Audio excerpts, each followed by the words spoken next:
Good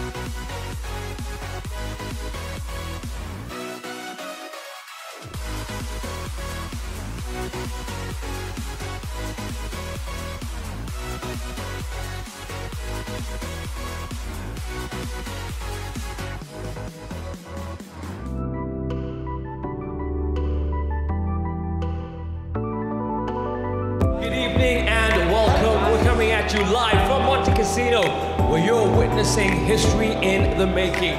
We're working our way to two candidates to represent South Africa as far as the FIFA World Cup is concerned. Oh yes! One more! Take a strike! Oh yeah!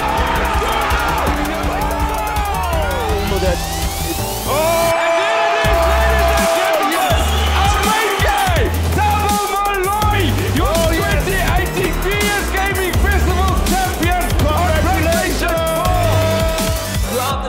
We'll be getting the best of the best, and then the best of the rest, and the best of online to be the final 16 on both platforms of Xbox One and PS4 as we get ready to eliminate and get down to the players that are going to be fighting for a total prize pool of 1.5 million rand over this weekend. Oh! It's our first goal! Yeah, enough great final for the Xbox platform! Bad deflection, they're going for the Sonya! And that is that! Xion is the winner! This is what dreams are made of! The Xbox victory goes to Xion! Congratulations! Make some noise, ladies and gentlemen, for your PS4, Xbox One, PS Gaming, FIFA 18 Double C qualifier winners, Thabo Moloi and Xion Rukpia!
All of you at home, I got a challenge for you. I want you to put a clock on your kids. I mean, really, just pick a week and see how much time they're actually spending playing video games. My issue is it's still not a sport. Well, it's a game. Listen, is it a sport or not? I believe it's a sport. But I don't know if athlete is the right word that I would go for. If you don't break a sweat, I don't consider it a sport.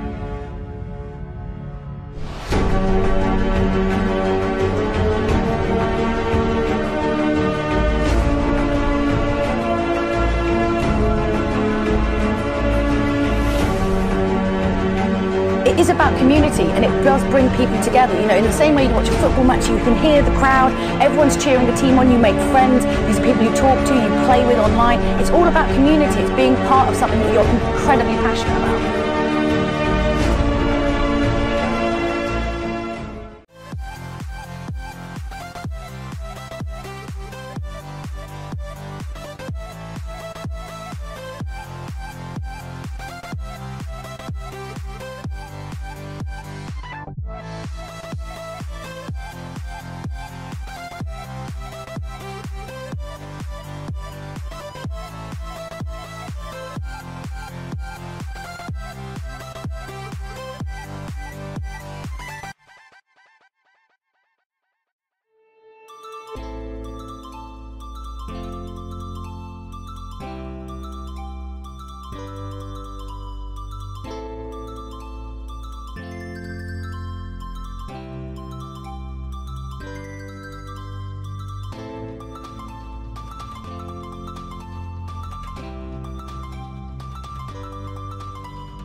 Good afternoon, ladies and gentlemen. We are live from Comic-Con for the VS Gaming 2018 Championship. I'm joined here with none other than Sinister Smiley. How are you doing today, Sinister Smiley? I'm doing very well, Hard Rock.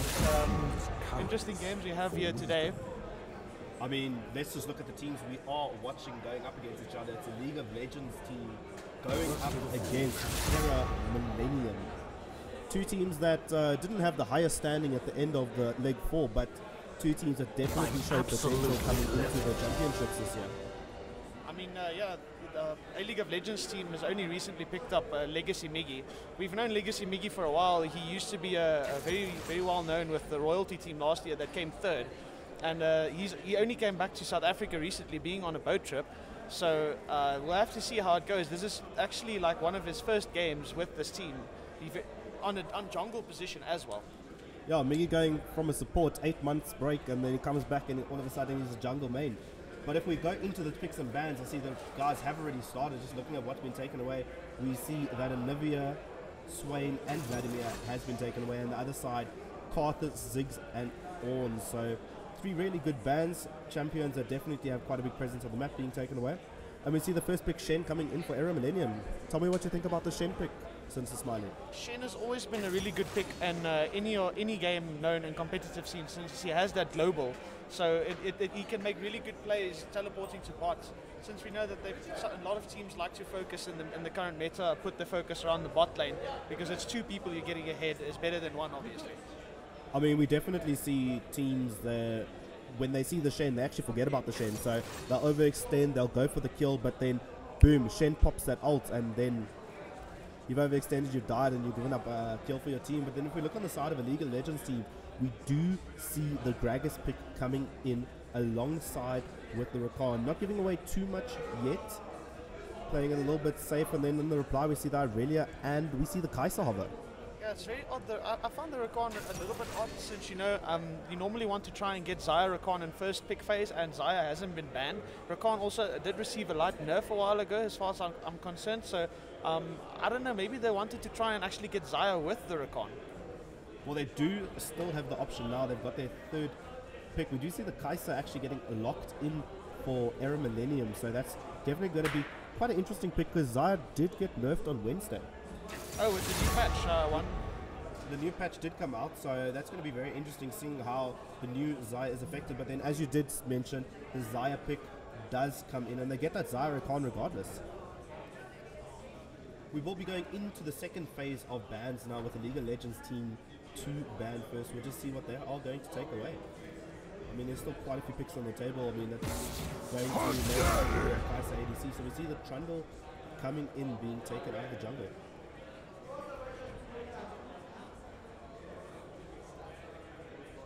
You see just Era Millennium just waiting, playing out the ban phase, maybe just checking out the op.gg to see what a League of Legends team plays. Oh, you can never be sure with a League of Legends team. I mean, they're pretty much all over the place. They pick and ban what they feel like at the moment.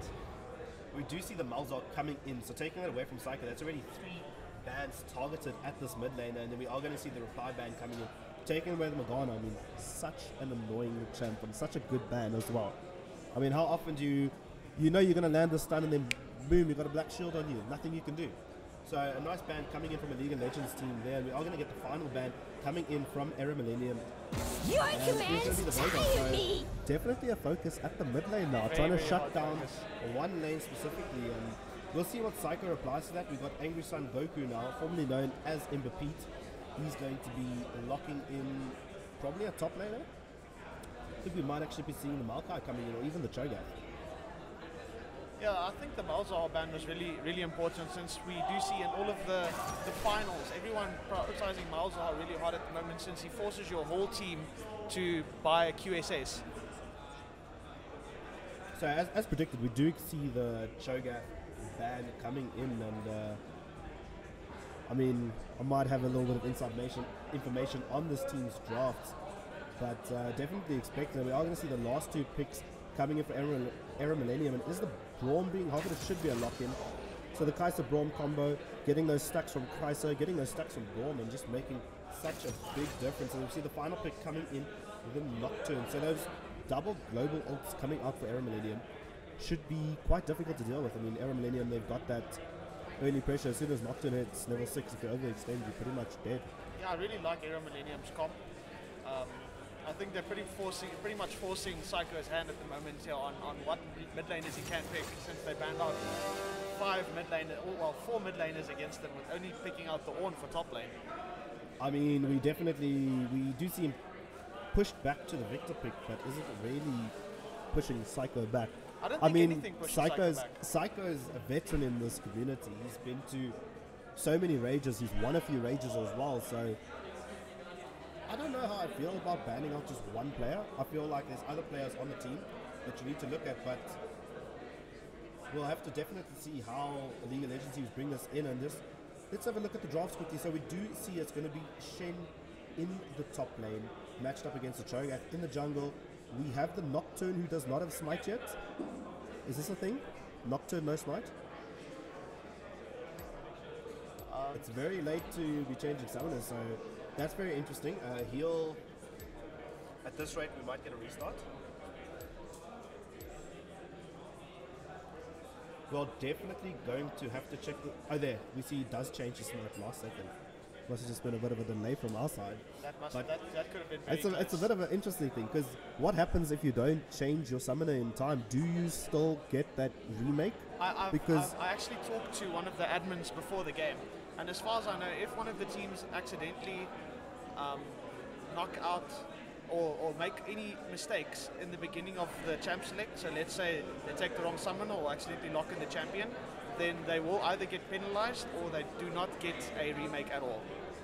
So definitely would have been quite a mistake coming in from Era Millennium. I mean, it's a lot of nerves. It's his first game of Comic-Con for League of Legends. So 2 new teams. I mean, they haven't really... I know it's Imber Pete's first time ever playing at Rage. Every single year he's told me, I want to go to Rage so badly. And this year, well, Comic-Con, sorry. Every single year he tells me, and now he finally got that opportunity. So, bit of a love story. Some of us might see it differently, but definitely going to be interesting. But I'm actually really interested. I actually want to chat about this Kai'Sa and Braum bot lane. I mean, we know just how strong Braum can be. It's a very aggressive pick. If they do get the Nocturne coming into the lane, if they get one stack of Braum passive on, and Kai'Sa engages aggressively with a Nocturne ult, and that the ADC is pretty much guaranteed dead, Xayah will have to either use her ultimate or flash to get out of lane very quickly. And I mean, also just looking at, I mean, Aurelia, we've seen her. She's busted.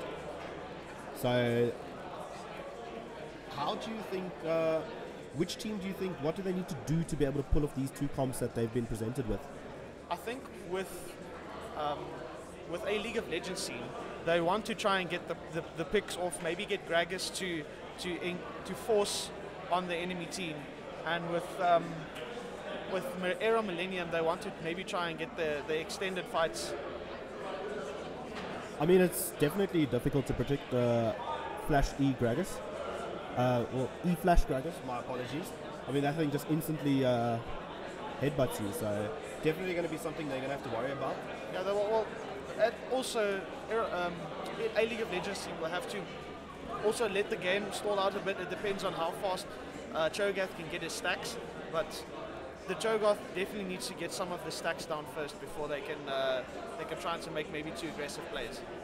Just having a look down back at this bot lane, we do see that it is Xayah and Kai'Sa going up against each other. 2 ADCs that in the late game definitely do stand out quite a bit. I mean, we've seen the damage that Kai'Sa can just put out, but then again, we've also seen the damage that Xayah can put out. I mean, we had Reckless just the other day in the EU LCS finals where he just put out a quadra kill on Xayah. Yeah, and we just see how much yeah, burst that champion can put out. So really interested to see, and we do know that Xayah and Rakan naturally are lane bullies.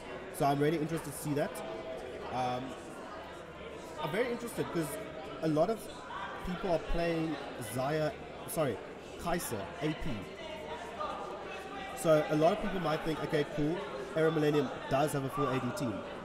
But yes, they've got the AD jungle, they've got the Shen, they've got the Aurelia that's AD in the mid lane, but then Kai'Sa, she deals AP damage, so it's still quite a nice balance coming in from Era Millennium, and I think they definitely have the early game advantage here, and if they play out their early game, they should be able to close game number 1 quite easily. Definitely. I did actually went and check quickly with my stats. So going back to the bans on Psycho, I actually checked. He played 4 games of Victor actually in this season, and it seems like he's only lost 1 of those 4. So his win rate on Victor being actually really, really good at the moment. Very interested to see. We are going to be loading into game number 1 of this best of 3 series. So things have really changed quite a bit at Comic-Con this year, whereas previously it was best of 1. It is now just best of 3s this year, every single game. So every single team has that opportunity to draft, to play out the series the way they want to do it, and they're not limited to just bring out this comp in game number 1 that's going to be this wombo combo that's going to end off a game and get them the W. Teams really have to take an opportunity now, think back and draft properly.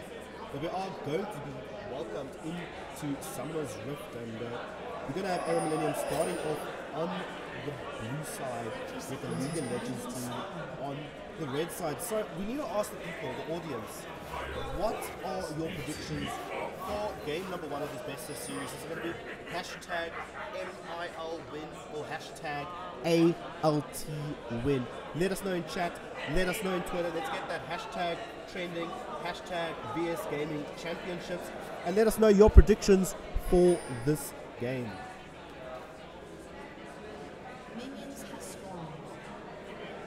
So it looks like a fairly standard start for both teams at the moment. It looks like Era Millennium is going to be starting off at the blue side. So they're going to go to the top side start. They might be looking for early game, possibly mid, possibly bot lane. We'll see where Nocturne is going to play around, but I know that he's definitely going to want to farm till level 6, because that ultimate is definitely that game changer for him.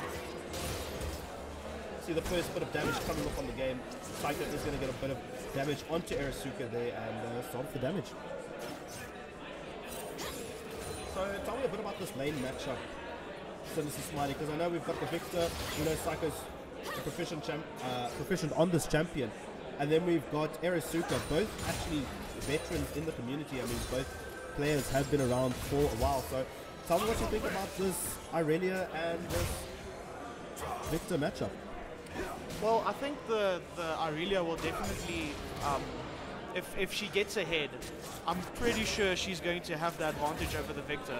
But the Victor is a bit of a wild card. I don't know. He sometimes if he gets shut down, he's not going to do much. But if he does, you see, there's already a very good trading coming out from both parties. But Victor, for the early game, he has to watch out. Ooh, but you do see the engage coming in from Rakan in the bot lane, and Kai'Sa is going to be forced to flash straight away. Not going to do that, but she does get the stacks on to Xayah. And Xayah going to be forced to flash away. Not going to blow that heal, but I think a trade definitely going in favor of Era Millennium. They're going to get those both flashes on the ADCs down, so they're both going to have to call to their jungler now. I think the only advantage that is in the bot lane is there's still Ignite on the side of Sexy B, but quite a chunk of damage coming out there by Kai'Sa. Xayah's going to have to play very defensively now. She's fairly low, and Kai'Sa and Braum still seems very healthy. Both even have their health pots up. Well, we do see the knock-up coming in, but I don't think Kai'Sa's going to be able to extend there. I mean, she's still pretty low. She's going to need to farm up a little bit, get those heals in, and hopefully she'll be able to withstand the next trade, because Braum lands another Q. The passive procs with the Kai'Sa passive, that's a chunk of damage coming out. We saw it now. And I don't think Kai'Sa's going to be able to withstand another one. Yeah, the problem with Braum is you can't throw out too many unnecessary Qs, taking up a lot of mana actually. We do see the Ignite coming out of Sexy B. Greg has made his way down, but I don't think it's going to be there in time. It's just one more auto for the Braum passive, but it's not going to connect. And we do see in top lane also a bit of a trade going on. Cho'Gath's going to get the knock up onto Shen, but then again, it's just top lane, it's Sinister Smiley. It's basically taking your wet noodle and whacking each other, because we know it's never going to do anything. Sexy B going for a cheeky trade. Going to take a tower if the last order comes in, but it's not enough. Sexy B going to be forced to flash now. No summoners for both lanes, and it looks like this is going to be a first blood. The heal does come in on Angry Sun Goku, but one more auto should be it. But first blood coming in for the Nocturne, the double kill coming in on to Rakan. We do see the TP has come in from Cho'Gath. He's going to be forced to flash out, but that's another kill going over to Era Millennium. Shen going to take down the Cho'Gath. Now it's just Legacy Miggy trying to clean up, but he's been put in such a difficult position to try to clean up after that fight. And that's 3 kills over to Era Millennium with no reply from the League of Legends team. So we saw both TPs coming in from the top lane. It was looking really good, the fight for... it was looking like it could go... Oh, but the Flash E coming in from Gragas is going to connect and take down the Kai'Sa. And we are going to see the smite coming in, but it's not going to be enough. The chain CC coming in from Era Millennium, and that's 4 kills over to Era Millennium, and the Gragas going down. Would you actually say that was worth it? At some stage in the fight, it looked like it was actually almost going to go either way. They were sort of trading really well, but then both TPs came in, and at the end... But Psycho with the solo kill in the mid lane, going to get that laser down, and that last auto just going to take it away. So definitely the bot lane's lost for a League of Legends team. It looks like Psycho can have to put them on his shoulders like every other game. I mean, they were overextending it too much, and they did not see them coming in. So at the end of the day, they were punished for the things they did wrong there. Now we have no summoners in the bot lane. We still do have the Flash on the Nocturne, so I definitely think we're going to be seeing him in this bot lane again. I mean, he's been able to pick up 3 kills already just from that first trade. That's a Fade Nocturne. That's a dangerous Nocturne. I mean, if he goes mid now with his advantage as a Nocturne and gets Victor more, he should try and get the Victor dead, like kill him, so he can't get. Psycho is going to do some damage later on if they don't stop him now. Just a bit of information. The patch notes did favor Victor, so I'm actually quite surprised that Victor did make it through the draft. I mean, his early games did get buffed, and it's showing. I mean, his hex score is now cheaper. It does balance out later in the game. His final upgrade to his hex score is a bit more expensive, but that early game is what you want, because that's going to get you ahead.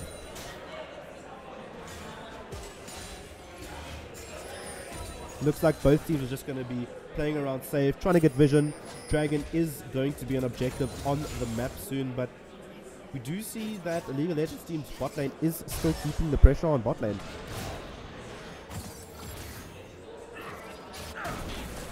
We see Aurelia putting out a lot of those stuns, but we haven't seen a few connections yet. If you see the 6 coming in from the Nocturne, he's going to go straight into the Xayah, and that's the 4th kill coming in for Nocturne, and we spoke about it. As soon as he pushes R, once he has 6, he's just going to destroy people.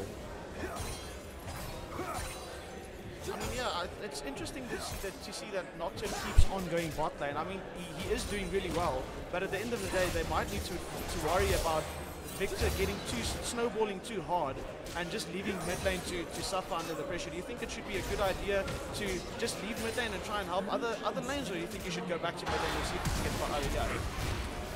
Well, honestly, I feel like Psycho looks like he's definitely right. Barrier does come out and the ulti does come out, but it's not going to be enough.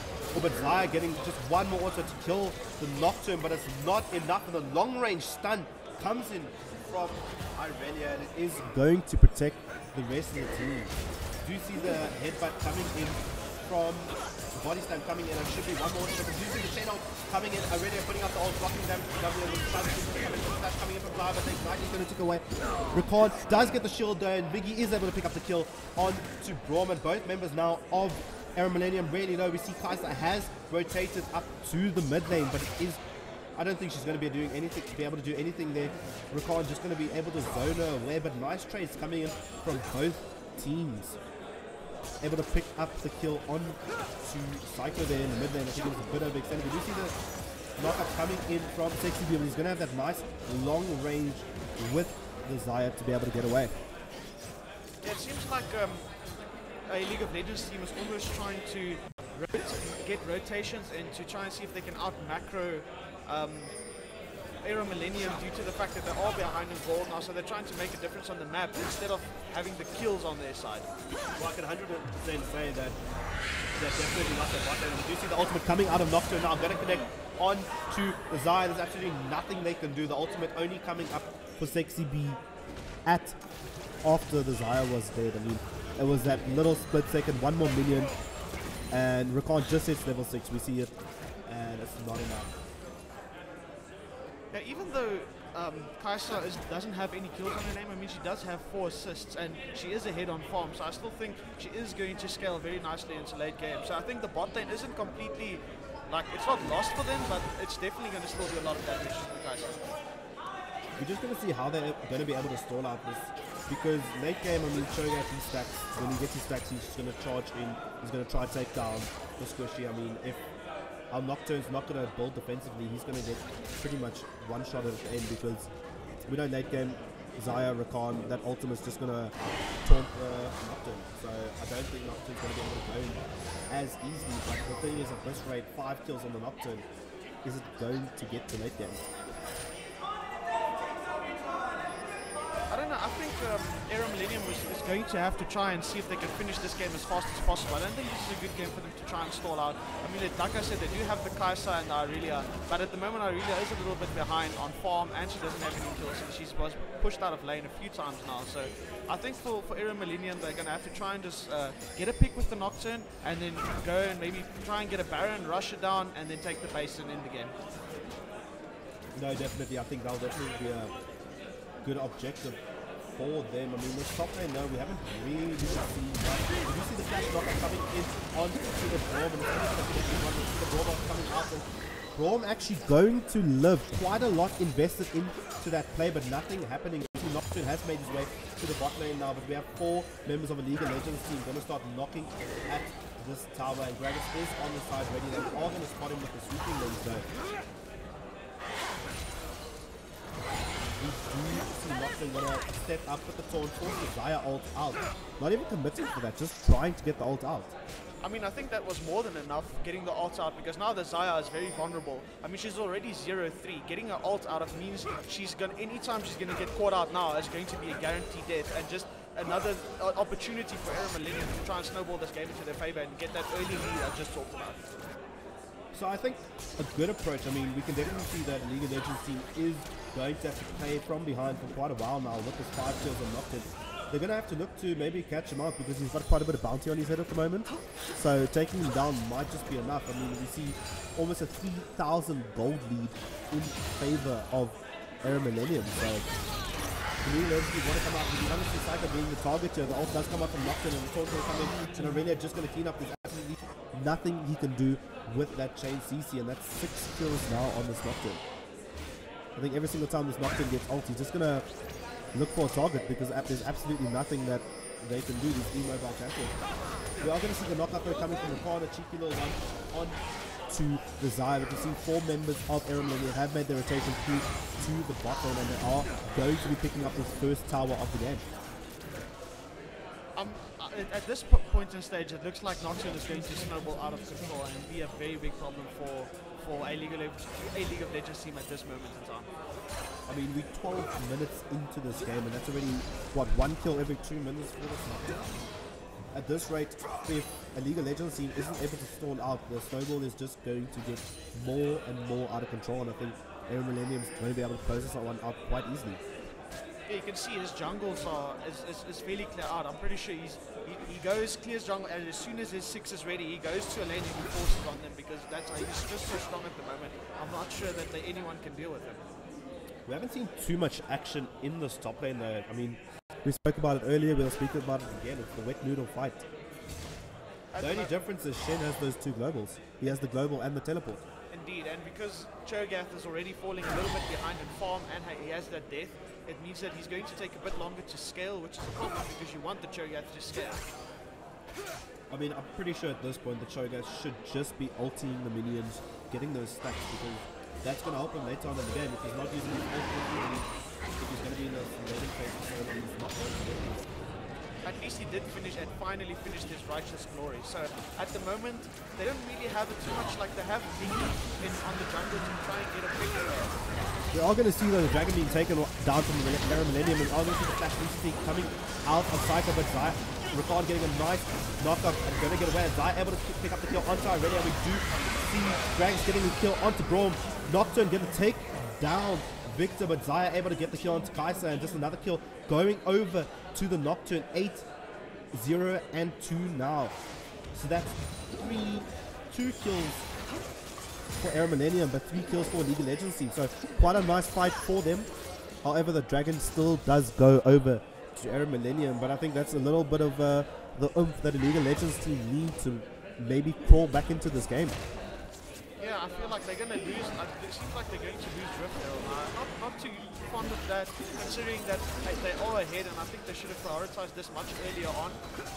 We do see the Nocturne and the Shen making their way up, and we see the rest of Era Millennium going to be rotating. I don't think Rift Herald is going to be the right call here. I mean, we still have Ultimate on Aurelia, but all ultimates down nonetheless for Era Millennium. So will a League of Legends team choose to fight this? They do have the rest of the team rotating in from the bottom. They might be able to just box in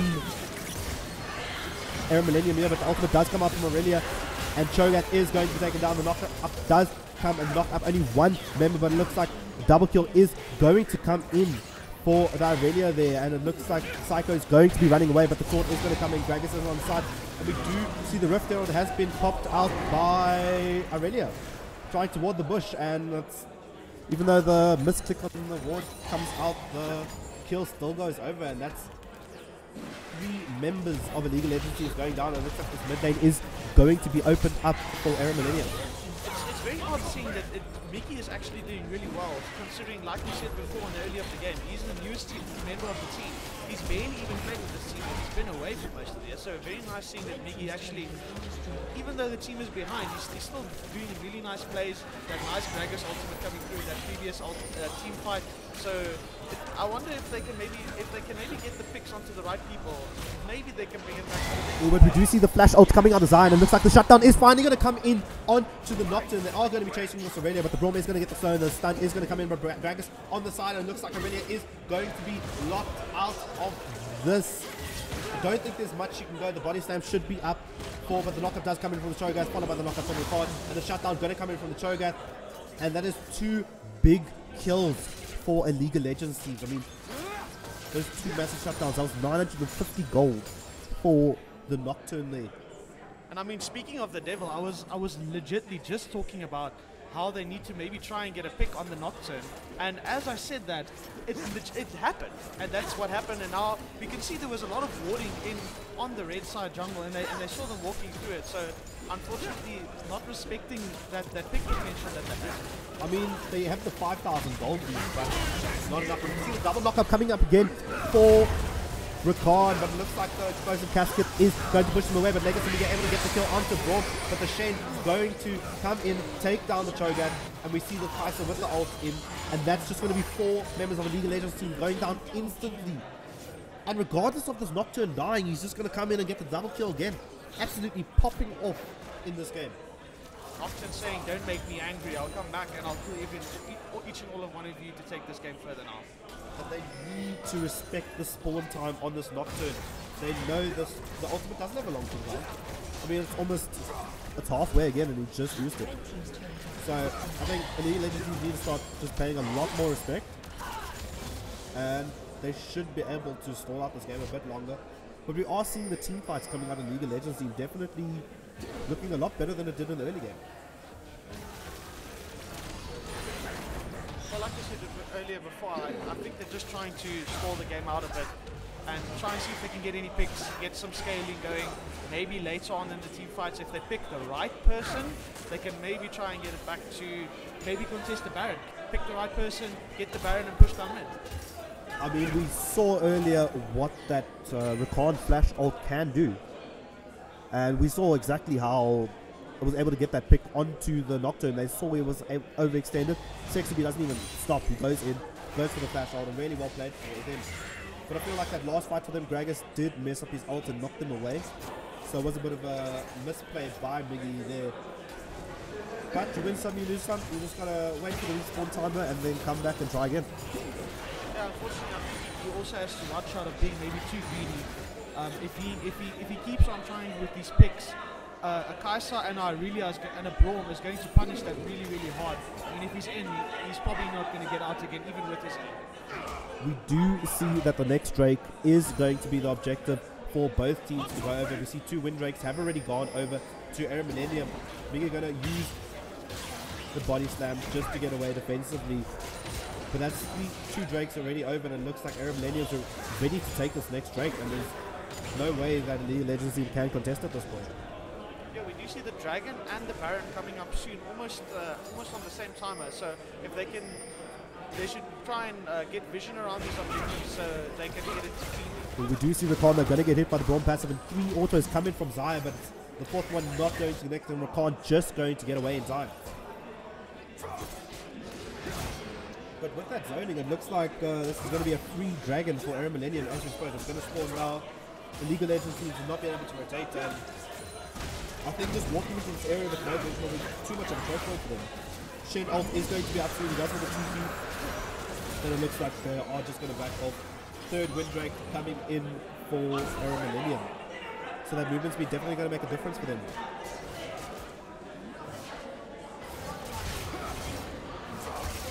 See, Cho'Gath is getting a little bit more tanky now. It looks like he is building that ZZ rock. So you're going to look to just keep that lane pressure going, forcing someone to rotate with that constant pressure. Yeah, they have 3 Cloud Drakes on the side of Arab Millennium. The engage potential for Nocturne, Shen's Braum. But we do see the double knockup coming in for League of Legends team. The Nocturne ult going to come out, but it doesn't look like he's going to go too deep. Disengage coming in instantly from the farm. And that's a big ultimate down. I mean, that's the ultimate that's been picking off players left, right, and center on a League of Legends team. I think it was probably for the best that he did not use his ultimate there, since they did disengage the fight. If he was overusing, and we see the knockup coming on to Rakan, but it's not going to be enough. He's forcing a little bit too hard. We see the flashback coming in from the Nocturne. Gonna get the huge stun, and we see Nocturne going really low. Xayah going to get the kill down. Greg's picking up the Braum now. It looks like Xayah is just going to try to walk away, but Victor able to pick up that kill. And while this is happening, though, Aurelia is pushing down mid, so the rotation is definitely going to come in. Gragas and Xayah going to push on this bot lane turret and try and pick up their 2nd turret of the game.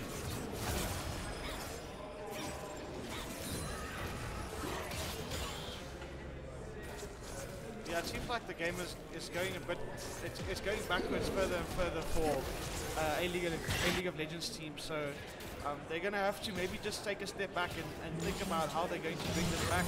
They're forcing too hard in fights, and it's causing them every time. It looks like that last fall slow really helped them.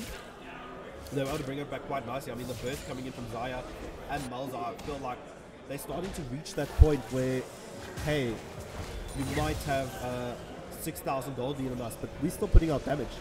And you've got to respect that. And they show us just why in the previous fight. And a few more fights like that, and I feel like they will be able to even it out. But I think a big factor on that was the baiting of the Nocturne ult.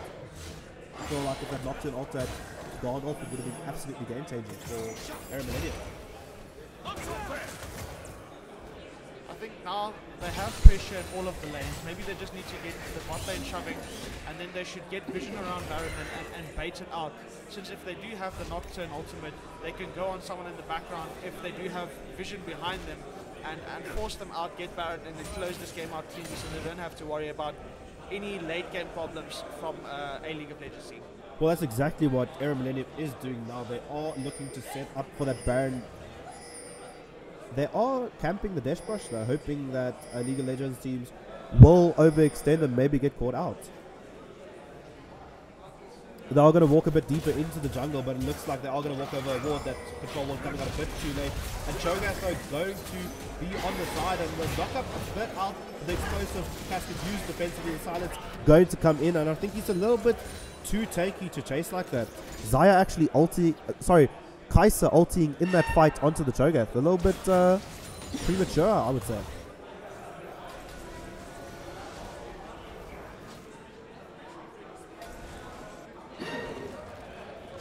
The Shen ult is going to be coming up soon, so maybe Arab Millennium will be looking to make a play with the Nocturne ult and the Shen ult, seeing if they can maybe just get a pick. We do see that Cho'Gath is making his way to the bot lane, though he does not have TP, so he just needs to be careful, because as soon as he shows, they might just pull the trigger with Shen having ultimate now. You can see that Shen's Titanic Hydra is done, so he is definitely going to be a very strong split pushing potential now, with both those global teleports and his ultimate, so they're going to have to maybe even send more than one person to even deal with him. We do see now that Cho'Gath has used the ZZ Rot in the bot lane now, just to keep that pressure going in the lane, because the nice thing about the ZZ Rot is going to always keep the lane pushing in your favor, and it's going to force a rotation. I wonder if the ZZ Rod is...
Forget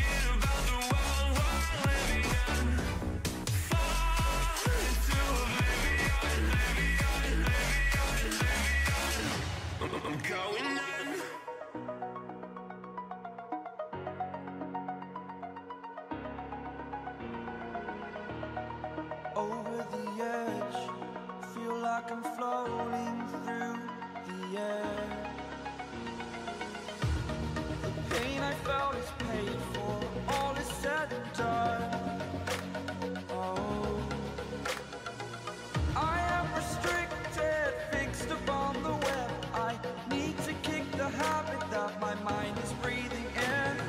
Break out, I've got to see. Spent all my life holding all of it closely.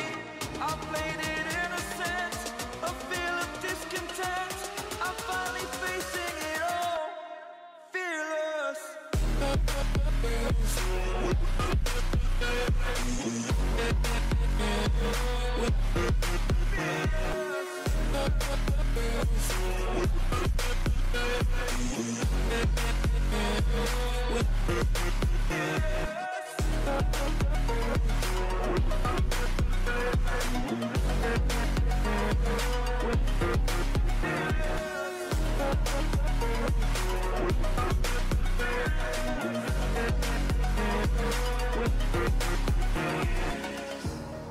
Burning the bridge that keeps us. I'm here and I'm feeling fearless. Exaggerated, that's what you assume. The story's over now, I must conclude. I am conflicted, watching where I step still, hanging in the balance. Not the life I want to live, I want to take it all. Standing tall, fear outweighed the person you are. Oh, break out, I've got to see. Spent all my life holding all of it closely. I played it innocent, a feel of discontent. I'm finally facing it all, fearless.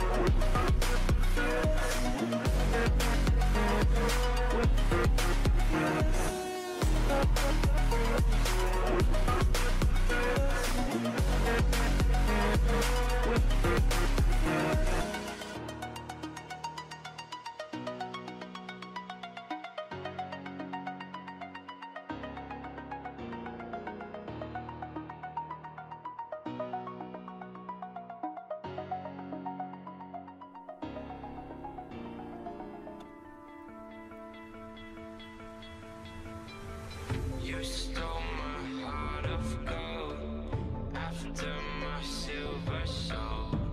Can you dig any deeper now? I gave you all I own, put you on this golden throne, but I'm a little stronger now. You cashed in on my promises. You know I'm too generous. Now I've learned to never help you out. 'Cause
too generous. Now I've learned to never help you out, 'cause I'm done cleaning up your mess. Found myself in my regrets. I've become a little stronger now, a little stronger now.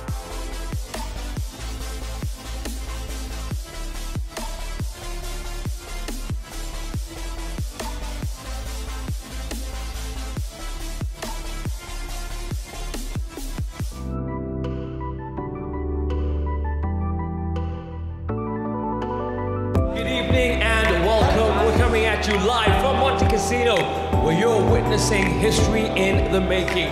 We're working our way to two candidates to represent South Africa as far as the FIFA E World Cup is concerned. Oh yes, sir! Take a strike. Oh yeah! Oh!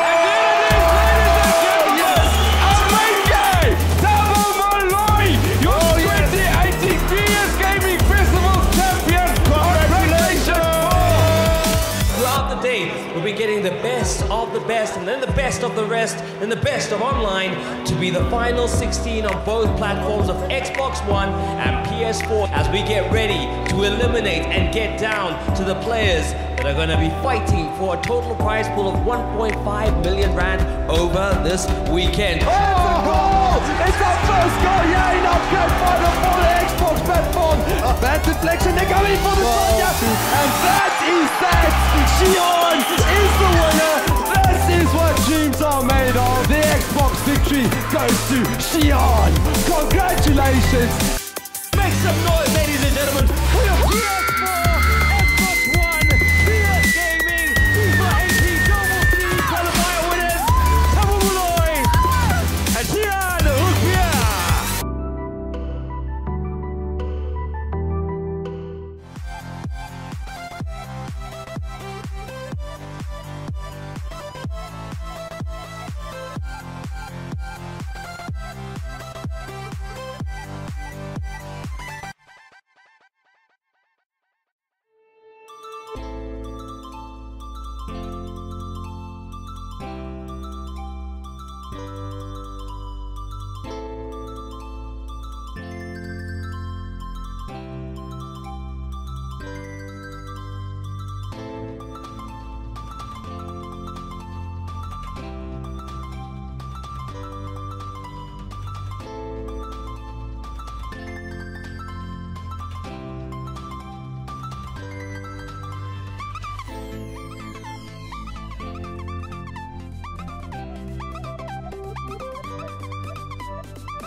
And welcome back, ladies and gentlemen. Apologies for the delay there. We had a little bit of technical difficulties with our internet there.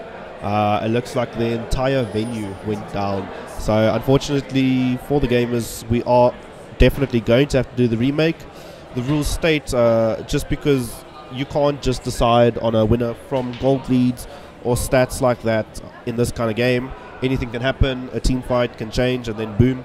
So The game will be remade, exactly the same picks, same bands.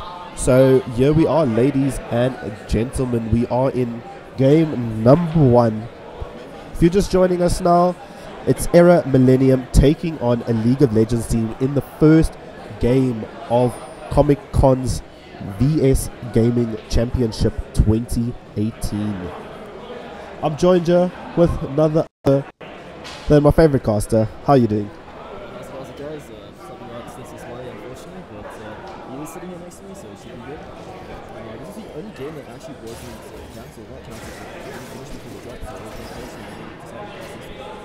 it looks like it's quite a balanced team then. Both of them going up against each other and just proving that the bottom teams can still do something. Can we say the bottom teams they were seeded quite? They were kind of the bottom seeds. It's not okay. I sincerely apologize. I take it back. But we are going to be back. We do see the trades already coming in. Braum getting the stacks onto Zaya. We see top lane having going at each other, and we see again this Victor dominating the really early game. I think that's what we saw last time, and it's what we're going to see this time. But we see the top lane having a bit more of a go at each other. RNG is going a little bit low to the Shen there. But Wet Noodle fights as they are as they go. Yeah, I'm quite keen to see how this game turns out, especially from the fact that they're playing the same matchups as before. Maybe they're taking a little bit more of a different approach, perhaps. Like, for example, this last game, Zaya Rakan didn't do too well. So let's see if they play a little bit different. I think that combo might get banned just because those Rakan engages, what we previously saw, it was game-changing in the team fights. And I think it's what was slowly bringing a League of Legends team back into this game. But I think after that early game that League of Legends team had last time, I think they're definitely going to look to play it a bit safer and not give away so much to this Nocturne. We already see Miggy with the invade trying to deny the Nocturne some CS, but we are going to see the pause coming in. So we lost the first game, now we are pausing for the second game. So just stand by, ladies and gentlemen. I think they're just fixing a few things and then it should be back to normal. Yeah, I mean, just going back into the picks so far this game.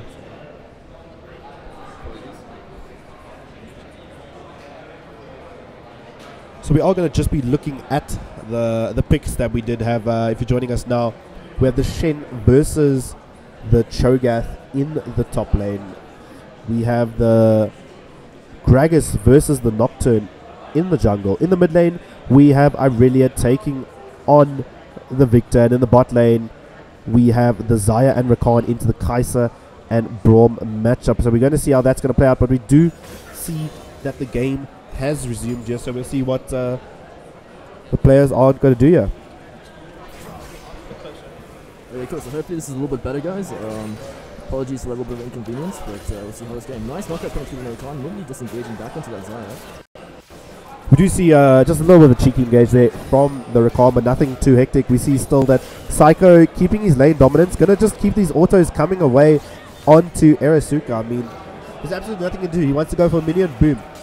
Victor goes for the trade, and just look at that damage. Erasuka is not going to be able to stay in this lane if the pressure's going to keep going on, and looks like Irelia is going to be forced to recall. Yeah, I'm going to have to agree with that one. A little bit of a hard matchup with that melee into the range matchup, so not too sure how Era is going to pull this one through in the mid lane at least. Maybe needs a little bit more of that jungle pressure. It looks like the shove is going to be coming again from a League of Legends team. We saw it last game, and we saw Nocturne abuse that shove coming in from the Zion Rakan lane, so we'll definitely see if he's going to be doing that again. Yeah, I mean, just looking back at this bot lane again, we just see that Angry Son Goku, or Imbepeed rather, is picking Zaya, which is kind of interesting, seeing as he's not much of a Zaya player, to be honest. Maybe just looking for that Zaya Rakan combo. I mean, it's pretty deadly in my opinion. We do see the engage coming in and double knockup going in for Rakan, just getting a little bit of poke here and there, not looking to go for the all-in just yet. They do have the ward now in the tri-brush, just to keep vision of if anyone's going to come in. And we see a knockup coming in from RNGs. We do see Legacy Miggy has made his way through to the top lane, just looking to see if Shen's going to maybe go for that taunt, overextend, and then he can just go for the cheeky combo. Yes, apparently my mic is a little bit soft, so I'll do my best to talk a little bit louder so you guys can hear me from home. But otherwise, looking at this game hard drive, what are your thoughts going in? You think it's going to be Arrow leading the game again, or do you think Ult's going to have a bit of a better chance this time? I think a League of Legends team learned their lesson in that first segment of the game, where they gave away too much too early, and they had to essentially play from behind throughout the entire game, and they were able to bring it back quite nicely, but they weren't able to bring it back. Honestly speaking, they weren't able to, and maybe the internet gods have blessed them with a second opportunity to come back, and we'll definitely have to see how they are going to handle this. Yeah, I mean, given a second chance from the start, that's a unique opportunity, really, that I don't think many other teams are going to get to this tournament. So, best of luck to both of these teams. Yeah, I mean, we spoke about it earlier. This is the only game that has both, that is still going on. Every other team finished the game, I think, in 20 minutes. Yeah, I mean, a little bit more of a stompy kind of game coming on all the other ones that did go on so far. So, we decided to cast the only one that takes, I guess, half an hour. So a bit of just the stats from the other game. GG Prime D, they took on Zag's Kryptonite. They won game number 1, they go into game number 2, but we do see the engage coming on the Gragas, so the flash going to come in to get away from the Irelia stun, and Biggie going to almost turn back. We see Victor has committed to this Irelia, and he is going to get the stun, but we do see the bot lane has rotated, and it looks like Suka is going to be a bit caught out, going to get those ults away, and maybe trying to see if she can catch on Legacy Biggie, but Shen has made his way, as you see the knockup coming in from Ricard, but it's not enough. Shen now has been caught up, but you see the flash Q coming out from Braum with the ignite, trying to get those autos. Cho'Gath though does get the knockup, and Ricard going really low, Father Psycho going really low. Everyone's so low, but no one going down there. The flash does come out from Ricard. We do see the stun finally coming in on to the Victor, but it's not enough. The Talbot will go off, and Braum is going to be taken down by the Cho'Gath for first blood, getting the double kill on to the Shen. The ultimate does come out from Renee and does dash into the Cho'Gath, and is able to get the shutdown onto the Cho'Gath, and that's 2 kills over to 1. In that first exciting fight. I mean, tower diving 6 minutes in. These guys want to get this game over straight away. This game, absolute clown fiesta. These two teams just going neck and neck 6 minutes into the game. I mean, you don't see very often, so maybe a little bit more of a spicy, more aggro team coming through from both these, or playstyles rather, coming through from both of these teams. Very nicely played from both teams, holding on to their summoners, playing it really well, and now 2 kills on this Cho'Gath. We're going to see if he can maybe use it to advantage, because he did instantly pick up the Ninja Tabis and Ami's there, so we'll see how he brings that in, but some nice spicy action, a bit more quick-paced than the previous game. I mean, we did see the bit of a fight going on in the bot lane in the game number 1, but a nice little turnaround. Yeah, I mean, but aggressive though. Looking back at that previous game, we did see that both Nocturne and Gragas played pretty well, so we'll just have to see if they can pull off that kind of performance in the second game too. And so we were discussing just the previous games that were happening. Just a bit of insight for those of you interested. Zags did go down to GG Prime D in game number 1. They are in game number 2 now. Royalty picked up their first game number 1 against, is it Online Kingdom? Yes, that's correct.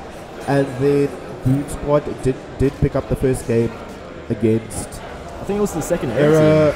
Lost in time, but you do see the Nocturne has come out at the mid lane. We see the Shen ult going to follow, but Gragas going to get the kill to Nocturne before the Shen can make it, and Aurelia though going to take down Victor in that trade, but you see Zaya has rotated up, and Miggy going to get the empowered W on to Aurelia, and it looks like Aurelia is going to get out safely there.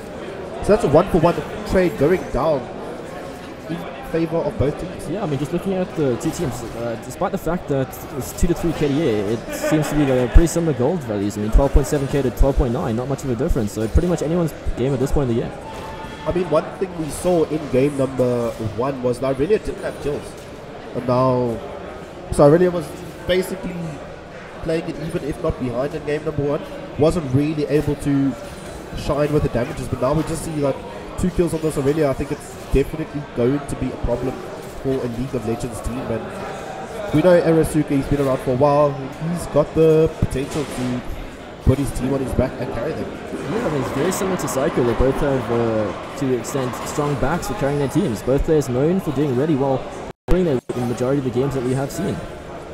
So quite excited to see what they can pop off this game. We do see that the first Drake 2 support is the Ocean Drake. We do see wards have been put down on the map in favor of the League of Legends team, so they might be looking to go for this objective though. We do see Aurelia and Braum standing on a ward. Braum actually standing out of the bush. Is it a bait? Miggy though coming in from behind, and the knockup going to come up onto Braum from the recovery. We do see the ultimate come out of Aurelia though, but it looks like it's going to be a moment before Braum gets down and Ricard able to pick up that kill. Yeah, I mean, the prey becoming the predator in this case. A little bit of a nice turnaround. Not too sure what Braum was doing standing on the brush like that. We are going to see League of Legends team though group in the mid lane, going to be hammering away at the tower, looking to maybe get that first tower blood. I really am pinging for a little help there, but I don't think the rotation is going to come in on time, and it looks like Cho'Gath going for the kill onto Shen, but that feast not being enough and not able to pick up that kill. Yeah, we do see the first tower of the game falling over to the side of red, I guess. See the ultimate come out of Victor, and it's going to be taking over with that ignite, but Aurelia going really though. The Aerie does come out, but does not connect. Unfortunately, it was off screen. Yeah, a little bit of a different kind of so far. I mean, in this game, Alt's taking the lead quite heavily so far. Previous game, they were down a fair amount of gold with, I think, Impede feeling a little bit too hard. But he's definitely pulled up his pants in this one. He seems to want to carry, I guess. Yeah, it looks like this is going to be a completely uncontested break from Era Millennium, and that's Ocean Drake to a League of Legends team. I mean, it's still anyone's game at this point. Era a little bit on the back foot, but they definitely pull us back. Hopefully Nocturne gets to that point where you can start one-shotting swishies. Perhaps not Xayah having an ultimate to disengage, but perhaps like the Victor, not so much the Cho'Gath to the Gragas either, so a little bit of an interesting pick with that Nocturne, to be honest.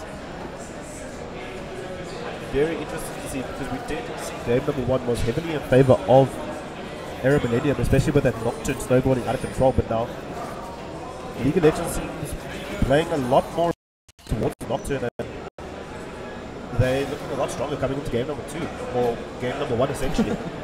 Game number 2, version 2. Game number 1.0. Yeah, words are hard apparently. So yeah, just looking at these two comps so far, Hard Rock, what are your thoughts on this game, dude? I'm just looking at the comps here, and I really want to see Xayah and Rakan put it off. Yeah, I mean, having that synergy comp, or synergy bot lane rather, they should be able to pull off some really nice paired team fights, just using that Xayah Rakan combo.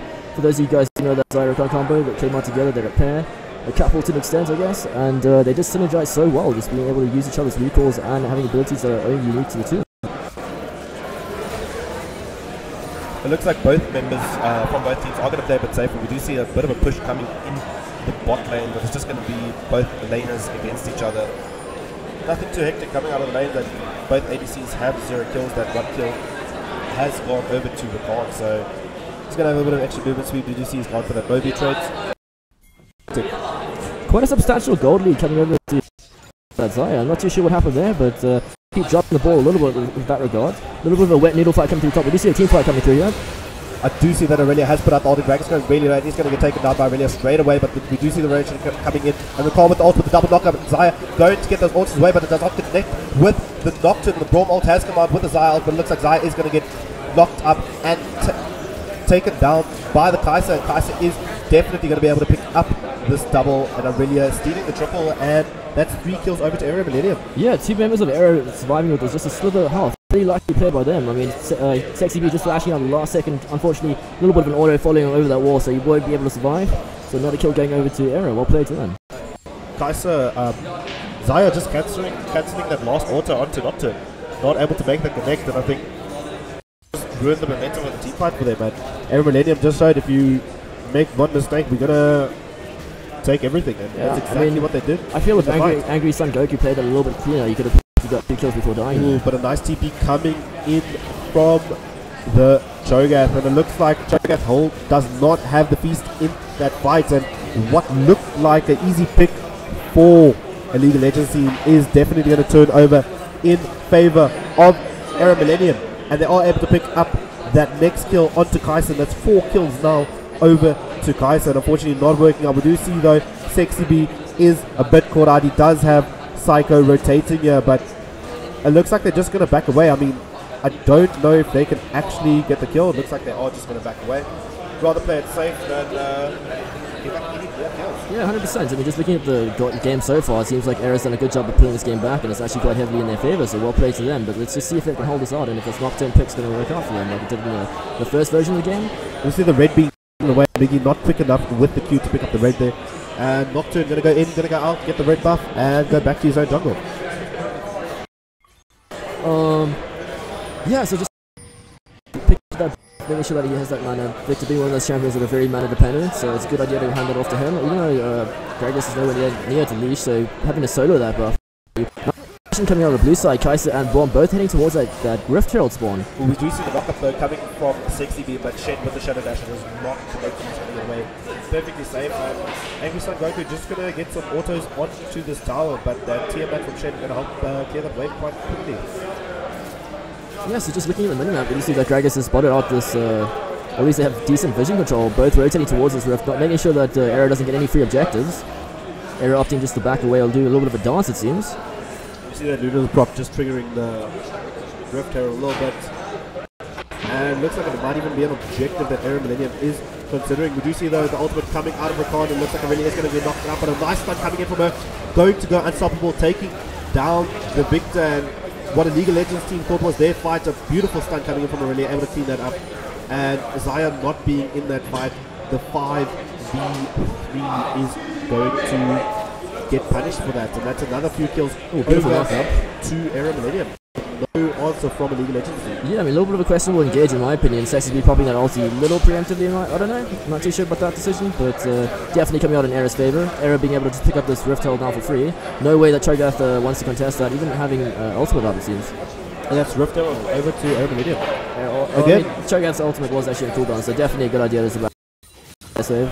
Taking the early game there, not giving away too much, and this is what Arrow Millennium did in game 1, and now in 1.0 they showing that the early game is, and a League of Legends team definitely needs to respect them.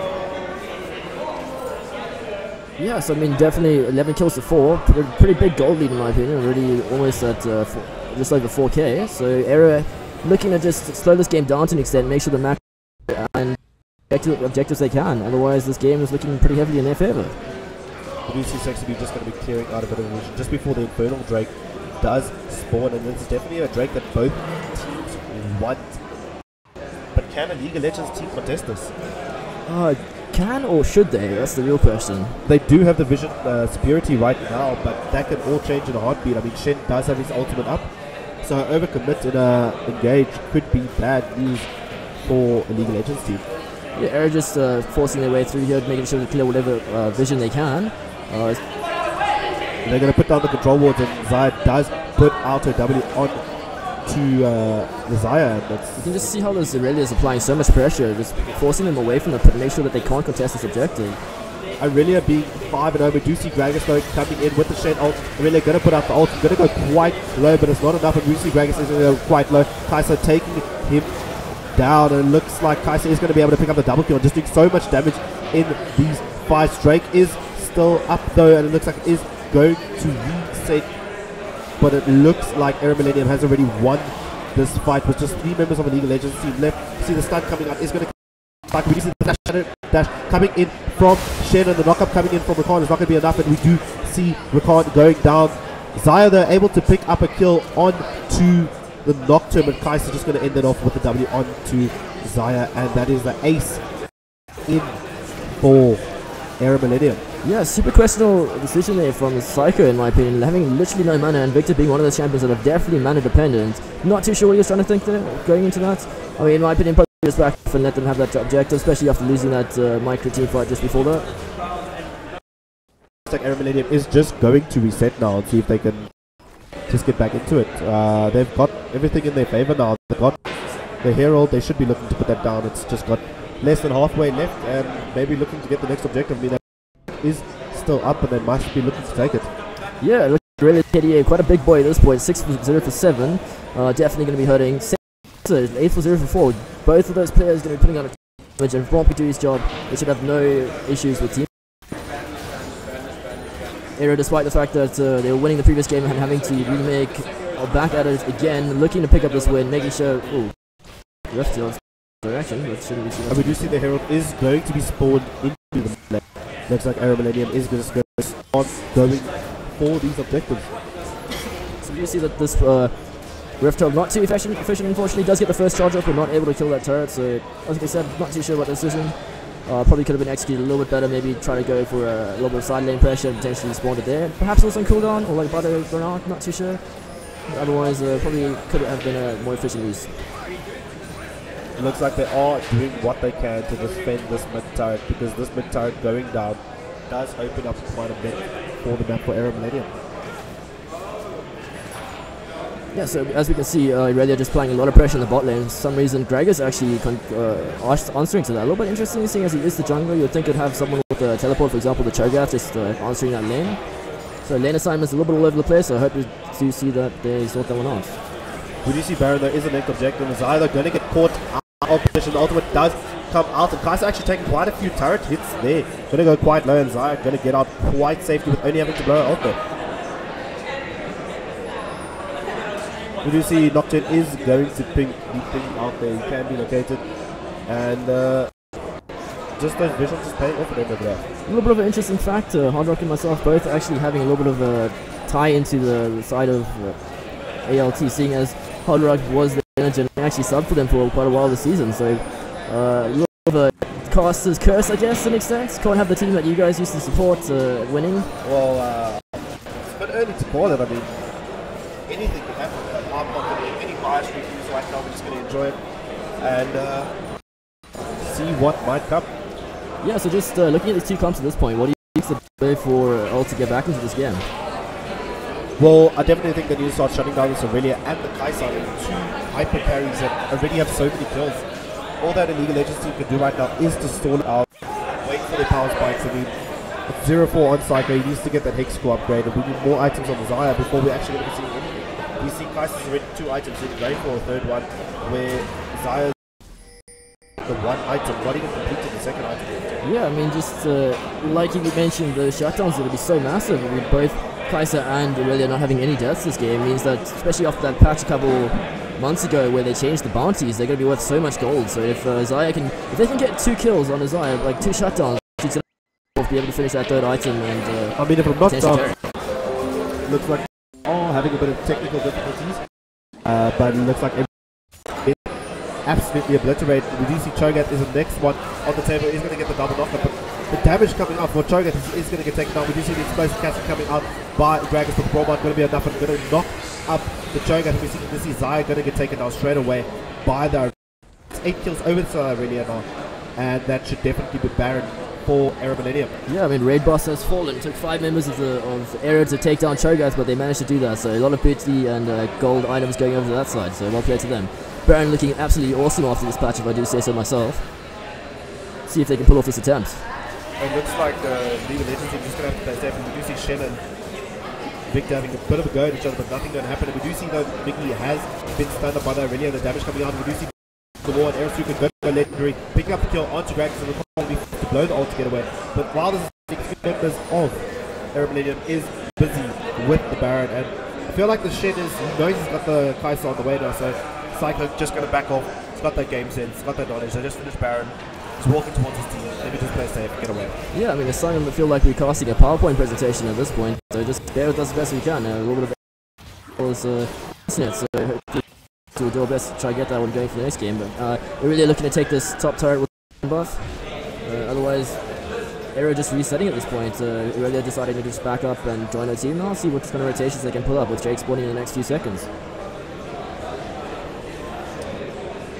Looking at this Kai'Sa and Aurelia, it's absolutely disgusting the damage they're putting out now onto the Rift. I mean, 9 kills on this Aurelia.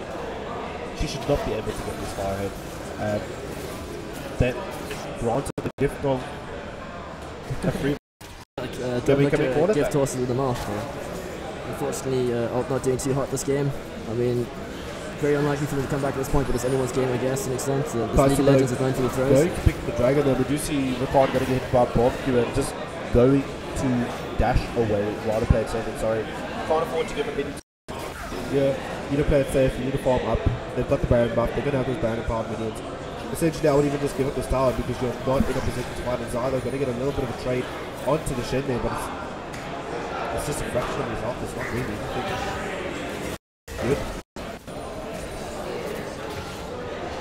So we do see both teams just dancing at this point. Rakantra position looking for potentially getting that ultimate combo. He does have flash up, so definitely can get a nice pick. Although not too sure if that's a good idea, seeing as the kills are 19-5 at this point. Perhaps just play for more defensive, stance clear wave and try and farm up. See how this turns out. Looks like a League of Legends really looking to save this mid-lane tower, but while this is happening, we do see Aurelia has made her way to the bot lane to touch that tower. You see the Shen going to use the ultimate to get in. Aurelia going to land the stun, the Q going to go off and going to get the second Q.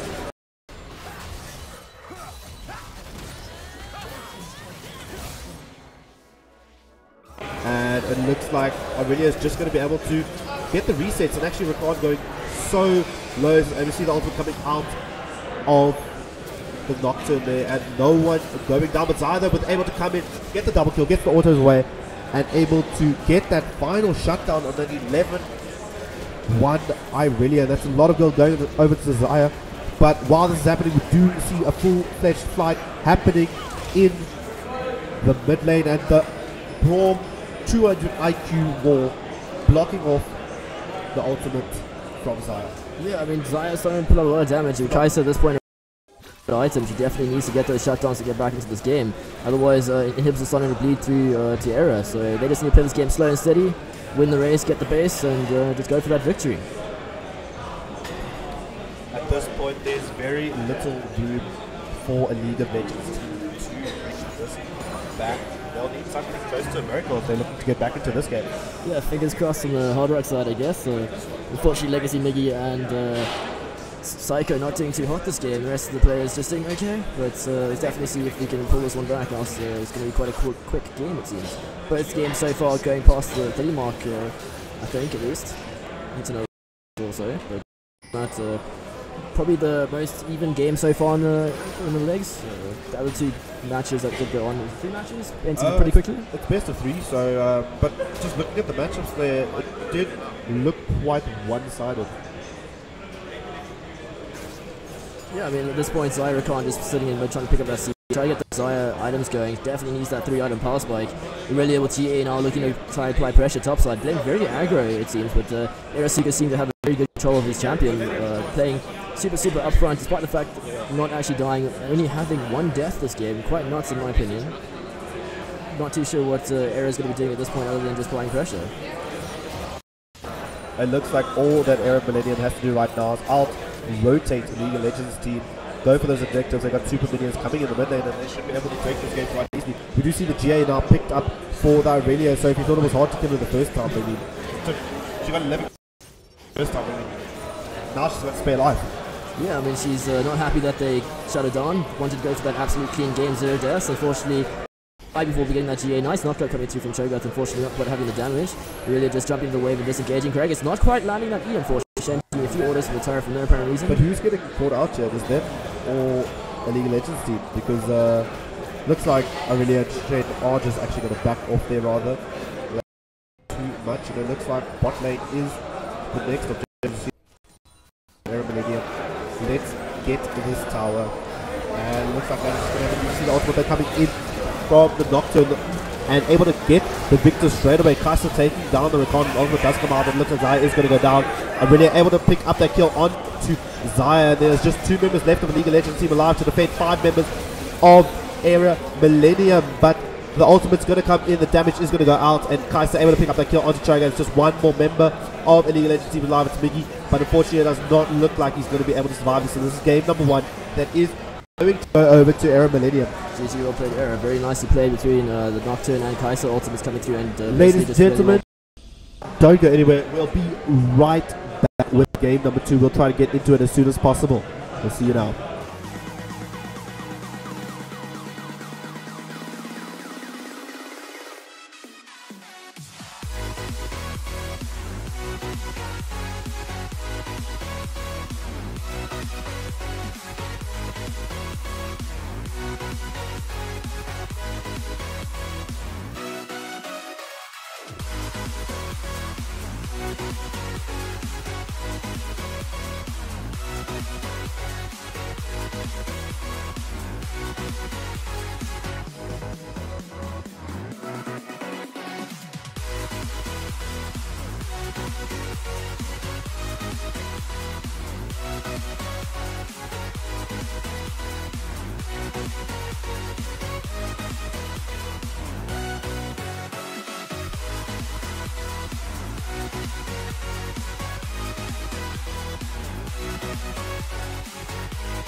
here standing by your side.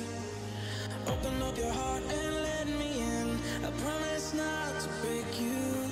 I promise I'll be all that you want. So let me end.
When you're young, when you're restless, when you're fun, cause you're desperate. Oh, here they come for a chance, for adventure. What's your poison? What's your pleasure? Oh, my city, she never sleeps, my city. She never weeps, my city. She keeps me alive. Give it up for my city, oh, oh, give it up for my city, oh, oh, give it up for my city, oh, oh, oh, give it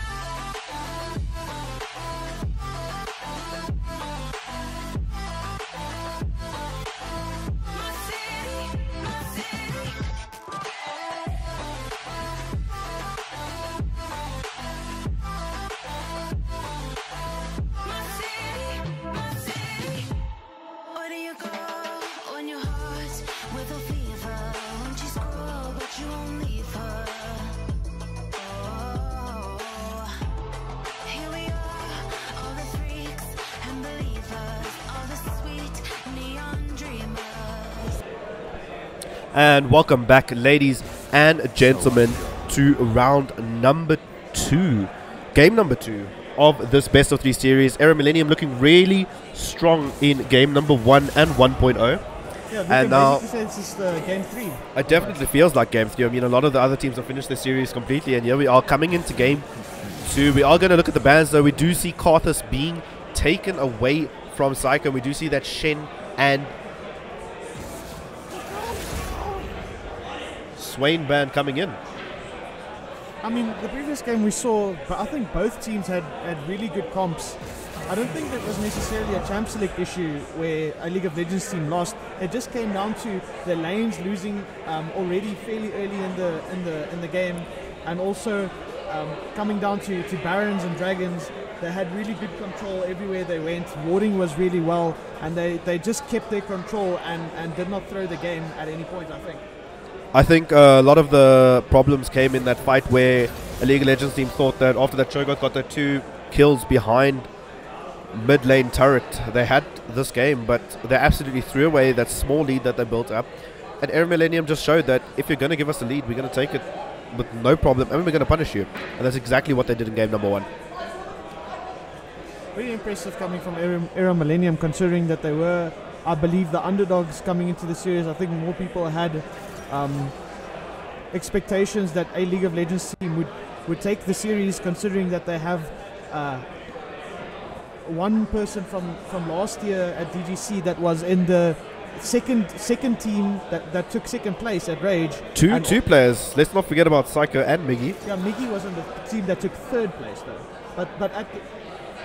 But though it was really great. It was a great Rage last year. I think they definitely showed that there's some good players in this community, and they will definitely see if they've still got what it takes. I mean, maybe this vacation that Miggy took is starting to show a little bit. Well, like we said in the earlier on, that it is a new team at the end of the day. So I think they're still starting to gel and get together, getting their synergy right. Doing a little bit of digging. This is the 5th game now, if we include the games that has been played that a League of Legends team have played together with this new roster. So that is very interesting coming into this game, but we are going to see some power picks coming in. We're putting Sexy B back on the OG Thresh. That's getting banned next game if they win. But we do see the Kaiser and the Braum coming in again, so this is Smiley. Yeah, so basically Millennium saying at this point in stage that we've been picking these picks for 2 games in a row now, before the internet failure as before, and we are winning, so why should we change what is working for us? Just stick what we have and keep doing what we do. 100%, and that's going to be the Malzahar and the Maokai coming in for a League of Legends team, 2 comfortable champions for both of those players. And we do see the reply coming in from Era Millennium. They are going to pick up that Shogun. We do see the Tristana being taken away, maybe a bit changing the bit of the target a bit. I mean, last game we saw a lot of focus on banning off Psycho, but this game the bans are a little bit more evened out. Yeah, they're taking away the Cho'Gath from a League of Legends team, basically swapping around those picks now, saying that we can show you that we can play your picks just as well as you can. And we are going to see the Orianna being taken away from Erasuka. We will have the last ban now coming in for Era Millennium. We should be maybe seeing something like a Victor. We are going to see the Lucian being taken away. Not a very favorable pick that we've seen recently, but maybe they know something we don't. And that is going to be replied with the Irelia, so I can 100% see now that they are going to lock in the Nivea. Either this pick or the next pick, but they left it open. It's happening. I think Nivea would be a really great pick into Malzahar, considering she can keep her range, safely farm the minion wave. She doesn't have to try and overextend, and then when it comes to team fights, she can have that area of control, which I think is really nice for having those extended team fights as well. And we are going to see the instant Twitch being locked in just after Trundle got picked as well. So not the most mobile champ, but if you can play your stealth right, you can do tons of damage. I'm just worried because Twitch into a team like that, it looks a bit scary. If Twitch gets caught out with one bit of CC, it's not looking good from there. And we are going to see the last pick be Graves for Miggy, looking to go on more the carry jungler. We'll see how that works out. We are going to see a Kali being hovered by Erasuka. Maybe that'll be the pick instead of the Nivea, but it hasn't been locked in yet, so there's still time to change. The prediction still might be right. Akali would be a really... I really wanted the Akali. I went the complete opposite direction. Yes, you know, getting some of that Bjergsen Akali out. it's certainly a very interesting champion to spectate. So much great plays and playmaking capabilities on that champion. So it looks like they are going to go for the Vladimir mid into the Malzar. So he's going to have that sustained with all the damage that the Malzar can put out. I mean, laning against the Malzar, it's annoying. He puts the space aids on you and then it's just GG, well played, my health done. So a nice champion that can sustain and possibly even duel and maybe take down the Malzar in that matchup. Malzar is a very big problem, considering that if you want to have free reign, like if the Kai'Sa wants to not be locked down in team fights, she has to either have really good kiting, or they are either all of them have to pick up QSS to make sure that they're gonna have to stay safe in these fights and not get locked down on critical stages when Kai'Sa has to deal that damage. Considering that they don't have the very highest damage dealing team, Trundle can do a bit of both, fighter, tank style, but in total Kai'Sa is definitely going to have to do the most damage in that team comp, and with a Malzahar, if it locks her down, they don't have too much damage. So we are going to be loading in shortly. We just got a little bit of a delay while we wait for the spectator delay to pass, but just looking at these comps, in the top lane we have RNGesus on Maokai matching up to Era Mason on the Cho'Gath. In the jungle we have Legacy Miggy on the Graves matching up to Era Exar on the Trundle. In the mid lane, we have Father Psycho on the Malzar up against Erasuka on the Vladimir. And in the bot lane, we have Twitch, played by Angry Son Goku, against the Kai'Sa by Era TYMC. And last but not least, the supports, we have Thresh, played by Sexy B in the bot lane, up against Era Techno on the Braum. So let's just get a few predictions going into game number 2 of this series. Who do you think is going to be able to take this game? Is it going to be Era Millennium with the 2-0, or will League of Legends team make the comeback? Let us know in chat, guys. Let's get that hashtag trending on Twitter. Hashtag ALTWin or hashtag MILWin. Don't forget to hit us up with that hashtag VS Gaming Championships on Twitter. Brought to you by Telkom. And let's see the predictions there, guys. Don't forget to tag HardRock789 and Sinister Smiley and your boy Sheepy in the Twitter posts. Get the love going, guys. We'll be loading in shortly. Sinister Smiley, I have to ask you, what is your prediction for game number 2? I mean, off by a quick glance at a League of Legends team, it might look that their comp isn't that great, considering that you normally want a very protective support that can make sure that Twitch almost doesn't get killed very quickly, like a Lulu or a Yana. But at this stage, the Thresh, it seems like it could be a problem for the Twitch, but they have a lot of damage. So if they do get snowballing, even a little bit, and Maokai can lock down the front line and I think that a League of Legends team could win. But the problem that I'm seeing with Era Millennium's comp, even though it is really good, if they fall behind and Kai'Sa cannot deal damage, I feel like it just could go very wrong for them.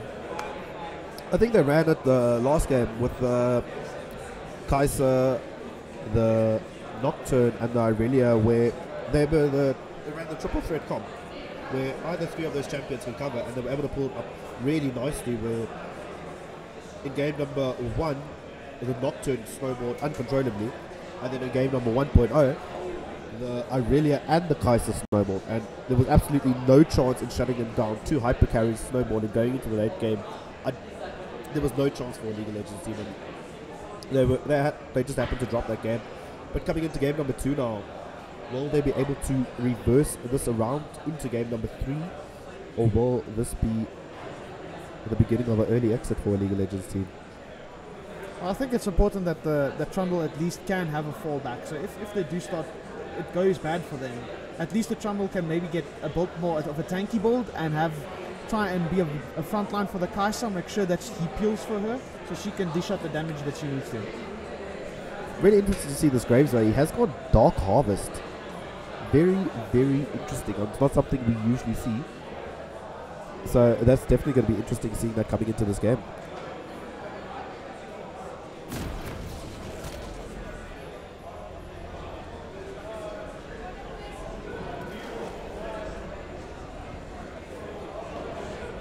We are going to be loading into game shortly. We're just having a little bit of technical difficulties, but we will be with you in just a second.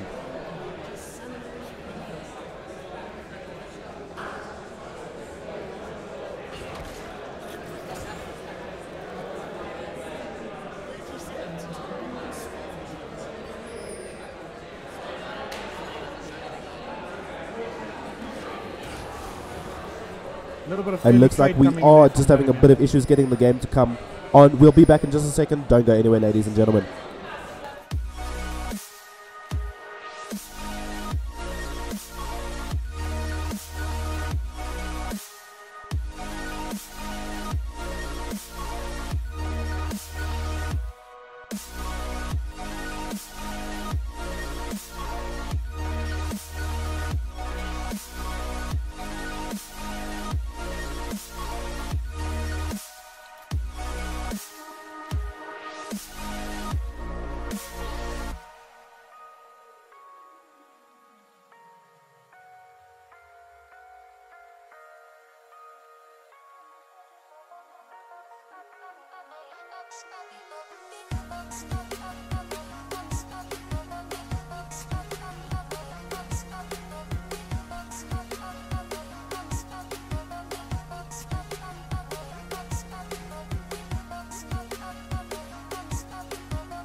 Spirit of things, we lose our sight when we put our trust in things of this material world.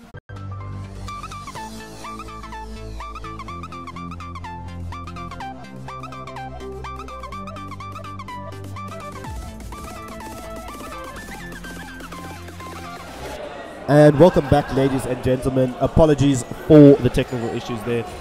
Looks like we've just been running into issues left, right and center now with the net, with the computers, but it looks like we've got everything up and running and we are back. Just looking at how things have started out, nothing too hectic has happened just yet. I mean, both lanes still looking quite even.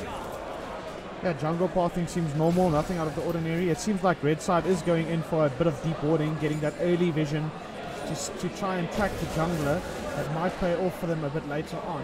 So we'll have to see if they can work with that to counter some jungling. Looks like Twitch is getting a nice trade onto the Kaiser and it's getting a bit of damage, but Kaiser does get a Q off on and does get a bit of return damage, but nothing tactic too happening. We do see a bit of a trade going on between the Cho'Gath and the Maokai, but all in all, everything just starting off slow.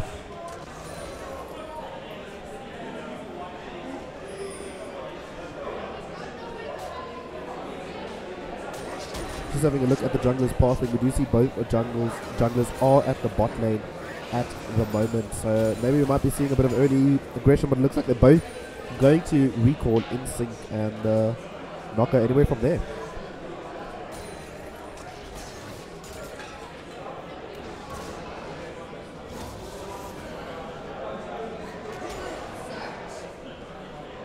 So as soon as the Smiley talk to me, what do you think we are going to get out of this game? I mean, we saw quite a convincing victory from Era Millennium in game number 1. Do you think it's they're going to keep with that strong play, or do you think there might be a bit of hope for a League of Legends team? I think a League of Legends team has to just take a step back. I think they have all of the knowledge in their team. They have really good macro. They have to listen to each other and get those macro plays going for late game. If they do struggle in lane, they shouldn't force too much, and they should just look at getting the macro plays right, get vision control, and work around that. No, I think that they're definitely able to get the macro in their favor. They should be able to take this game, but Era Millennium, they've been showing some strong macro themselves. Their rotations have been on point, and they're able to get done what they need to. We do see they engage onto Trundle, but it looks like nothing else is going to come out of there. Trundle would have had the reinforcements of Vladimir there, so just rather going to back off and say thank you for taking my wolves. So I think for the early jungle start, it's interesting who would win between a Graves and a Trundle. I think the Graves would dish out a bit more damage, but he doesn't have really good ganking pressure early unless the enemy team really overextends. So I think these jungle invades would probably be the best for him, considering like just as we saw there, him trying to not get the Trundle to get the scuttle, so he has more control over the jungle but not so much the lanes. Thresh going for a bit of a hook there, but it looks like it is going to hit with a minion. But we see the ignite coming out by Braum there, and Twitch going a bit hectic onto the Zaya, but it's going to be enough, and Thresh going to be able to pick up that first blood onto the Kai'Sa. The hook does come in from Thresh, and it's going to be just enough for Twitch to get the kill, and that's 2 kills to the bot lane of the League of Legends team. Twitch and Thresh each picking up a kill for themselves. I think Twitch just stood there like he was auto-attacking AFK. I mean, that was like, what was I watching? I think they tunneled a bit too hard on Sexy B on that Thresh. They thought he was overextending. He was just playing the bait. He got the ignite down, waited till it ticked away with a shield on him, and then when they didn't notice them being basic attacked by the Twitch, and when they knew it again, they were dead. I mean, Twitch had max stacks. He was able to get that E on, and that execute that Twitch has is just, you don't expect the damage. And I mean, at level 3 or level 4, I mean, with just the Durin shield, you don't have the damage items yet, and for that damage to come out, I mean, the ignite followed up perfectly. Kai'Sa didn't even have time to heal before she realized she was dead.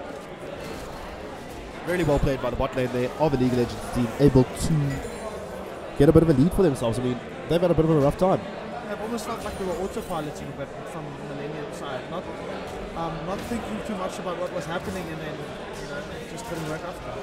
I mean, let's be honest, after the stomp that they had in game number 1, I mean, you coming into game 2 pretty confident, pretty buffed up. I mean, like, you've just been able to get this, but we do see Sexy B is caught out, and there's absolutely nothing he's going to be able to do here. Out of position, and he's going to go down, but we see Twitchy does have 6 Trundle. They're going to put out the ult, and the ultos are going to come out, and Twitch should put out the E, but Vladimir has made the rotation, and he is going to get the flash E ult onto the Graves and get that kill down. But Miles are rotating down the hill, though. Does come out of cast onto Braum, but it looks like Braum is still going to go down. One more auto should do it, but Maokai has TP down along with the Cho'Gath, and Cho'Gath is the next one on the list, but Kai'Sa going to be able to pick up the Twitch, and so many people just going down here. Maokai being the next target. He is going to land a 3-man Q just to keep them away, and it is going to be enough to protect him. Vladimir going to take a tower shot, but that Q going to just keep him at the exact same HP. And now Maokai actually engaging onto the Kai'Sa. Kai'Sa actually going to take a tower shot. What are you doing, Kai'Sa? You don't need this. And Vladimir, Balzar with the flash onto the Vladimir, going to put the silence onto the Vlad, but Trundle with the pillar going to be able to get them away. And that just evens out the score now, where a League of Legends team there, the 2-kill lead is now 3-for-3. So 1 for 2 kills there in favor of Era Millennium. Yeah, I think that was a pretty good fight for them. Now they're going to get this dragon off that fight, punishing Millennium for not having to back after that fight, not quite going in their favor. Well, with all of the members low, this is quite a free drag. With the Wind Drake going to be picked up by a League of Legends team, and Braum going to be the only one close by and not even in a decent range, so that's going to be over to them. And a League of Legends team now just being a bit proactive. I mean, last game we saw they weren't that good with the Drakes, with the rotations, but now it looks like they've almost woken up, I would say.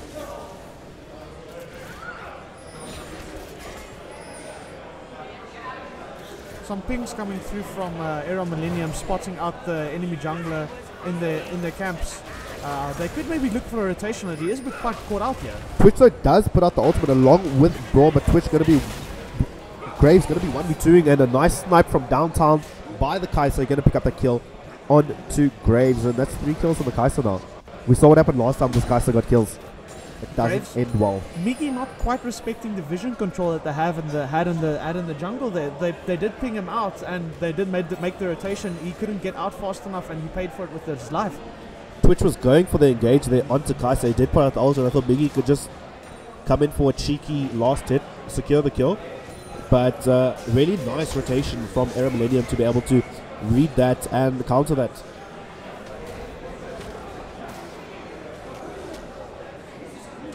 Two top laners not doing anything serious, just giving some slaps at each other.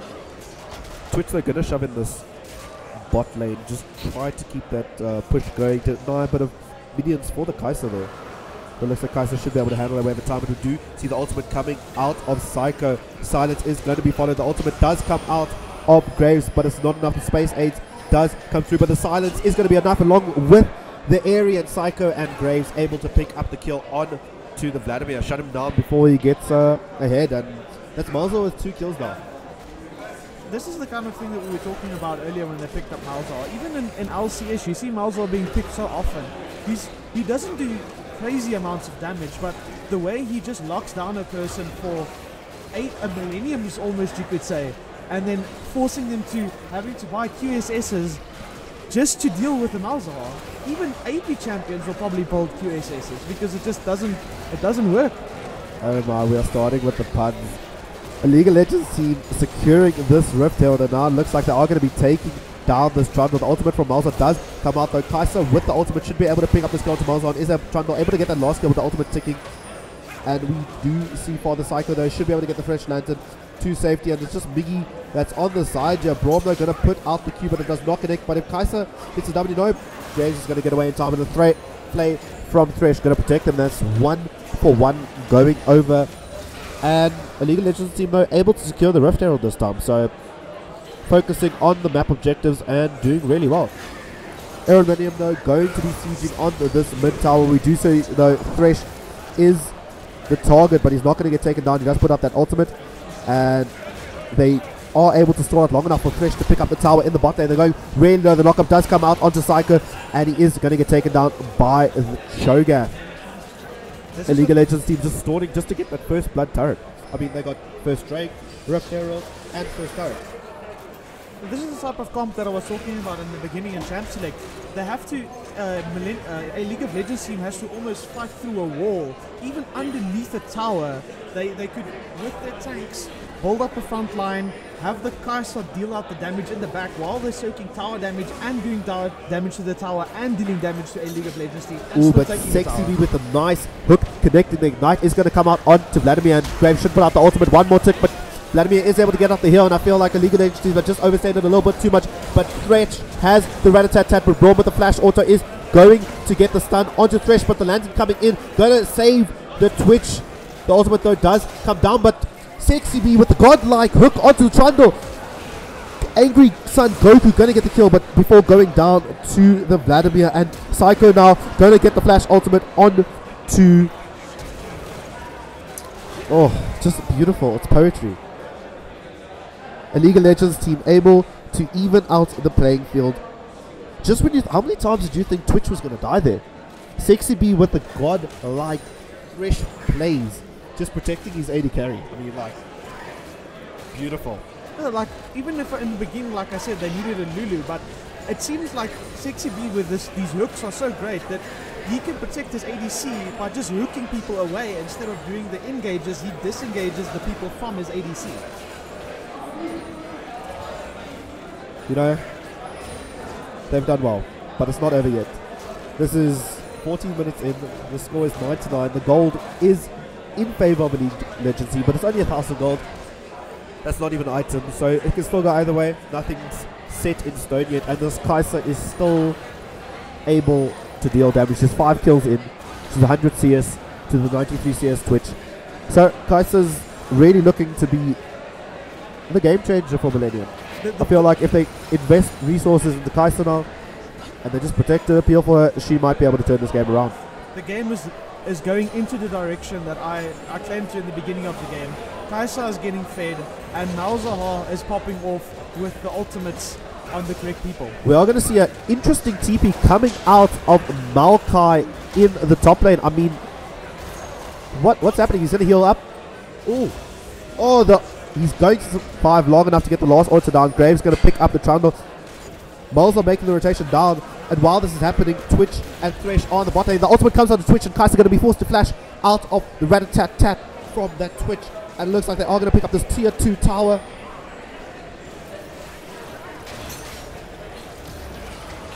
Doesn't look like it's going to go down yet. Vladimir with the rotation is going to secure that tower for just a little bit longer, but Thresh is going to get knocked up by the Cho'Gath there.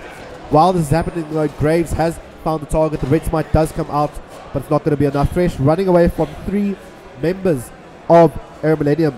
He does have those Moby trades, but he is going to be slowed. Oh, he's going to use the Wolves to his advantage, and it looks like he is going to get away safely. And a League of Legends team just going to steal a little bit out of the jungle of Air Millennium and just take what they can. We're going to go over to Psycho there.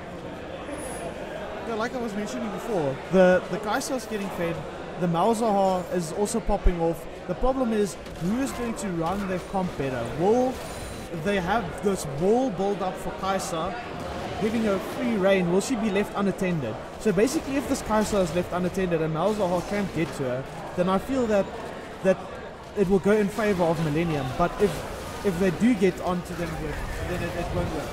We do see the Ocean Drake being the objective. They want to contest. Psycho, they're going to get knocked up from Chogo. Thresh putting out a hook, but it's way too far. Kaiser able to secure that Ocean Drake. But we do see Makai, he's gone in onto that Chogo. We do see the Vladimir being ulted straight away and going to get taken down by Psycho. Braum, they're going to be a bit out of position, and Makai going to be in the same position. Kaiser able to pick up the Makai. Double kill now coming in from the Malza, and Twitch able to take down this Kaiser. And that's 3 kills over to a League of Legends team for just their top laner. And looks like they're not done yet. They are going to go for this Trundle. One more auto should do it, and Psycho with the silence able to pick up their 4th kill in that fight. And a League of Legends team, they looking like a completely different team right now. I think they're making really good rotations onto critical fights where it almost looks like it should go into one way, and then they turn around, like the Twitch not being focused at the right times and being left unattended almost, because they're trying to get the Malzahar dead, but they have to remember that it's still a Twitch, and if you leave him unattended, he will still do really, really good damage. We do see though that the Vladimir has picked up that QSS just to get out of that Malzahar out, because I mean, how annoying was that last fight? I actually thought that that Vladimir was going to get that opportunity to go into his pool and survive there, but he just got bursted so much while that Malza ult was ticking, and he wasn't able to get out. And now he's forced to buy the QSS, which is going to delay him. So now what does the League of Legends team do? I mean, there's a good chance they're still going to ult the Malza, just for the meme. But I would expect them to maybe go for the Kaiser now. I'm pretty sure that they only have one thing to do, and they have to focus the Kaiser. If they don't focus the Kaiser, then that's their win condition. I mean, the Kaiser is definitely where the damage is sitting at right now. She has completed a Storm Raise, and it does look like she is going into a Rage Blade very soon. So she's going to start dealing some serious damage. And I feel like if they're not able to lock up that target early on in the fight, they're going to see some troubles. Miggy did complete his jungling item, going on to his first damage item, so we have to see if the Graves can actually pull through as well, because you have to remember that a League of Legends team actually has 3 really great damage dealers in the team, so they don't have to rely on the Kaiser. Twitch though, they're going to bring out the ultimate onto the Braum, but the nice hook coming in from Thresh. Miggy able to get the kill onto Kaiser, and Twitch, oh my word, I was questioning that ult, but Vladimir flashing into Thresh's hook, and oh my word, the League of Legends team was just cleaning up. Miggy able to get the next kill on to the Trundle. How tilting is that? You flash in for the Vladimir ult, you go for the E, and then boom, you flash straight into a Thresh hook, and you realize you messed up. There's no coming back from that. This is a really, really great game from this Thresh. Can we say luck or prediction from Sexy B there? Well, this is his main champion, so I think I'm going to say prediction. Prediction. You knew that Vladimir was flashing in. And it looks like a League of Legends team is now in the driving seat of this game. They're going to take down the Cho'Gath in the top lane, and they're going to open up the mid lane even more, taking on that tier 2 turret. And a League of Legends team they're looking so much more confident coming into the second game. They're making clear decisions. They definitely look like an entire new team. It is looking really great. All perspectives. Look at that damage onto Kaiser just from the Malza. Just a combo from the Malza. And you have to go back because you know if I step up again, I'm dead. I'm pretty sure Malzahar probably won't be allowed again in the next game. Malzahar 7-1 right now. He's died once. Not as impressive as the 9 and Aurelia. I can confirm that. But we're definitely seeing the damage coming out of Malzahar. And I know for a fact that a lot of these champions aren't going to make it through if a League of Legends team is able to close out this game. I feel like at the moment it's almost a comp thing. Malzahar's ultimate just being so. I wonder if we're going to see more QSS. I see Kaiser hasn't picked up a QSS at the moment yet. That's pretty. I think it's a big problem. That I think she should have maybe delayed her build a little bit, just so she's not getting picked continuously each time she's getting caught out by either the Malzahar or these godlike Thresh hooks. Kaiser 100% going to be the target for not respecting the Malzahar there. And I feel like which champion do you think is actually going to make it through? Because The Malzar's performing, the Twitch is performing, the Thresh is performing, the Graves is performing, the Maokai is soaking up damage. Performing. We should still consider though the Maokai has also a point and click CC stun, and he also has the area effect ultimate that can stun even more than one person. And they're playing it to they're playing their strengths, and this is what we need to see in League of Legends. First game, I wasn't too confident in the draft of the League of Legends team, knowing their picks. I don't think they really thought about the draft too much, but you can really see they're going back to the basics, and they're going to pick up another Alta turret. That's 5 towers now over to a League of Legends team. Just one more, the ultimate just going to come out onto Braum, and the Shane CC should come out for the Psycho, able to get that kill on to Braum, and that is their front line down. They only have the Trundle now. Cho'Gath going to be in the bot lane, but it looks like a League of Legends team is looking to break into the base of Era Millennium.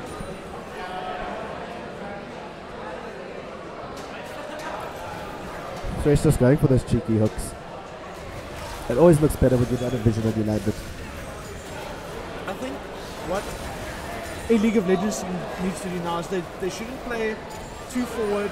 The Malzar ultimate's not up yet, and they're missing some CC, so just sit back, CC, take farm, make sure you have pressure in all your lanes. When objectives come up like the Drake, that will be up in 10 seconds, which is infernal, so it's a really good Drake to have. Oh, the QS is coming out from Vladimir there. It's not going to be enough for Miggy. He does whip the ult, but the Thresh going to land the hook onto Malzar. We are going onto Braum. We are going to see the TP though come out of Maokai. It looks like they are looking to siege this mid turret and get into the base of Era Millennium, and I don't know what they can do. We do see though Thresh is going to take a lot of CC. Maokai going to get knocked up, but we see the ultimate coming out onto Trundle, and I think he's going to go down way before he can get out of there, and Twitch going to go, and Maokai picking up the kill onto Cho'Gath. We do see the ultimate that come out of Vladimir, but the last auto should come out from Malzar, able to get the kill onto Vladimir. Thresh onto the Braum. The barrier going to come out of Malzar. I don't think he needed it. He did have the ignite ticking, but a few more autos. Thresh though should go down to the Kai'Sa here.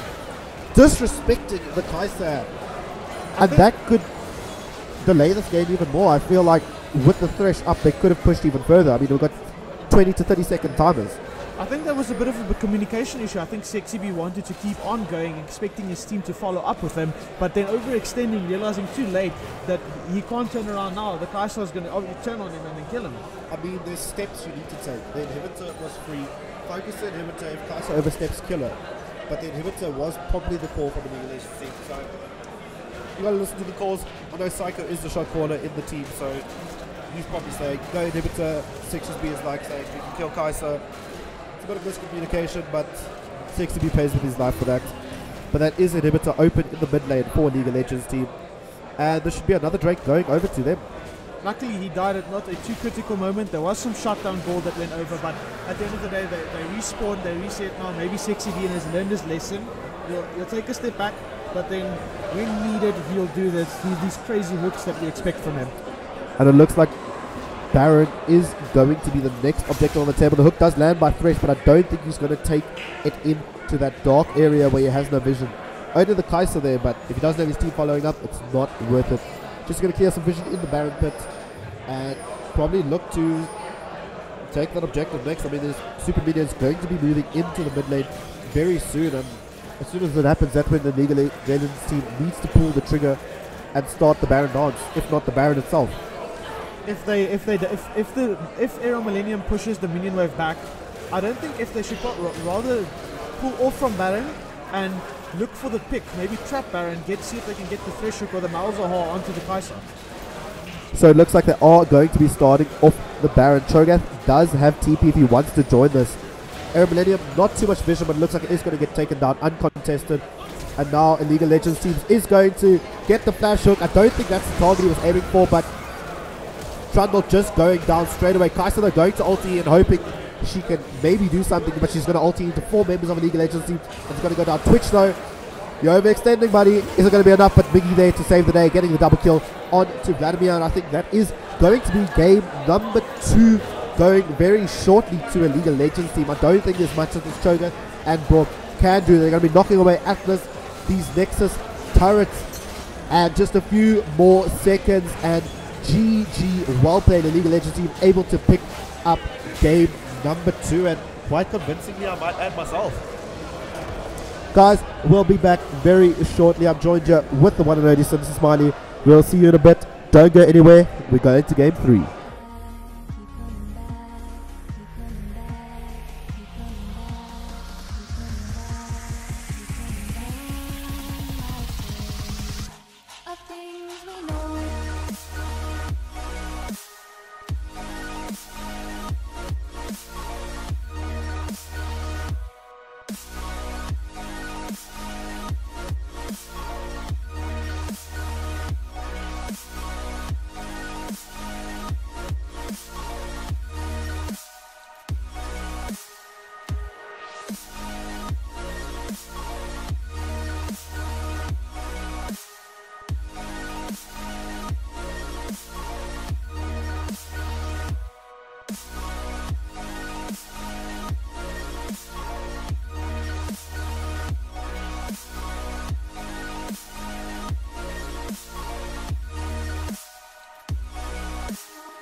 Spirit of things, we lose our sight when we put our trust in things of this material world. The things that fade away, yet we keep coming back, keep coming back, keep coming back, keep coming back, keep coming back, keep coming back, keep coming back, keep coming back, keep coming back.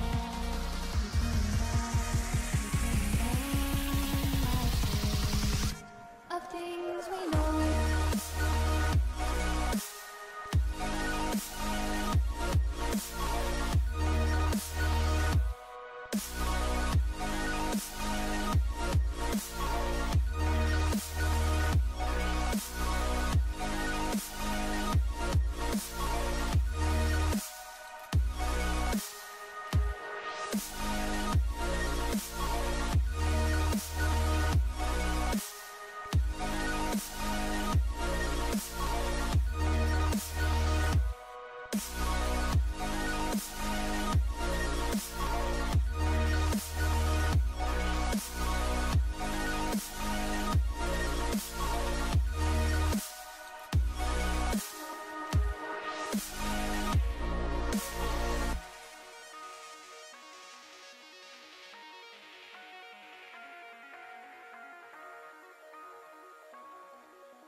forget all the wrongs and every reason why we've changed. And there's a storm inside my head. It's getting me in trouble, baby, and I can't break away. I thought that I could keep it low. Take it easy, take it slow. We can do it just like before.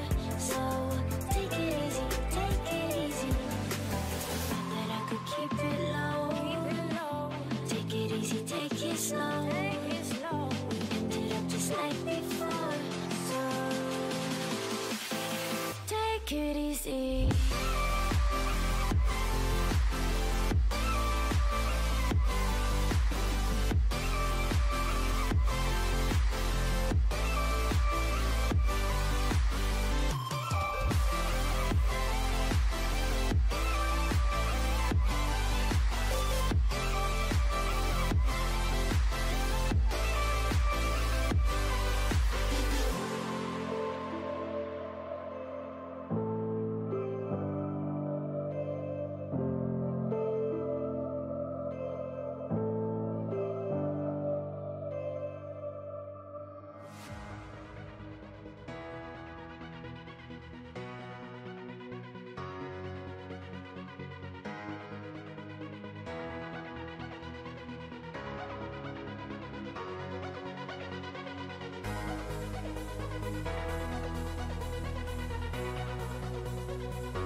Good evening and welcome. We're coming at you live from Monte Casino, where you're witnessing history in the making. We're working our way to two candidates to represent South Africa as far as the FIFA E World Cup is concerned. Oh yes, sir! Take a strike. Oh yeah! Oh!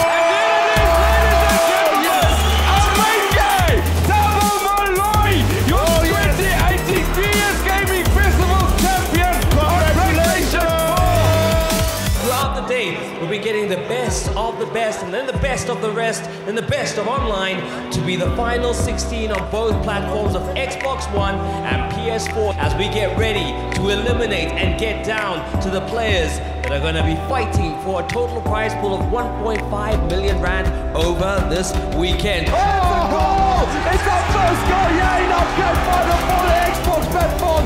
Bad deflection, they're going for the Sonya, and that is that. Shion is the winner. This is what dreams are made of. The Xbox victory goes to Shion. Congratulations. Make some noise, ladies and gentlemen, for your PS4, Xbox One, PS Gaming, FIFA 18 Double C qualifier winners, Tabu Muloy, and Shion Ukpia. All of you at home, I got a challenge for you. I want you to put a clock on your kids. I mean, really, just pick a week and see how much time they're actually spending playing video games. My issue is it's still not a sport. It's a game. Listen, is it a sport or not? I believe it's a sport. But I don't know if athlete is the right word that I would if you go don't break for. a sweat, I don't consider it a sport.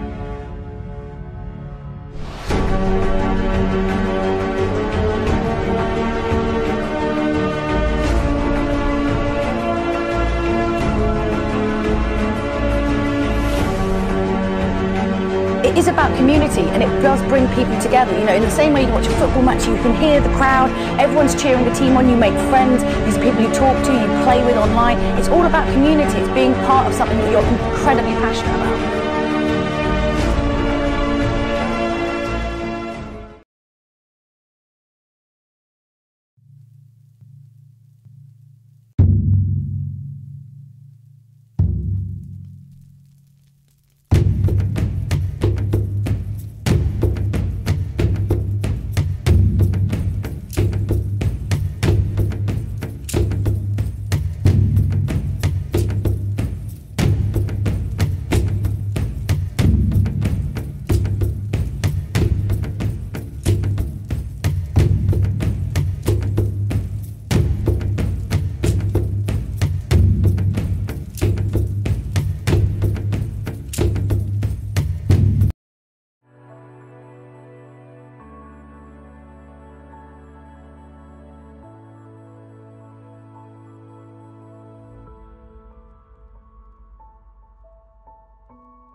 here standing by your side. Open up your heart and let me in. I promise not to break you. I promise I'll be all that you want. So let me in my heart before. Let me in. Oh, your love explodes. Our heart implodes. Your love explodes. Our hearts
And welcome back, ladies and gentlemen, to the third and final game of this series. It's been a killer of a series. It's been a long series, but it's been a great one. It's been a League of Legends team and Era Millennium, both teams fighting hard in their games to get the W.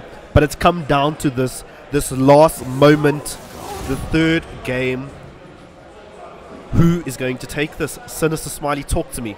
So it's going to be interesting to see what they're going to be letting through. So from game one, they already banned Nocturne, so that was a big problem for a League of Legends team from game one. On game two, we saw that Malzahar and Twitch together was later on more for the Twitch, but from the get-go, Malzahar locking down all the priority targets, killing them quickly, and then rotating to the priority objectives, eventually just snowballing them and creating the best macro for them. And winning them that second game. So we did see Malzahar being banned and Nocturne being banned, like I said. Aurelia also being banned from game 1.1. So most of those earlier problems of the previous games are banned. So now we're going to have to see if either team... We see the first pick Lucian with confidence. Lucian just being buffed in this last patch as well. Buffed or nerfed? We'll have to do our research, ladies and gentlemen. But Lucian has been picked, and that's 100% going on TYMC in the bot lane. We do have the next two picks, though, coming in for a League of Legends team. I mean, the Thresh is open, so Mr. Smiley. That Thresh last game, why did it make it through this ban phase? Talk to me. So I think maybe they're just trying to counterpick it. If Thresh does come through and they have not locked in the support yet, we have to see. Maybe they can pick up a Morgana being really good all round in fights. If you build that Zonias quickly on, you can aggressively walk forward, try and get the picks on multiple people with that ultimate, and then priority targets, if you want them to not be CC'd, you put that black shield on them, and it can really help leaving them unattended almost. And just when you think they're gonna go for the Lucian Braum, Sexy B is like, I don't need Thresh, I will take your Braum and not give you that opportunity. But just like that, the Morgana pick, which you did mention earlier behind the scenes, that comes in, and Techno is going to prove why Morgana is busted. I mean, he's also a phenomenal Morgana player. I've been doing my research on him, and you as well, you've seen that Morgana is one of his top champions. Yes, it's something that's been around for a long time. to counter heavy CC comps. And even the last game, it wasn't banned out. So it's interesting that it was never picked even in that game. So the reworked Nunu is coming in. Nunu and Willump is going to be picked for the jungle for Era Millennium, and the reply is coming in. It should be the Graves again. I mean, Miggy, we questioned at the beginning. He had the Dark Harvest on the Graves, and we're like, is this right? Is this right? But he came through. Did he not? I think later in the game, after he built up some stacks, it came through for him and he started doing a lot of damage. The thing that I noticed with the Nunu and Willump, they're trying to almost do the same thing with the Nocturne. I feel almost like it's going to gank side lanes really hard, especially if people are overextending. Since Nunu is so hard to deal with, if he comes into lane with that snowball and catches you off guard, it's really hard to see. And the AP ratios on that snowball is disgusting. If he charges up completely, that's some dank damage coming down. Well, at the end of the day, it can be a hit or miss. If they don't get the picks that they need on the Nunu, if both side lanes make sure everything is warded so they can see the Nunu coming in early, and if he doesn't get any AP for AP type Nunu instead of a tank Nunu, then I think he's not going to do much in the game. So that's all going to depend on how they're going to reactively play against this Nunu. My word, is this ban the mid lanes or what? We got 4 mid lanes banned from a League of Legends team, and a League of Legends team's banning out 3 mid lanes. It's already 7 mid lane bans. I don't think they want to give any comfort picks in this game. I mean, Oriana's been taken away, Aurelia's been taken away, Swain's been taken away, Karthus has been taken away. 5 mid lane bans, the Veigar. Where does Psycho go from this? How deep in his champion pool does he have to dig? All the champions I know that he can play is in that list. I think they're still fine. I believe Father Psycho, Victor still went through, and there's many other picks for him. So I think he has a pretty large champ pool, so I don't think he's stressing too much. We do see the Twitch come through again. Imbepeat on Twitch last game. You question the ult, and then you actually see why he ulted, and you're like, oh, 200 IQ. He knows he needed the ult at that second, and it just did crazy damage. And I think it's a good pick for him. It's a comfortable pick. At the moment, I see comfortable picks all the way around for a League of Legends team.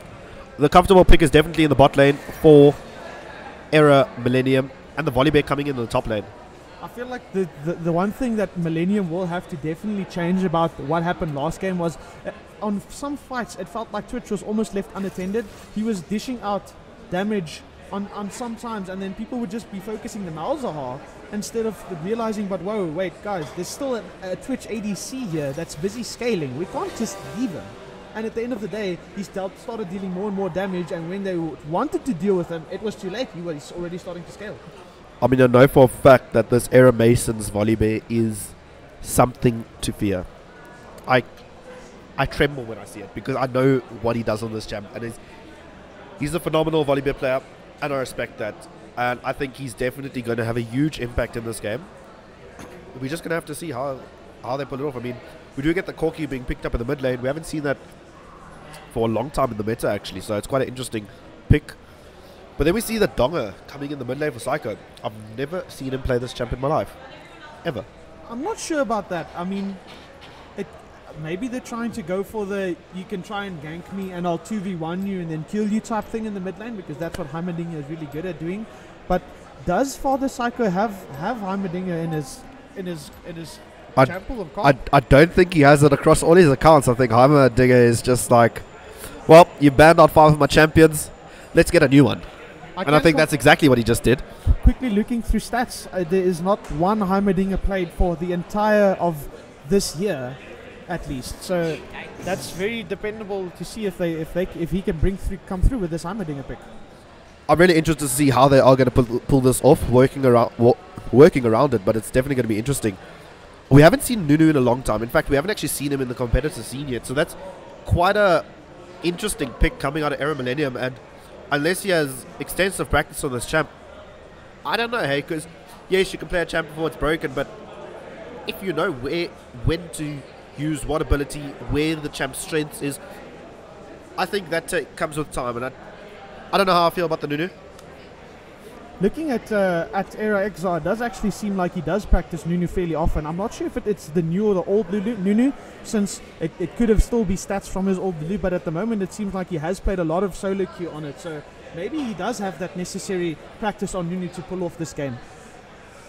We're just going to have to wait and see. But ladies and gentlemen, let me know your predictions. Let's get onto Twitter. Let's get that hashtag trending, hashtag BS Gaming Championships, and let us know which team you think is going to take game number 3 of this series. Hashtag MIL win or hashtag ALT win. Sinister Smiley, talk to me.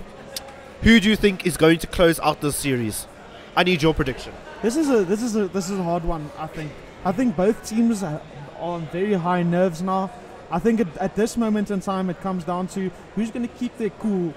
I think we have some good comfort picks here. I think they should try and work around this Pete's Twitch. We know it's something he's really good at. The problem is, do they have the kit? I mean, Braum and Orn, they have really good CC. If they can like combo their ultimates to make sure that people can't get to the Twitch, almost create a wall with the Orn ultimate and the Braum wall, then maybe with those win conditions they can pull it off. I mean, realistically, that Morgana Black Shield is only going to protect one member from that Orn ult, from that Braum ult. And once that CC's over, your team's kind of squishy. Corky will Your also team need to is scale. your team is kind of squishy. Volibear is definitely going to be a face tanking a lot of the damage, and we know how much he can face tank and return that damage at the same time. So I think a lot of this game is going to depend on Volleyball getting ahead, snowballing. But then again, I've also seen Era TYMC's Lucian, and I know that he goes for that early game lead, and he goes for that snowball. I mean, we've seen it every game. The Kaiser, he's popped off. So I'm quite interested to see where he goes through with this game. I think he's definitely going to try and take advantage of the Twitch that needs to scale up first. So I think Twitch needs to be really careful not to get caught out by Morgana binding. Since we do know it's basically Alt F4 at this stage, playing against the Morgana that queues you, especially if she's going to max it first. So if he gets binded and Lucian dashes in aggressively, that's going to be a kill early on, and Twitch is not going to scale, which is one of the win conditions lost. I think that's definitely GG well played. If that binding gets through, Twitch is just going to have to play really safe.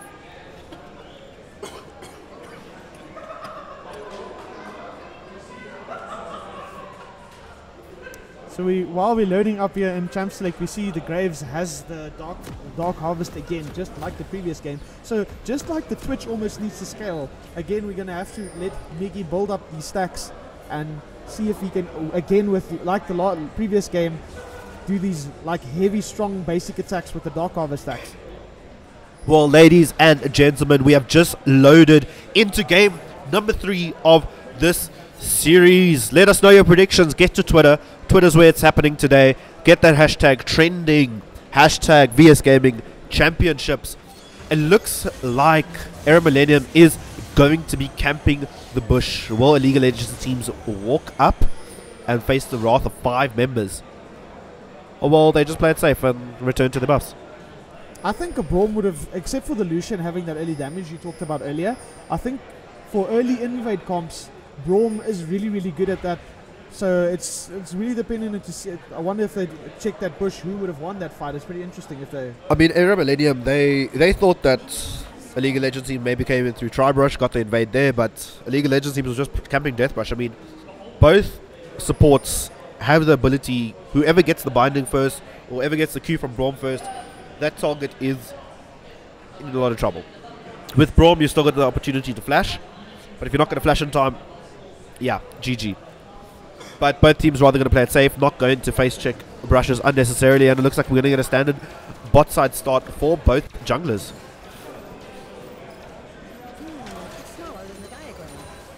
So I think one of the important things to remember about the Heimerdinger versus Corky. Corky has a package that he needs to pick up later on, and with a Heimerdinger putting down these turrets, it creates a lot of pressure in mid lane, not allowing the Corky to push his wave in, go back, pick up his packages and roam successfully, since if he does that he risks losing his towers actually, because our Heimerdinger has such strong push with his turrets that he puts down. So that's something to consider. And we see that first binding does connect with the Twitch, but it's way too far off and there's no follow-up. But Angry Sun Goku needs to know that if those bindings are going to be connecting, he's going to run into a lot of trouble. He has to at least wait for a while, so he can at least start farming up a bit, getting those items started so he can have that impact late game on Twitch that he needs to. Looks like Orn's got a little bit of a push going in the top lane. He did reach level 2, so he was able to just zone the Volibear off actually from level 2 still. Volibear should hit level 2 now, but look at the damage he's taking just from those trades. Really nice placement there. I mean, 2 CS, 211. Really nice play by the Orn. And we do see the stack is on Morgana. Graves are going to E in, and we do see Morgana going to take quite a bit of damage, but it's not enough, and that's 2 flashes down, 1 for Twitch and 1 for Morgana. Unfortunately, I think 6CB did keep his ignite there. I think they committed so hard that he should have maybe just expended that that ignite, and maybe hope that with the Twitch burn, with his ignite, that they could actually maybe pick up with that kill. He did walk away with very little health. I think they were playing it rather safe. Let's not overcommit. They did not have vision on the Nunu, so rather play it safe there. And we do see Nunu has invaded the Graves there and was able to steal the red buff away. But we do see Morgana going really on. The first blood is going to come in for Twitch. Morgana with no flash, out of position, going to get taken out. And now Twitch just going to keep hammering at Lucian. Lucian with max stacks on this Twitch E is going to go so low. Oh my word. Twitch getting the E on, and Lucian's going to be forced out of this lane completely. And look at that wave that's about to be denied to Lucian. This is a big problem. We've been talking about how Lucian needs to win this early game since he's so much better than the Twitch at the early game, and now he's already falling behind with farm, and they got the kill. This seems to be like a problem. Ooh, Lucian going so low again. I really feel like the black shield saved Lucian's life there. Yeah, the summon Airy with the shield. If you do pop a supportive ability like Black Shield, even though Black Shield itself doesn't necessarily give you a shield towards damage, it's just for spells. The summon Airy does proc, so it did provide him that little bit of shield with the Black Shield, the normal shield. And it looks like this bot lane is really going in favor of a League of Legends team. Almost a 10 CS now coming in for Twitch, but it looks like the other lanes have evened out quite a bit. Volibear was able to catch up in CS there, so he's still relevant. And even though the zoning helped quite a bit in the beginning, able to come back. Ooh, but a nice trade coming in from Orn there. Not able to pop the Volibear's passive just yet, so he's still going to have that to hold on to. You definitely have to respect the Orn damage. He's not quite the usual top laner where you think he's just going to slap wet noodles like other top laners. His damage is really deceptive, giving you that shield while you do that damage as well. I mean, when he gets that last clap in, you see your health disappear. And you don't expect that from a tank usually, but Orn, he's just something else, something special.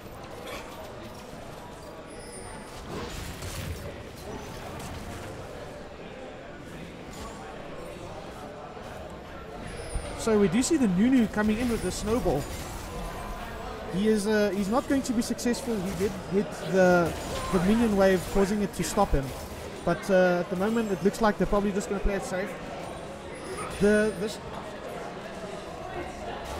So the Nunu actually, that was really good notation from the Nunu there, considering that, okay, he's going to take the snowball down to mid now. When we do see it connecting on to the Graves, and that's going to be a kill going down. Heimer able to flash over the wall. Lucian though going to go for the Lucian. He does get the dash in, and he's going to get the last 2 autos on to the Heimerdinger, and that's 2 kills now over to Aero Millennium. A nice rotation coming up there from the Nunu and the bot lane. Really well played there from them. I think that this is something that Lucian really needed. Bit of misplay from a League of Legends team. I don't think they should have that kill. Basically, the lead that they just built up, they lost again. So you have to. Ooh, Twitch narrowly missing the binding there from the Morgana, and I feel like Twitch at the moment, he's sitting with the most damage items in the game. So they're definitely going to have to start playing around this Twitch, get him maybe snowballing. But Lucian, he's also got a kill now. When he's backing, he should be able to put out quite a bit of damage. Heimer though, zoning this Corki quite nicely even after the death. Corki though, I don't think he's backed yet, so he's just going to try recall. No, the Heimerdinger going to deny the second recall there. Nunu snowball so far looking really promising for them. I mean, they're making this. They failed the gank and bot, but immediately after that saw the opportunity in mid, turned around and went to immediately thinking that this is a very good opportunity, let's take it, take the Nunu advantage of that almost global presence that he has with the snowball, and gets the kill. Really well played. I don't think they were expecting that damage though. I mean, we did speak about the ratios on Nunu a bit earlier, and that snowball, disgusting. Disgusting. I mean, they're going to keep the pressure in the mid lane, yeah. Twitch going to be shoving this in. They do know that Lucian has back now, so they'll just push that into tower, get the recall in, and get some juicy items. 20 CS now in favor to Twitch. Lucian missing out a little bit with that roam mid, but that kill definitely paying off for him. Yeah, that early kill on Twitch still shining through with the CS advantage. Bit of a brawl going out here from the Orn and the volley, and Orn going to go really low, and before he can get the ultimate, he is going to get taken down by the volley bear, not respecting the damage that volley bear can put out there. Yeah, that percentage health damage bite that volley bear provides, actually pulling out really well for him there, almost really deceptive about how that fight was going to go, and when he went low, that percentage missing health coming through, almost being an execution to the fight. I think Orn just used his shield there when he wasn't actually taking any damage. I mean, as soon as the shield went down, Volleybear just went for it because he knew that Orn had nothing. And Orn pays with that with his life. Morgana, they're going to put out the ultimate. We do have Nunu making a rotation. Braum going to be forced to flash, but is going to get the last tick of the Morgana binding. And it is going to be enough, though, for Twitch to take down the Lucian before Morgana does get the Braum, though. Twitch is going to keep pushing up. He does have the ultimate. Is going to put it out, get a few orders on to the Nunu, but the ultimate, the Q does come in from Morgana, is going to connect, and one more auto should do it, and Twitch still going to get the kill on to the Morgana. Nunu getting the shutdown onto Twitch. Very good ultimate from the Braum there, almost stopping them from doing a full tower dive, not quite making it as clean as they wanted it to be. Ooh, a nice little trade there coming in from the Heimer, getting a nice combo from all his turrets. Now, Orn needs to respect this. I mean, last time he went for this trade on the volley, he paid with his life. I don't think he wants to just go down to the volley so easily again. It's important to note that it looks like the volley bear is opting in for almost the Titanic build, I think, where he's going to have a lot of damage, but at the same time getting that little bit of tankiness, helping him being a front line for Era. Era Millennium going to be able to pick up that first Drake, though uncontested by a League of Legends team. I think with Twitch going down, there wasn't much room for him to make the rotation there.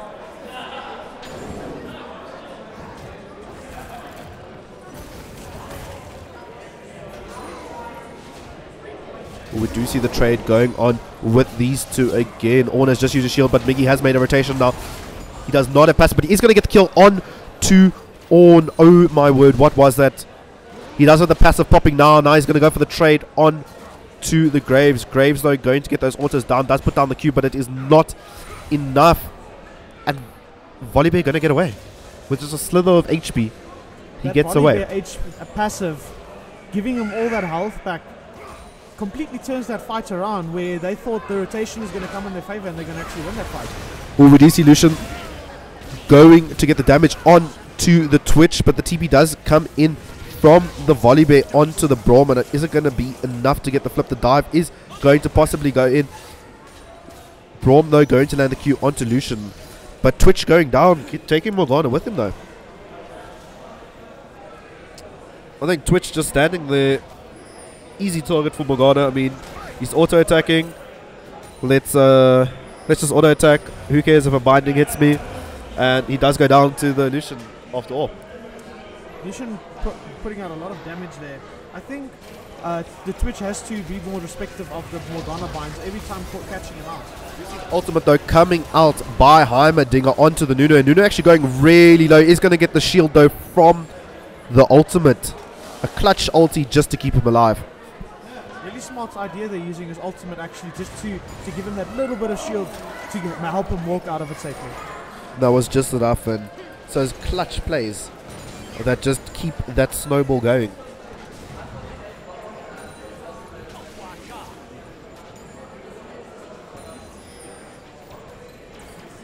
we do see Rift Herald up and no vision around it. I think at the moment there's no dragon and all lanes are kind of keeping it passive. Heimerdinger is backing.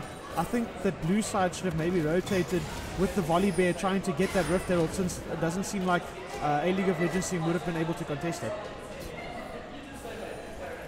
Going to see Braum just clearing out a bit of vision, trying to get things in their favor in the spot lane. That Morgana definitely paying off in the bot lane. I mean, a lot of the kills that has gone over to Lucian has been because of those bindings that we spoke about earlier, and we're just seeing the pressure that Morgana is able to put out in the spot lane. The Q does not connect from Braum. A nice duke there coming in from Lucian. Interesting to see that the Morgana is not going for the usual at the moment.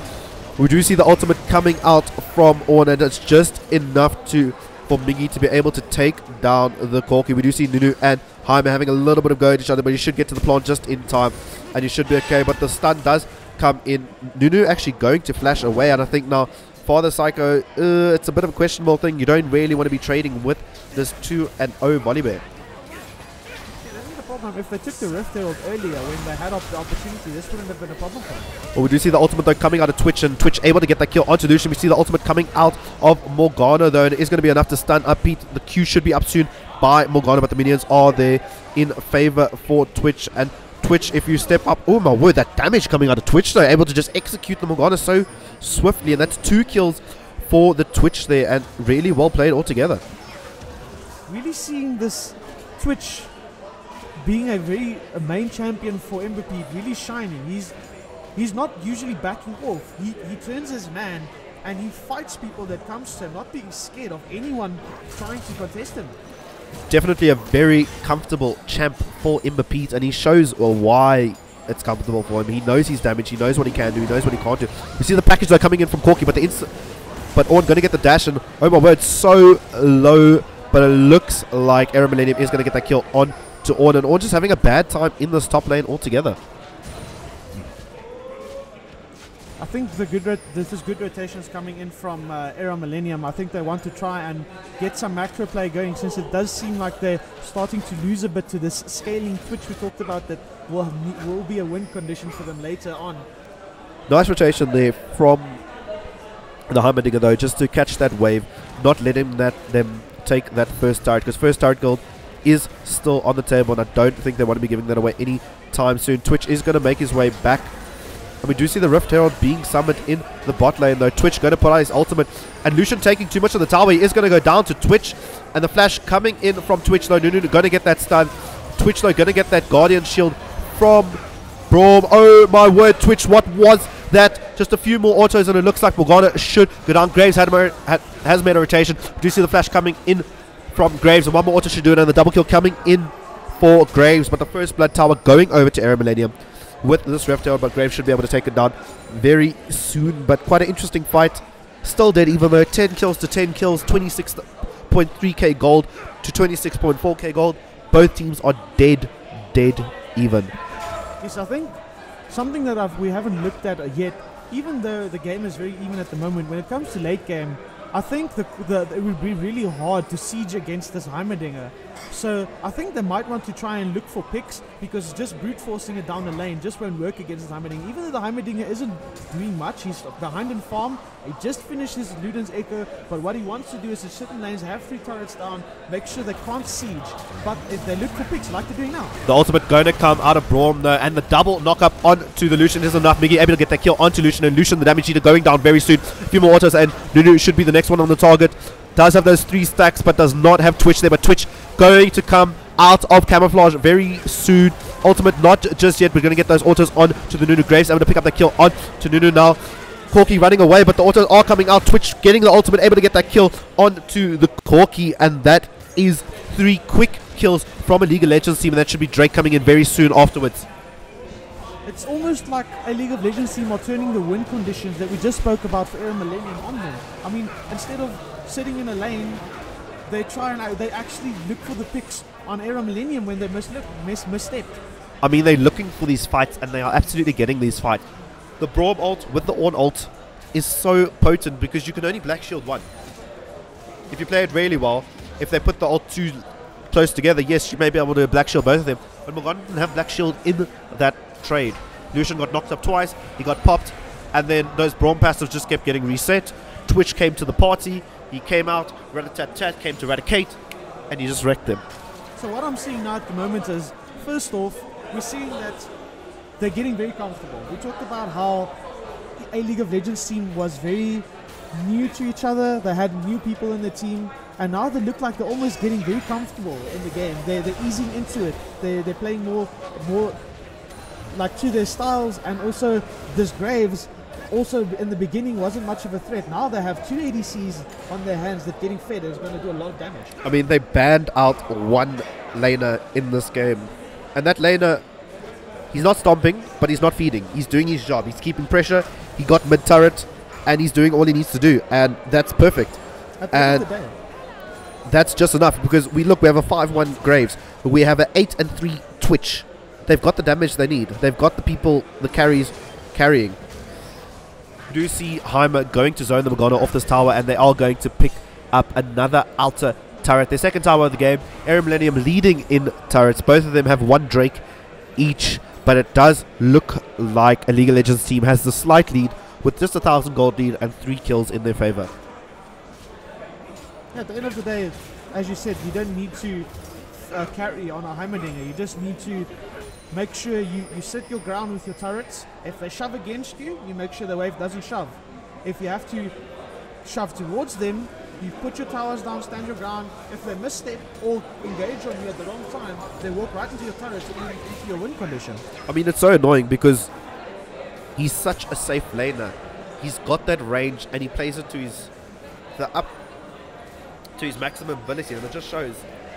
Corky does have his package. They might look for a fight. The package is actually an option, but there's 4 members of a League of Legends team into 5 members of Era Millennium. Heimerdinger is out of vision though, so they do not know where he is. He is a bit out of position, I would say. He's not there in case a fight breaks out, but it looks like they're just going to call it off. And we'll see what Corky does with the package. He has gone to the bot lane. I feel like the package timing isn't that long. I feel like they're almost going to waste that package now if they don't make a play with it soon. Well, I think they were looking for that play in the river, but the League of Legends team respecting, they know he's got the package. Let's not give anything up now. We've got a little bit of a lead. We've got a little bit of the map. We've got mid open. Let's just keep this going. Interesting, no dragons up at the moment, so it's going to be interesting to see, are they just going to try and stall out the game for now, or are they going to look to get vision set up around Baron and then look to trap it? We do see a bit of a rotation though coming in from Era Millennium. It looks like they're bringing 4 members up to the top lane though. Braum though going to get hit by Morgana binding, and I think he's just way too out of position. He does get the flash over the wall. Oh my word, and he's going to get the jump to Twitch, and he's through to safety. Just when you think you've got this kill on Braum, he's out. Really well played by 60B. Phenomenal flash. And just good rotation by his team to be able to give him a good position. Heimerdinger going to put out the ultimate bouncing bomb, but it doesn't connect. Graves going to steal away that grab from Nuno. Nuno actually going really low now. I don't think he can be that far up. The ultimate does come out from Twitch. Nuno though putting out the ultimate onto 2 members, but it's not going to be charged enough and it's not going to connect. We do see though Ornn in the back line. He is going to be 1v3ing, but the shackles does come out from Morgana and is going to finally pick up that kill. Got 2 members of Royalty down, the Braum and the Ornn, for just 1 member of Era Millennium. So Era Millennium actually getting the favor in that fight. I think that fight was way too split up. There needed to be much more coordination between the 2 teams, whether they wanted to fight or not, and then make a decisive decision based on that, with the end just costing them. I think they need to just watch out that they don't misplace themselves, because they need to work around the Heimerdinger, as mentioned before, and the Twitch needs to stay safe. I don't think that Twitch ult was put into the best position. I think they really struggled. The flash engage is going to come onto the Twitch, and Volley doing so much damage, but he's going to get stunned on. Lucian going to get the piercing light onto the Twitch, but is going to get taken on straight away by the Twitch as well. And Volleybait taking up so much damage, and the pass is going to keep him alive. It looks like Braum is going to go down to the Morgana. Just like that, the bot lane of a League of Legends team is down for just the trade of Lucian. Era Millennium showing that they're still in this game and they're still putting up the fight. It seems like this Volley Bear is doing some really good work for them. Every time he's making sure he puts his focus on the right people. He aggressively ran and flashed onto the Twitch immediately, and the whole team followed up. I must say, I did say earlier, I respect this Volibear. I know he's a good Volibear player. He put out the damage. He knows what to do, when to do it, and he pulls it off really well. And he has that Titanic Hydra finish now as well with the Warmogs, which means he can do those risky engages, then try to disengage, build that health back up, and go in for round 2 again. It looks like Dragon is going to be the next objective on the board. No vision on the pit yet. The League of Legends team going to be the first ones to arrive at the site, get that vision down, and start getting deeper vision into the jungle of Era Millennium. This is their objective. They want it, and I don't think they're going to just give it away too easily. And we don't really see a rotation. Actually, we do see the ping for the Baron. It's only an air Drake, so League of Legends team needs to be really quick if they are going to contest this Baron. But the Drake does go down, and it looks like the rotation to the mid lane is going down very quickly. They might even be looking... Ooh, could they be walking into a trap? That Death Rush is available. The Dark Binding does come onto the Braum. Braum going to get the ultimate off. On ultimate does come on. Twitch able to do so much damage. Oh my word. Literally getting the kill onto Twitch. Twitch getting shut down very early, but everyone's so low. Oh no, with the beautiful knock-up. Graves able to get the kill on to Volleyman. It's just Nuno and Graves getting the double kill on to the Corki, and just like that, a League of Legends team able to get the ace. And it looks like they are going to be pushing down the mid lane. There is a huge wave in the top lane there, and it looks like the Ornn is going to be able to clear that out. And they've got 2 strong laners to be able to clear that mid lane, and possibly they'll probably be able to get 1 turret here in the mid lane. But really well played. Twitch going down early in that fight, but Graves is showing he has the damage and he can put it out. I think before the Twitch died, he pumped out enough damage to say, listen, yeah, I did something for you guys. I made them low for you. I mean, Twitch was still getting kills when he was dead from his poison. That just shows Twitch was in that fight even after his death. Yes, and I mean, it's important to know that this should have been a fight that I think should have been gone over to Millennium. They set up a brush, they had the elements of surprise, and they still couldn't push through. With the Heimerdinger just cleaning up the fight afterwards. Really critical CC also coming through from the Ornn, making them... That Ornn ult came in at the perfect opportunity. And Graves, that Dark Harvest is starting to shine now. It's starting to put out the damage, and Era Millennium is starting to feel it. And I feel like they need to start respecting this Graves, because yes, Twitch has the kills, he has the damage, but now Graves is starting to turn on. He's 7-1. He's got his Black Cleaver, he's got his Warrior, and he's ready to start putting out the crazy damage. Although going to be on the side here, it looks like the League of Legends team is going to start grouping in this mid lane, starting the Baron dance. Volley just going to get a little bit of a push in the top lane. That tower is in his line of sight, but he needs to be careful now. They do have a lot of vision, so they will spot out on League of Legends team, and Volley should make the back off quite easily. I think the important thing to notice here is that Era Millennium is trying to set up to surround the Baron. As I spoke before, the Heimerdinger is really good at making sure that they can't siege turrets, so they don't actually want to try and force down a mid lane and want to rather play around the Baron. But as we saw even in that previous fight, trying to trap them, it didn't work out for them. We do see Nuno going to get 2 stacks of Braum passive, but Morgana going to be there just in case with the Black Shield. But it looks like a League of Legends team is going to be zoning out to Era Millennium on this Baron. And they are going to be starting it off, and we have not seen any rotation yet. Volleyball going to spot that they're on the Baron, and the rotation is going to come in very quickly. Corki looks like he does have that package at the moment. A League of Legends team stuck in the pit though. Twitch, I don't know if he's in the best position, but the Ornn ult does come out together with the Braum ult, and Twitch just doing so much damage from the backline. No one able to get to him, and Twitch going to get the double kill. Graves also getting a kill, picking up the Baron, and it's just Morgana left. Twitch chasing this though. Morgana does not know, and Morgana, that was disrespectful. You're recalling on a blasting plan. I mean, Morgana, they're going to run away, but the League of Legends team doesn't need to chase this. They've got Baron. They've got the Baron power of minions in the mid lane. This is 100% an inhibitor, if not more. Really great secure coming through from Miggy, making sure they get the Baron, and then Twitch, knowing that Baron is down, doesn't have to worry about aggro anymore, stands at the back of the pit as safely as possible, trying to dish out that damage while his team is making a frontline for him. I want to talk about that Ornn ult though. It was, oh my word, like Twitch was at the back of the Baron pit.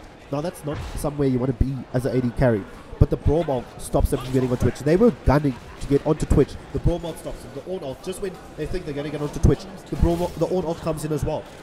And before they're just about to get to Twitch, and then Twitch is already killed them. Just such good peel coming in from the League of Legends team, able to keep them off. And they just left, right, and center destroying the structures of Era Millennium.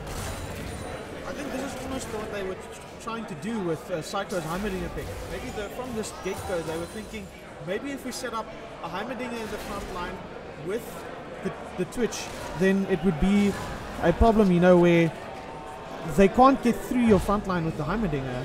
So the Twitch can just, if he kites properly, he can just stand at the back and deal out as much damage as he wants to.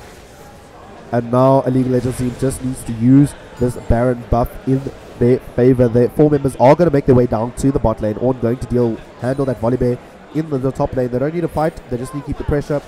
Orn has that TP ready, Volibear has that TP ready. It's just going to be a matter of time when the next fight is going to break down. They're going to look to siege for this next inhibitor turret in the bot lane. And if Era Millennium is just going to let this fall, I think they don't even have enough members yet to handle this.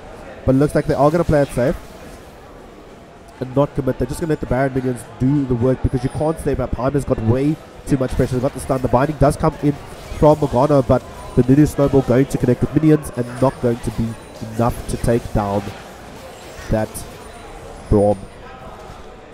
I don't think they need to force here. They still have some time left on the Baron, and they have the Heimerdinger that creates the front line, so they can sit back, have Baron minions push in, safely with the turrets, slowly chip away at the turret, and then when the time is right, then you can have the turret, finish the turret, and then maybe get the kill. I mean, they got the Baron empowered cannon blasting away at the turret. It's going to be a moment before it comes down. Graves does make his way for a rotation from the side, and this inhibitor now is exposed. Twitch holding on to that ultimate, and Era Millennium just getting poked out. The auto coming in from Miggy, almost half health of Lucian. That red buff going to stick away, and that's going to be the second inhibitor coming in for a League of Legends team, and it's just going to be a play by the book. We've got the one inhibitor, we've got the second inhibitor. We're going to rotate to the top lane, get that last tower, get that last inhibitor. We've got 3 inhibitors, but we do see the combo coming in from Miggy, though the ultimate does not connect on to that Corki.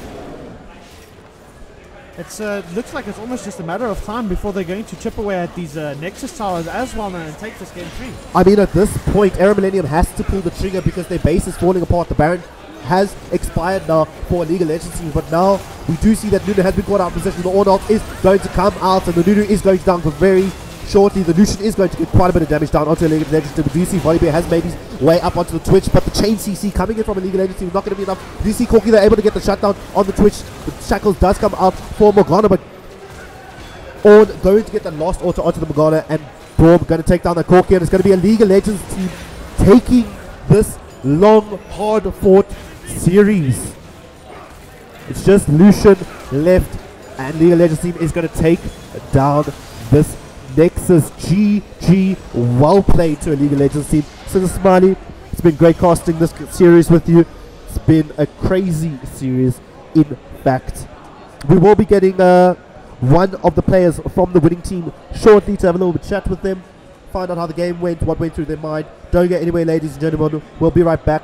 We also have another game coming soon. I think it's Prime D versus a League of Legends team, so the action is coming right back to you in just a bit.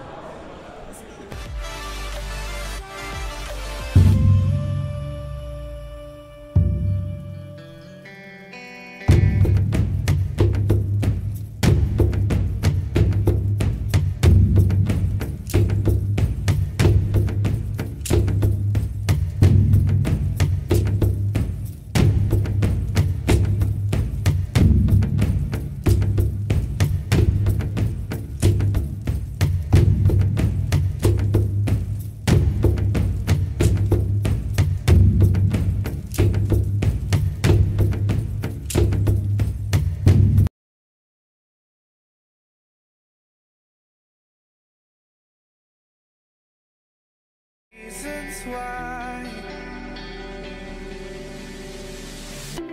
I lose myself in these city nights.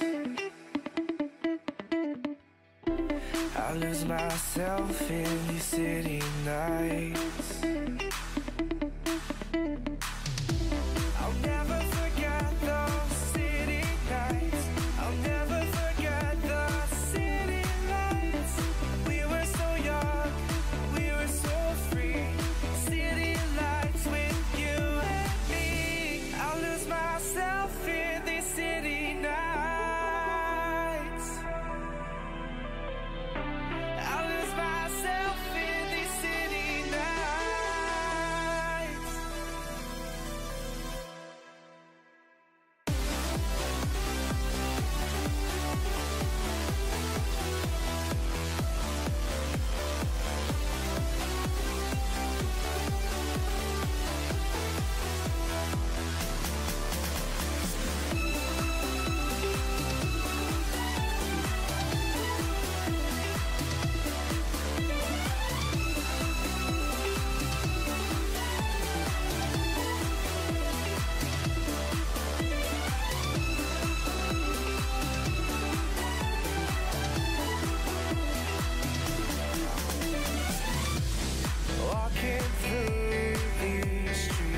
Lost myself in your city nights.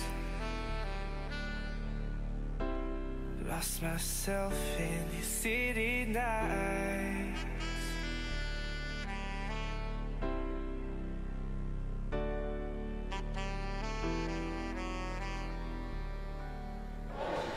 And welcome back, ladies and gentlemen. I'm joined here with the ADC of a League of Legends team, Angry Sun Goku, formerly known as Imberpete. How are you doing? I'm doing very well, thanks. And yourself? You know what, after watching your performance on Twitch, I'm doing fantastic. Couldn't be happier. I mean, just watching you guys play, game one, I was a little bit concerned if you guys actually prepared for Comic-Con. No offense to the team, I mean, you're going to agree with me there. However, game 2 and game 3, you absolutely brought it back and you showed a dominating performance. Did you have a plan coming into this game? Not really. I mean, the first game we picked Rakan, and then apparently Rakan and Zaya is pretty broken, but we proved that wrong. And then the following games, they left Twitch open, and I've been spamming it in solo queue. And yeah, we went from there. Now, do you expect them to give you Twitch through the rest of this tournament? To be honest, Jono, I don't know. Because our mid laner Psycho, they normally ban him out because he's normally our carry, but it's nice to know that now I can also step up to the plate. It's really good to hear. I mean, they did invest 5 bans into Psycho, and it just shows that, yes, you can ban out one carry, but another carry will just come up. And you did just that, and it was a great performance. Angry Sun Goku. Angry Sun Goku. He's got his awesome shirts brought to you by... Say something to stream. This is what happens if Jono's your manager and he sponsors. This is what you wear. Pink wife beaters to rage. Well, guys, you heard it, yeah. He looks phenomenal, though. And we're really happy that they could come up here and just show off what they've got. Really well played to them. We'll be back shortly with the next series. Thank you for everyone that tuned in. It looks like we will be casting the Royalty versus Goon Squad game. So don't go anywhere, ladies and gentlemen. We'll see you right now.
Slow.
forget all the wrongs and every reason why we've changed. And there's a storm inside my head.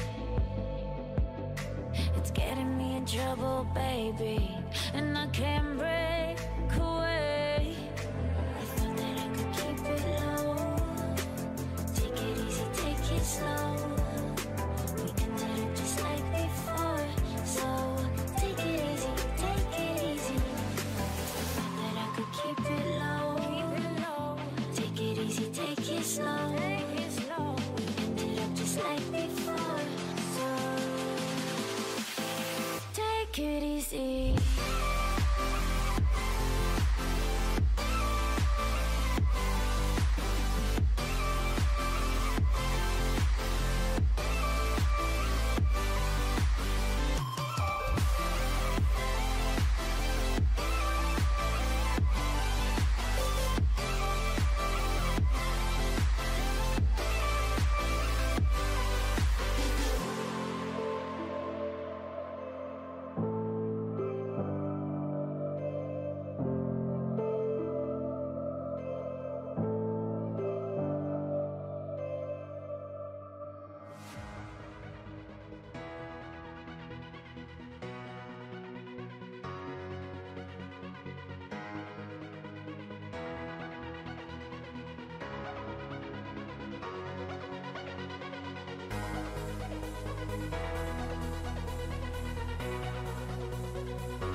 right here standing by your side.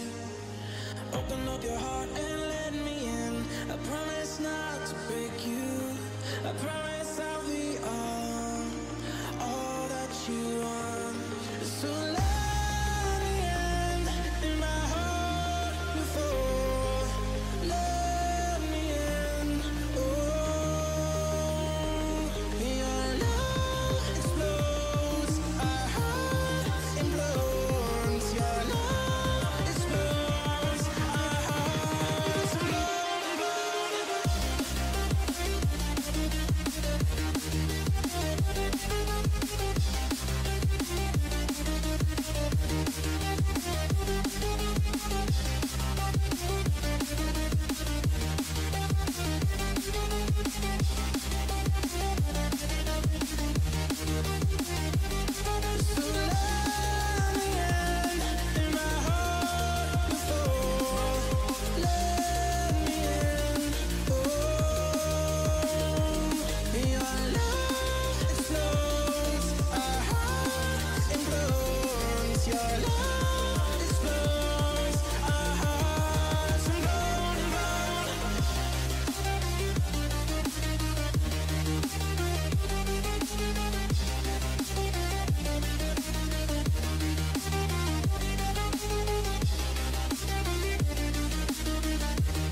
have a bit of fun till I downfall.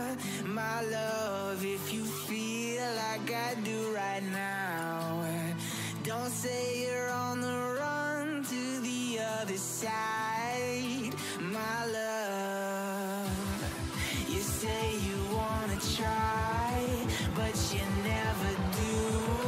Sugar, there's a reason why we lose.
You would wipe away my tears, so sincere. Turn gray skies to blue.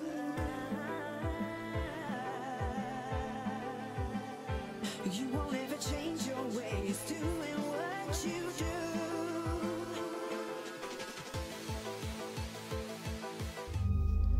All of you at home, I got a challenge for you. I want you to put a clock on your kids. I mean, really, just pick a week and see how much time they're actually spending playing video games. My issue is it's still not a sport. It's a game. Listen, is it a sport or not? I believe it's a sport. But I don't know if athlete is the right word that I would If go you don't break for. a sweat, I don't consider it a sport.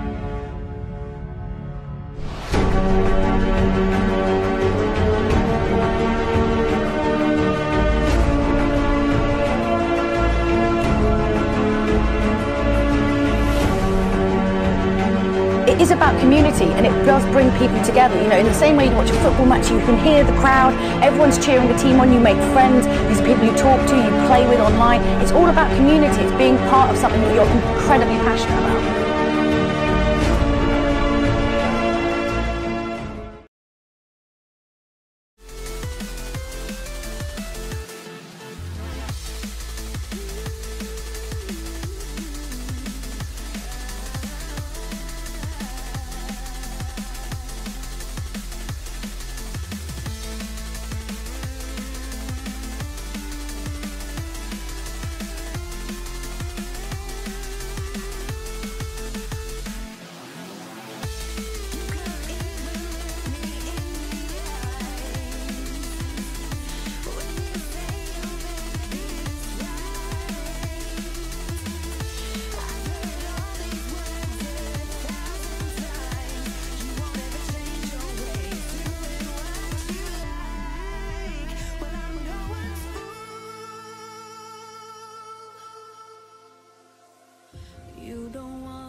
Say you found love, but I'm just aging.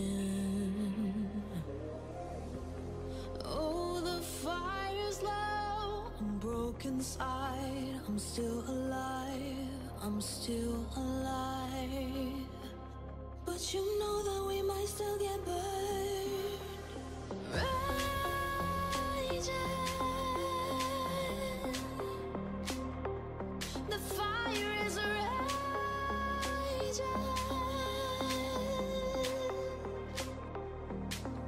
Wanna run again.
I'm broken inside, I'm still alive, I'm still alive.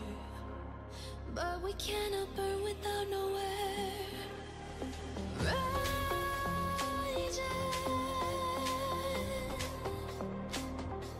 The fire is raging.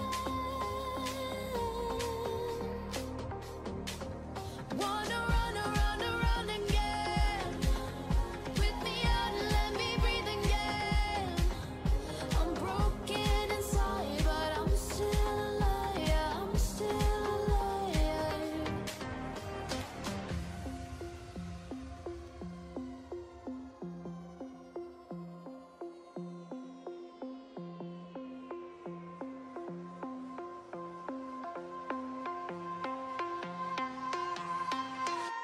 The fire is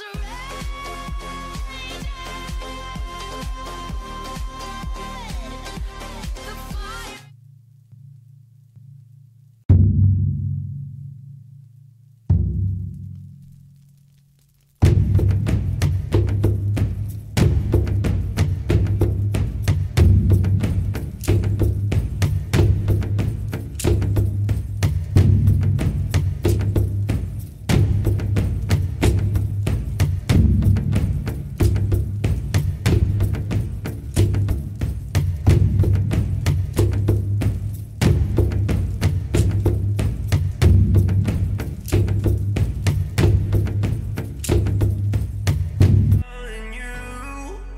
But you don't care, no, you don't care, no. You just rather watch me fall from a quarter mile. I can see you at the call. Think about it, ring won't tell you what I saw. And welcome back, ladies and gentlemen. We are with you for round 2 of Comic Con's VS Gaming Championships 2018. We have WRG, White Rabbit Gaming Goon Squad, taking on Royalty Esports in this best of 3 series. I'm joined with my co-caster, Viat, Sinister Smiley, Murray. How are you doing this evening? Going great. Looking forward to a good game between White Rabbit Gaming and Royalty tonight, having to see what they're going to pull out here for us. I think it's definitely going to be a spicy game coming in. We had such a good series earlier where League of Legends took down Era Millennium 2-1. A very close series. I think it could have gone either way to either teams, but now we are joined in this Royalty and WRG game. We are going to see the bans coming in. We do see Nocturne and Ash have been taken away from the side of WRG, and they return the bans with the Galio and the Kaiser ban, and then the Brom is going to be banned shortly afterwards. Yeah, I was standing outside earlier having a smoke, and Jan spoke about how banning Nocturne is very important in South Africa, since nobody really knows in South Africa how to deal with the Nocturne.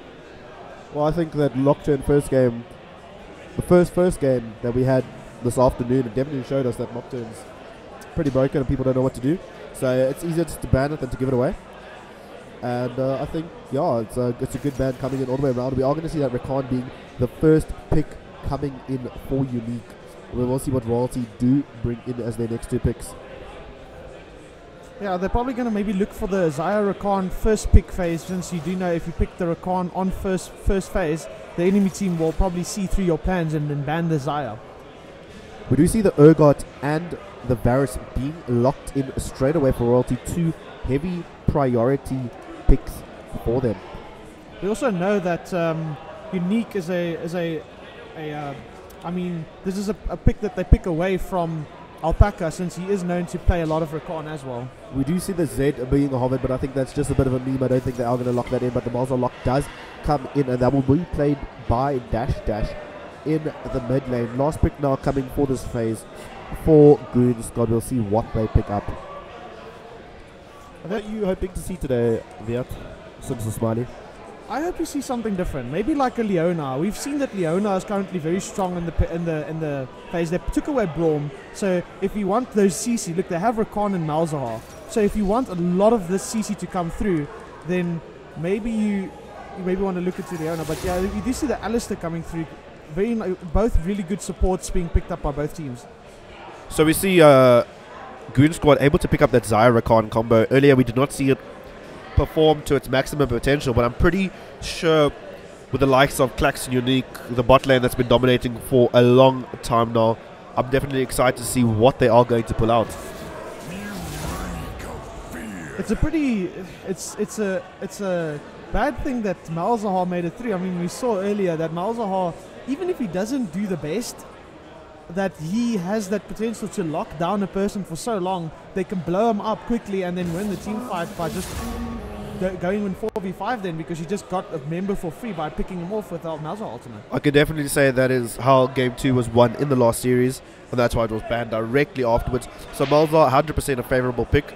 Pretty excited to see Dash on it. He's quite comfortable on the jump as well, so we should see him performing well. Surprisingly, he didn't go for the Lux pick straight away. I mean, it's a bit debatable because you see they banned out the Ashe. Since they saw the Rakan, would they have really gone for the Ashe pick? Were they actually scared enough to rather ban Ashe than ban Xayah, or even banning the Malzahar? I mean, it must be one of these high elo things that we don't get to always see. But Ashe, that ulti from a long range, if you're able to land the snipe, that stun is long, and it's worse than a Morgana binding. You don't want that nonsense. You don't need that in your life. We do see the final bans coming in. We are going to see Orianna and Gragas taken away from Royalty, and Royalty do reply with the Scion and the Cho'Gath. I'm not too sure about those bans. Oh, my mistake. Those bans actually being really good. I mean, we've seen the Ornn is still available though. Well, they did already got their top laner, so why not just ban everything that's left? Exactly. Now, YOLO Pete does have the opportunity to pick something. I'm hoping to see an Ornn by him, because it's quite a solid pick, and I think it will really complement this comp really well. You get all the charms from the Rakan followed by Ornn ult. It's GG, but it looks like they are hovering the Swain. But will we get the final lock-in? Obviously, Zypher doing his research, noticing that in previous games where they went up against Goon Squad, that they picked most of the time, they actually had Scion, Ornn, and Cho'Gath picked. Ornn still being open, I think. Yes, Ornn still being open. Probably maybe something that they're going to pick up, but they actually went for the Mundo. I did not see. My apologies. The Mundo does come in for YOLO PT. He's going to be putting that in the top lane, and in the jungle we do get the Kindred pick. Kindred has been making her way through the rift quite a lot recently, and the damage that Kindred's able to put out, especially if Kindred's able to secure those stacks early on, you don't really have the opportunity to duel, because as soon as her stacks keep coming in, Kindred gets those buff. She gets her attack speed from her Q. She's hitting 2.5 attack speed, and then you're just thinking to yourself, I'm already dead before the fight's even started. And then, of course, Kindred gets something like a Rage Blade, and then it's GG, well played. But we are going to see the Trundle coming in. Hopefully we're going to see some invades coming in through Trundle, trying to get away some of Kindred's jungle, as Kindred does not have the fastest of clears, and that is one of Trundle's specialties, and it is one of God's specialties, the Trundle. So I'm pretty excited to see that. Yeah, I mean, it looks really good on paper, but it feels like they have a lot of execute on the side of Royalty, but the problem is then they have that Kindred. So the question is going to be, if they go in for these engages with the Alistair and they try to get these fights, will it be a problem for them when the Kindred puts down her ultimate and then they can't get the picks they need and then they turn around the fight? I think it's definitely going to be quite a obstacle that Royalty are going to have to overcome. So let's just have a look at this draft coming in. In the top lane, we do have the Mundo into the Urgot. I think that's just going to be a wet noodle fight at the end of the day. That's top lane meta for you in South Africa. Pick 2 tanks, smack it out, and then become relevant when your team wants to fight. In the jungle, we do have the Kindred into the jungle. We spoke about it a little bit, but I'm pretty excited for this matchup. I honestly think that Garth is going to try and deny Kindred as much jungle as possible. Try and deny their stacks especially. In the mid lane, we do have the Malzahar into the Ziggs. Both very safe champions. Although I think Ziggs is the safer one. He's just able to farm from further back. And he does have that escape with his W, whereas Malzahar doesn't really have too much of an escape. Just the Spell Shield. So I'm pretty excited to see how that works out. And then in the bot lane, we have the famous Xayah and Rakan, the duo, the lovers, the sweethearts. They are going to be making their appearance there. And then we have the Alistar and the Varus. Let's talk about this matchup a little bit. So something I've noticed that's very important that I saw. Roids actually took the Ziggs, which means that they want mid priority on the Malzahar so he can help the Kindred rotate onto stacks.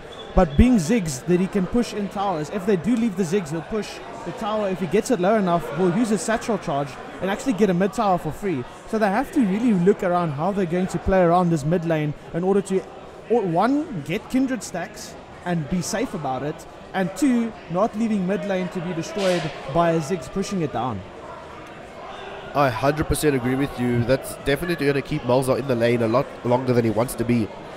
Then just moving down to the spot lane with the Xayah and the Rakan, I mean, they have such a great potential just to have all this lane pressure. They buff each other up. They've got passives that work just between the 2 champions.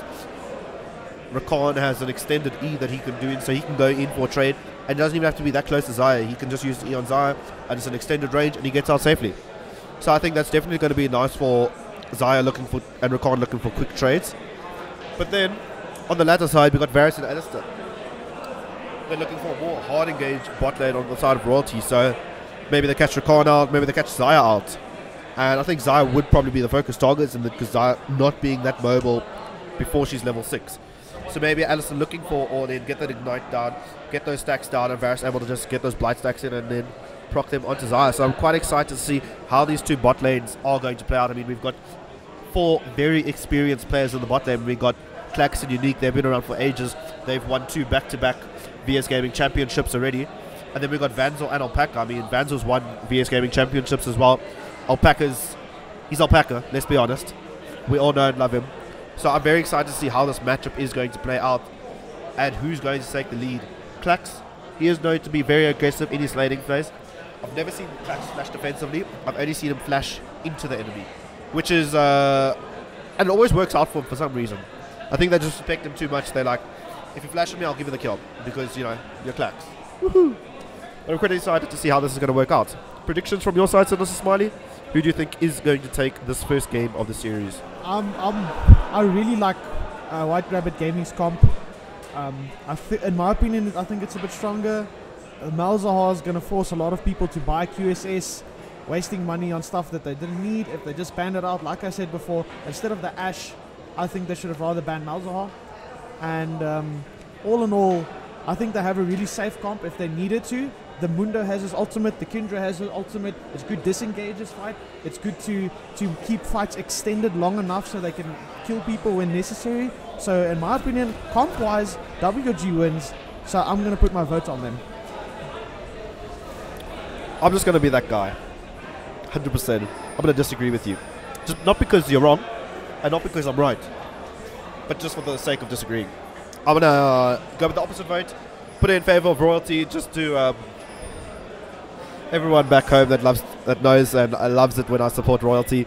So I'm going to give my vote to Royalty, and I think they can take this game 1. I think they do have the better comp at the end of the day. I think the deciding factor will be Unique and Neutron in this game. and we'll have to see how they play around that. Yeah, it looks like a fairly standard start at the moment. They're going to maybe look to get some vision in, but they're covering the entrances really well, not allowing them to get that early vision to track the junglers. So all in all, just going to start very safe. No, I fully agree with you there. I think it's going to be quite a banger of a game. I'm excited to see these are the two rival teams. They've been rivals for many years, and it's always a treat to see them face off. Jetlust actually not covering the tri-brush, so I think he was looking to catch him out there, but he rather just backed off. Not sure what was Yolo Pete's intentions on standing in the tri-brush there.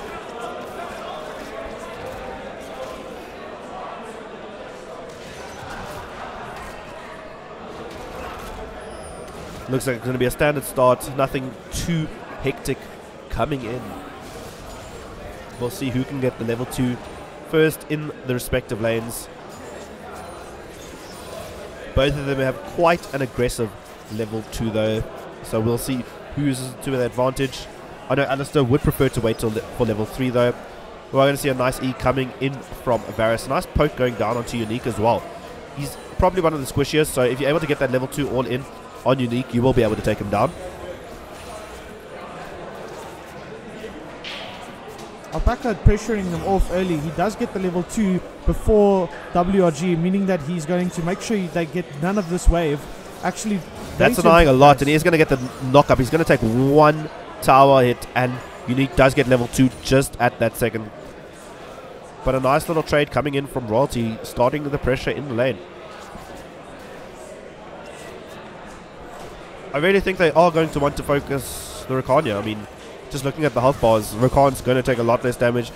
Rakan has a lot less defensive stats, and Zaya went for the Doran shield.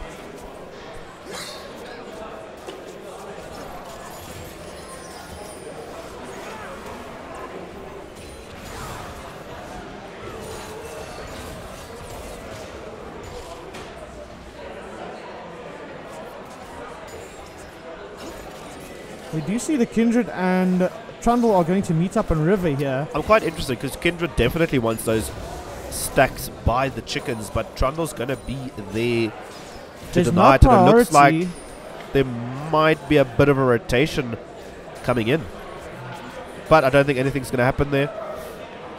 There was no clear priority for Dash, so he rather played it safe, backed off. He was close just in case, anything.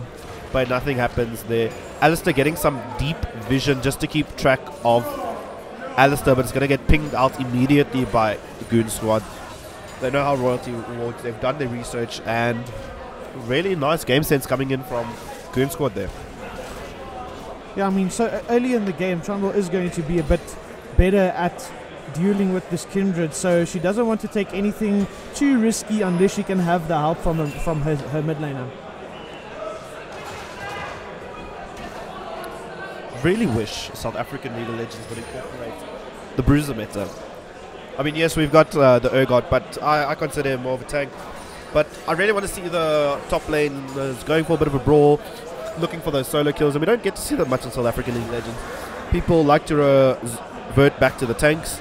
It's safer, and I guess at the end of the day, you got to play what's going to win you the games.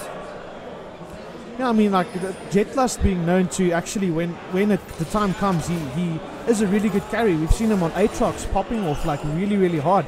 So if he can maybe get the early advantage on the Urgot before Mundo has his ultimate, maybe get a kill on him, then maybe he can try and do something with that. It looks like Vansel's got a small lead in CS when he picks up this wave by the tower. Zaya not able to get all the minions. We do see a little bit of a trade going on between Roids and Dash. Roids actually going to get taken quite low by Dash. A really nice trade coming in that side.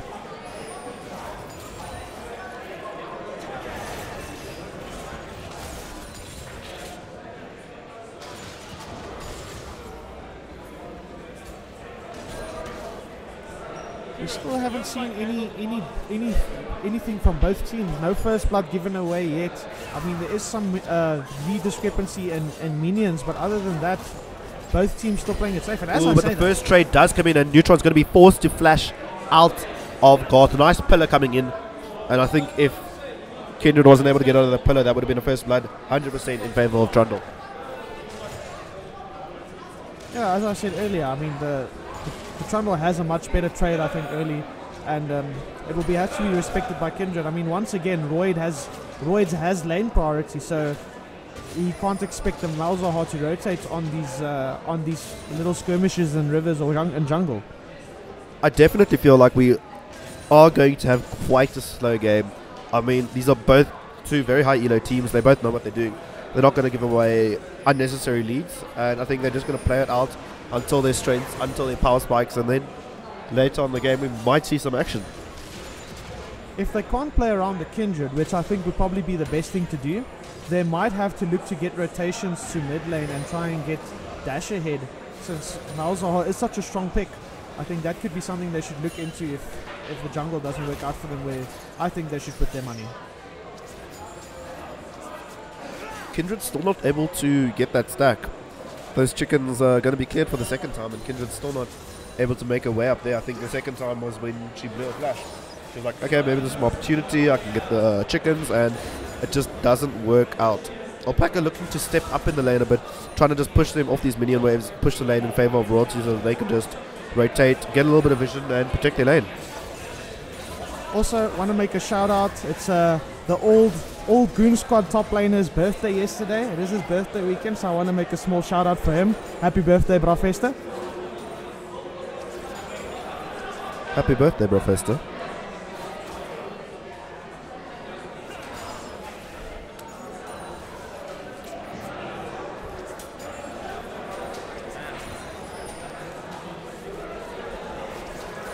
Vision control and bot lane seems to be in favor of Royalty here. So they're playing it safe, just keeping the minion wave frozen. They know they have vision, they're playing it safe. I mean, at the moment, just to give a little bit of a background on what these teams are fighting for right now, the winner of this series will get the first seed going off into the knockoff stage, which means your first game will be against one of the teams that unfortunately did not finish first out of the groups. So, and that first seed generally indicates the easier path going forward from there. So both teams would 100% prefer that, and then they know they've got a solid spot in the winner bracket finals.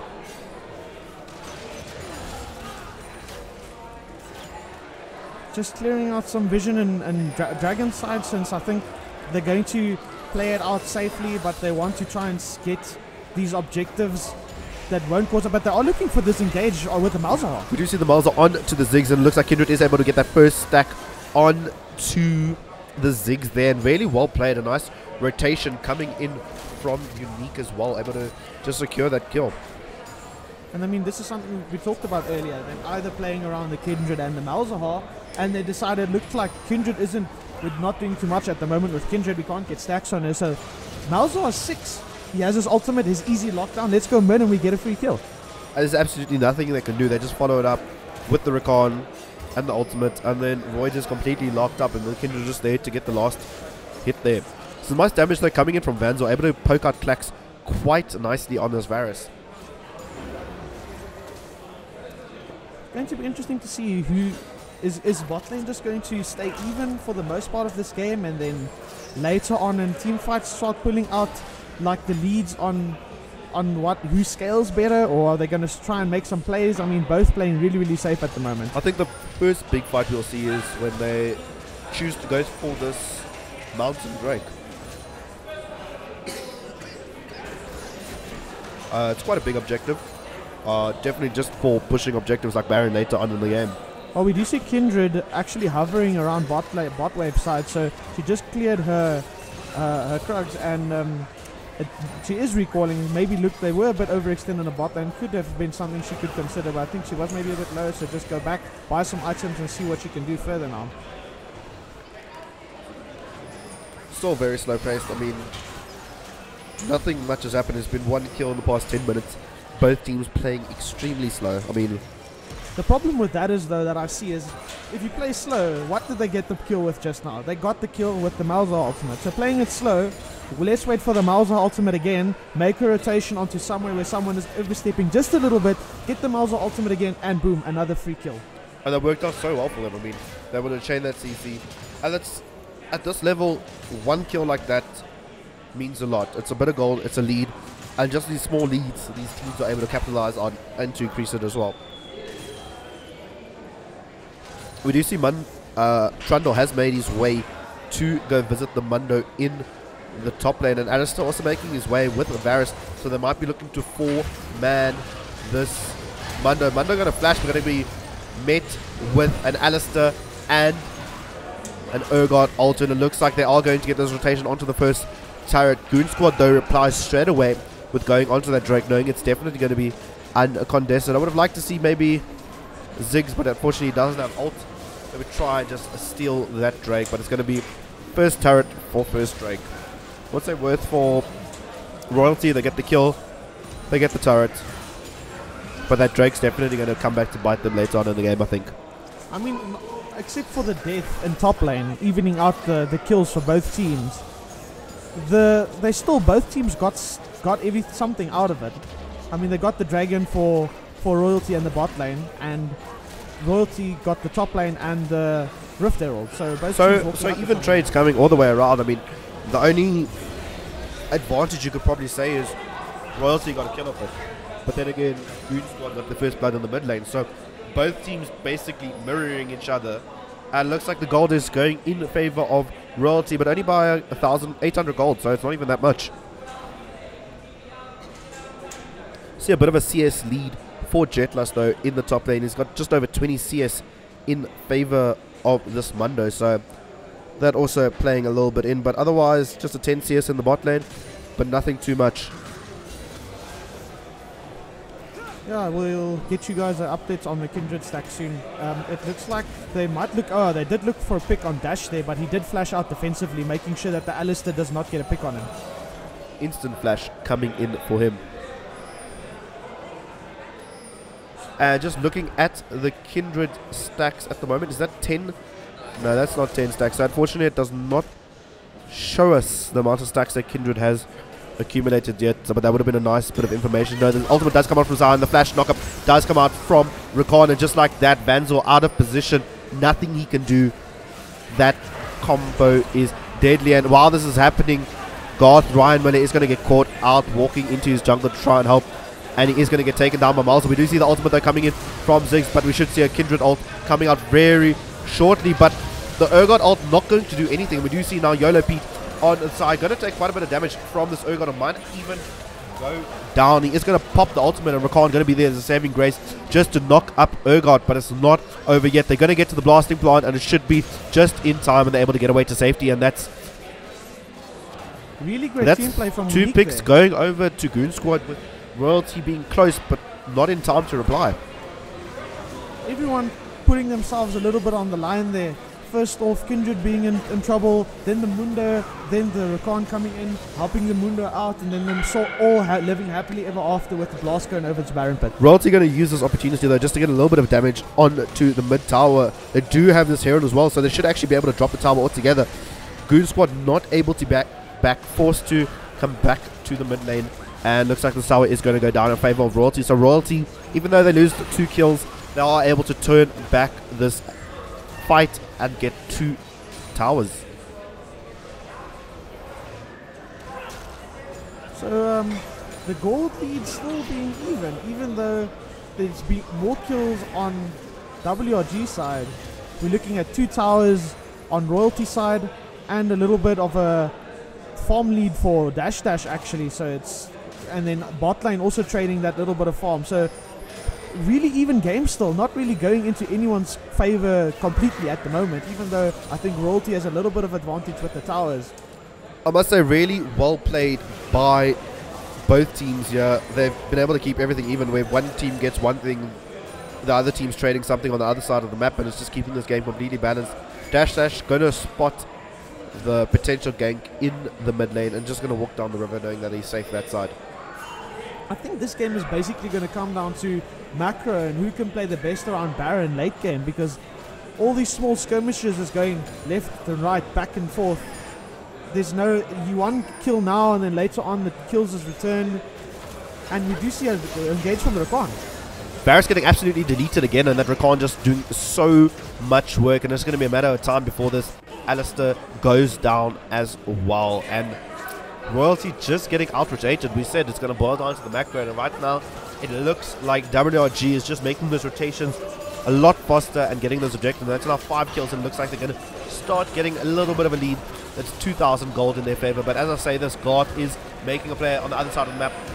We do see the ulti come out straight onto Malzahar in a 60-minute matter of time. The ultimate does come out from Ziggs, but Trundle going to be there just to secure that kill. No flash on Malzahar means a kill. But Goon Squad are applying at the same time. They're going to get a lot of damage on to this tier 2 tower, and it should definitely go down. We do see the TP that coming in from Ziggs. I'm not too sure.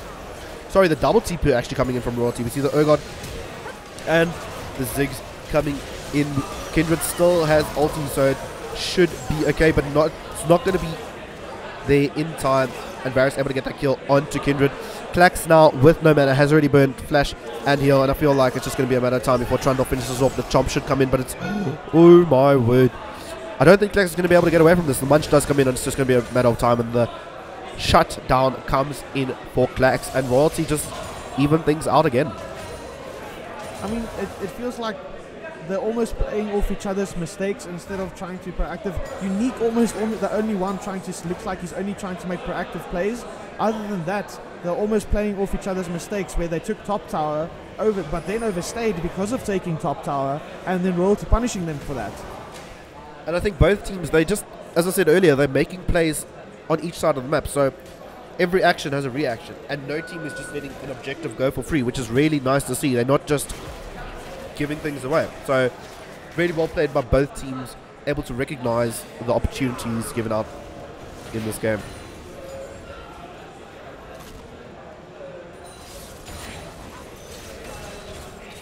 So for vision control, we do see that Drake is up though, and it looks like Goon Squad has been the first to arrive to this dragon. It is the Inferno is going to go down. Alistair though going to knock the Khan away, and then we do see the ultimate coming out from Ziggs. Kindred does have ulti, and it is going to go out, and again the Kindred is going to survive because that Kindred ulti just lasting long enough. But Urgot's been able to take up so much damage. It looks like Zai's going to be the next one going down, going to flash out of the way, but Varus going to get knocked up, going to get taken down. The double kill coming in from Malzahar actually, and it's 4 members of WRG alive, and Trundle is going to get flashed on by Dash. The silence does come in with the space aids, and it's going to be the triple kill coming in for Dash. And Goon Squad just absolutely dominating in that team fight, getting 3 kills on to their mid laner and able to pick up the Infernal Drake. That's 2 Drakes now, and over to WRG. That, Greg survives. How hard counter is this Kindred not to the Urgot? He shoots out his ultimate, and he just has to either let it expire and do nothing with it, or pull him in, and then boom, invulnerable. He did nothing. Greg playing so well in this match. I mean, that's the second time the Urgot ult has come out to him, and Jetlas hasn't been able to kill him. The Kindred ult just protecting him.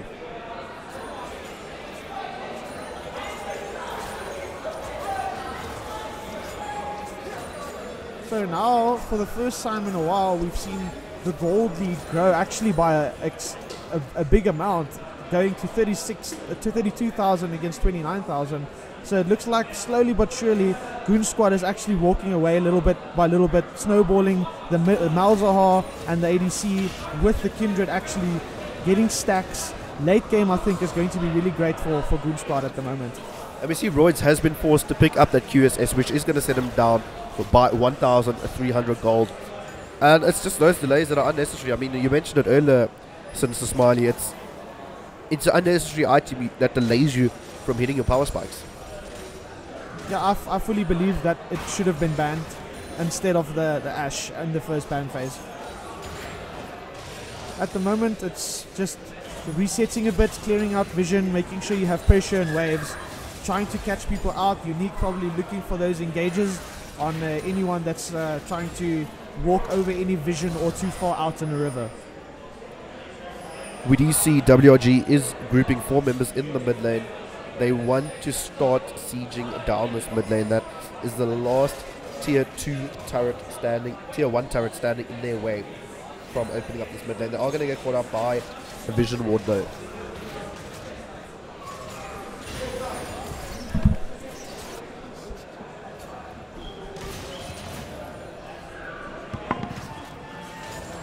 So for now, we're still playing the vision game. Not much going on other than teams playing safe, not wanting to be caught out by this Malzahar ultimate or Rakan. that flash ults knocks ups at the same time. So both teams just walking a bit forward, trying to get vision in their own jungles, and then playing around whatever objectives are available. They want this mid lane, so I don't know. They really want to get this mid lane Goon squad, but they can't open the match up just yet. I mean, Unique has had a phenomenal game, and I mean, he's been involved in 8 of the 9 kills already. He's just showing his presence and how good he is at this game, and he's definitely been quite a strong factor on the side of WRG.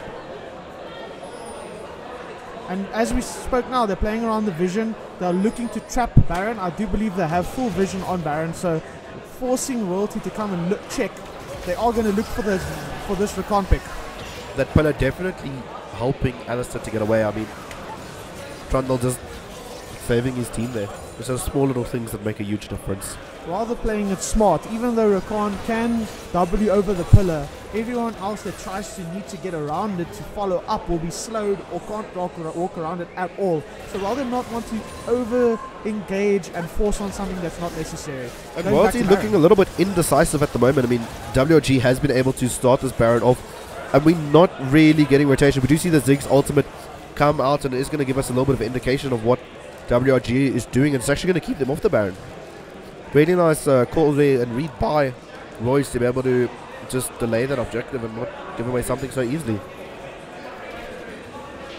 So for, again, people are looking for mistakes, and they do find a mistake, and the Alistair does get caught out by a swift engage from Unique. Unique. Every single time. He's finding these opportunities, he's catching someone out, and he's creating these picks. As we said, looking for mistakes on other teams. Alistair walking up into the Baron pit. You can't walk up into a Baron pit where there's no vision and expect a team that's not going to force on you. That was a mistake that's going to cost them a lot, this Baron potentially. And we do see the Baron is going to be started. Trundle might go for the flash steal. We do see Varus though picking up Rakan on the side. Rakan taking way too much damage from the Baron, and we do see that Trundle now is going to stay in the Kindred ulti, but I don't think he's going to be able to take on Baron in time, and that Kindred is going to be able to smite the Baron, and Malzahar going to take down the Trundle, but Urgot taking down the Malzahar at the same time, and Ziggs able to pick up the kill on the Xayah, and that's Baron on just one member of Goon Squad. Really nice turnaround from Roll today. Able to just delay it and just stop them from getting that lead. I mean, I think it was very smart of them not to finish Baron. They didn't try to do a 50-50 smite. They waited just low enough so nobody can finish it with just a smite. And then when he engaged over the wall, they finished off Garth first and then continued the Baron and smite it away. So at least they got that, even though waiting on the Baron caused them to take a bit too much damage and then losing a bit of their members.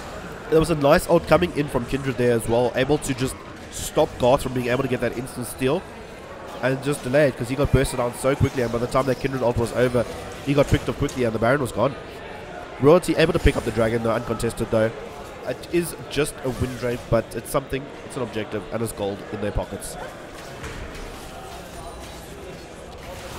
So it looks like they're finally going to knock away at this mid tower, opening up the map to them more, because it's one of the only first tier towers they don't have yet. And they do have that Baron buff on Kindred and Mundo still, so they're going to be able to get this siege, that Baron power and minions, and quite a nice bit of damage coming in from Ziggs. Not going to be able to take down the Kindred just yet. We do see the Urgot ult coming out, but it's not going to be enough to take down the Kindred either. At the moment, it seems like they're focusing a lot around the two tank fighters doing the most work for them. We'll have to see if this Varus can start to scale up a bit more and bring a bit more to the table, since it does look like he's not providing too much damage in the fights, since he has to be careful. A Kindred or Malzahar can ult him and it's just over for him very quickly. That Gromp gonna be a real sucker and deny Yolo Pete his recall. Sorry, the Golems, not the Gromps. Those rock monsters. So we're back to the passive play. We're just clearing out vision again and making sure that we're not overstepping. Unfortunately, you can't play this game for too long, since Kindred is just going to keep on scaling. Zaya also doing a bit better with items and kills, so it's still a bit everyone's game. Varus just completed his Rage Blade, so we might need to see add that power spike and extra damage that I was talking about right now, if he can provide more for the team fights now that he has 2 items finished. Yeah, he's got that Rage Blade, he's got that Bork, he's also got a bit of magic resist there, so he will be able to withstand a little bit of the damage coming in from the Malzahar. Looks like he might even be going for a Wit's End. Probably a QSS, because you know... QSS as well, definitely. That Malzahar being such an annoying thing. We do see Goon Squad is going to be grouping in this bot lane. They've still got a bit of the Baron buff left. They're going to see and try and get as much as they can. I'm almost sure that it's almost disrespect on the ADC not buying QSS. I mean, even like Royds has a QSS, and it's not going to build in anything for him to further his AP path. So I really think Varus should get this QSS done ASAP. Do you see the ultimate coming out from Unique, but he absolutely messes that up and W's into a wall, and unfortunately that is one of WRG's main engage tools, and they do not have it yet. But Zaya going so low, going to be forced to put out the feathers, and quite a lot of damage actually coming in from Royds there. At least they got the safe disengage. They didn't lose any members. They'll have to recall, get health back, and reset. At the moment, there's not much that will be punished for them not being able to be up at this time. There's no Baron, there's no Dragon, so still not too bad for them. I mean, they are going to lose some map pressure, but at the end of the day, we're going to just have to see if they can work off a reset, get back to the drawing board, and then look for the Malzahar pick or Unique pushing the button. I know that was not the best engage from Unique, but I don't think he should be discouraged, since the whole game long his triggers that he's pulled has worked out for them really well. So even though that was a bit of a fail, it won't tilt me just yet. I think he should just go back to the drawing board. He's allowed to make one mistake this game. Yes. We'll stop it at 2 though. No more than 2, correct? Yes, we'll call him out on the next one. The next one, Unique, you messed up, but it's okay. We forgive you. We like you. Just don't do it again. So the Alistair did opt in for the Moby boots, which is really important. We're gonna have to see that, like, if he can rotate to fights. They have been grouped a lot, so not really catching out people too much with these rotations, because both teams being so quick either way, with or without. So I mean, vision score looking really good for both teams. 72 on the Alistair and 63 on the Rakan, just showing how much they're just going back and forth. River being like a wall of wards, control wards and scanners, making sure nothing gets past there. Looks like there's not too many objectives on the map at the moment. Still a bit of outer turrets for both teams. We do see Mundo, though, is going to be caught out of position. He doesn't flash. He's going to be able to flash that long distance over the wall, and he should get out to safety quite easily. Nice play by Royalty, but also nice escape by YOLO Pete. You see Garth recalling. They did show 2 members on the bot side, so they're forcing mid, since they're knowing that they showed members, so they can easily force on mid or top, knowing that nobody can be a frontline, since they're both the frontliners was on bot. I mean, Royalty did have the TP on the Urgot, so if they wanted to pull the trigger, there is a ward just on the side of mid lane there. They could have done something, but it looks like they just weren't in a position to contest, and it just shows how WRG has been outperforming Royalty at the moment in their macro. It feels like they almost wanted to make a play on bot, failed, but off of that misplay, not getting the kill, they didn't communicate properly, in turn losing a tower mid for free. Really well played, and it just works out. You make one play on the map, it's going to be action on the other side of the map. Either you're going to be able to handle it, or like what just happened there, you're going to give away a free objective. And I wouldn't say a flash on Mundo is worth the trade in the mid lane. At the moment, Baron is up now, but they are prioritizing a dragon, and Unique is getting caught out. Unique not able to get anywhere, and it looks like Vanzo is able to get that kill. The ultimate does come out from Jet Blast just to secure that kill, but it looks like Vanzo's going to be able to take that down. While this is happening, though, the Infernal Drake does go over to WRG. That's their second Infernal Drake of the game. They are going to have vision on Royalty in this pit, and it looks like Malzahar is going to be on the side, and he actually might just be looking to die. I mean, out of position there. I think Dash pulled the trigger a little bit too earlier. It looks like Zaya is going to just be in range of the Kindred ultimate. It looks like Royalty is absolutely leading this fight, and that is 4 members of Goon Squad down now, and it's definitely going to be a free Baron for the side of Royalty. Nice calculated team fight. They're able to recognize that Unique was out of position, get that pick, and snowball off with that. Royalty punishing Goon Squad really hard for losing their support, and that he wanted to clear. He's been. It almost felt like he's been clearing wards so religiously out of Baron Pit that he forgot that if there's no more wards, what's going to happen? People are probably going to be there, and then he checks it, and then he gets punished for it, and then after that they can only fight 4v5, and that's not going to work out for WRG, unfortunately. So then they get the pick off then, and then Baron. And we're 30 minutes into the game now. We're just looking at a bit of the vision scores. We see that this Alistair Alpaca 81 vision score, and then on the side of WRG we see Kindred and Rakan both in the 70s, 71 and 73. So we can definitely see these teams are prioritizing their vision and making it a big factor into their game. It feels like almost it was the right vision at the right time. I mean, that Baron being a lot for them at the moment. And we're actually seeing Ziggs putting out so much damage at the moment. He might not have all the kills, but he's definitely chunking WRG down with those bombs constantly. They might have, even in that Baron, tried to just reset, push some lanes, and then try and wait out the Baron. It almost feels like WRG is forcing too much because they have a really good late fight. Urgot though going to get caught out of position, and the Rakan is going to pull the trigger, going to get the knock up onto Roids, and Roids actually going to get a nice flash out with the ultimate, going to do so much damage. Kindred just has a slither of HP, and now it is YOLO Pete caught in the sights. He does not have flash, so it's going to be a moment. Vanzor just putting out so much damage, and it looks like WRG was winning that fight when they got the pick onto Urgot, but it looks like Royalty's just turning around, but Malza able to pick up the kill on to Alistair at the same time, and teams just going back and forth. You think it's one team, and then the other team just turns it around completely. Throw after throw after throw. I can't wrap my head around. Every time you think this team messed up, then you think, oh no, they're gonna lose the lead, and then no, but you messed up. So it's just a game of no you every time. Who will mess up the next time? Will it be WRG? Will it be Goon Squad? The kills have evened out now, 13 to 13. Gold is in favor of WRG. They do have the 3,000 gold lead, but at the moment that number is going to become more and more insignificant as the game drags out.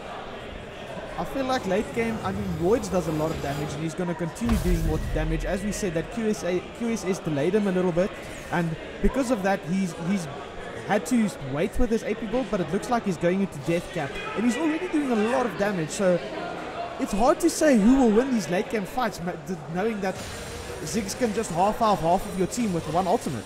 It looks like Roids actually just bought 2 needlessly large rods at the same time. I don't remember seeing another one in his inventory before that fight.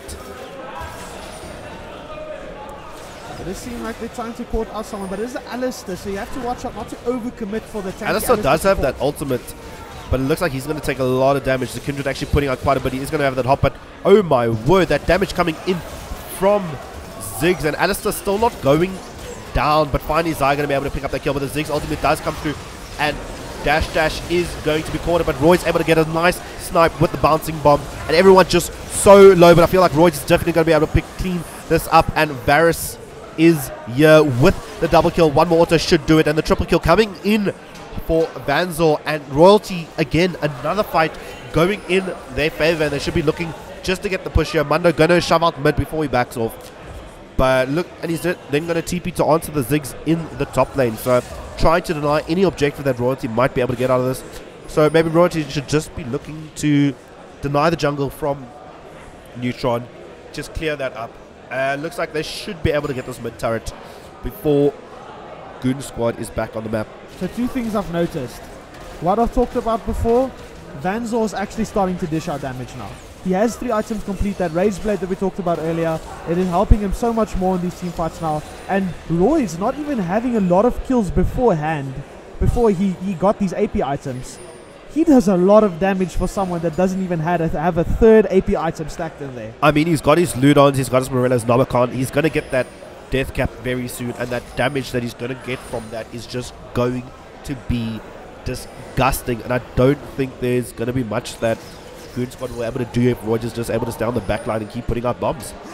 Even the team fights for Royalty is looking really good. I mean, they're still equal in gold, and WRG has the 3 dragons, the 2 infernals in their name, so it's looking, I don't know, but they are getting the pick onto Alistair. Is going to kill them because he is alone, getting caught out again. Of position. Team is not there. The pillar does come in from Chandler, but it's Rakan. He's mobile. He's going to get out, and it just seems like one team makes a mistake, boom, caught out. Other team makes a mistake, boom, caught out. And Vanzor, I think he's got his bindings on the wrong thing because he just QSS'd nothing.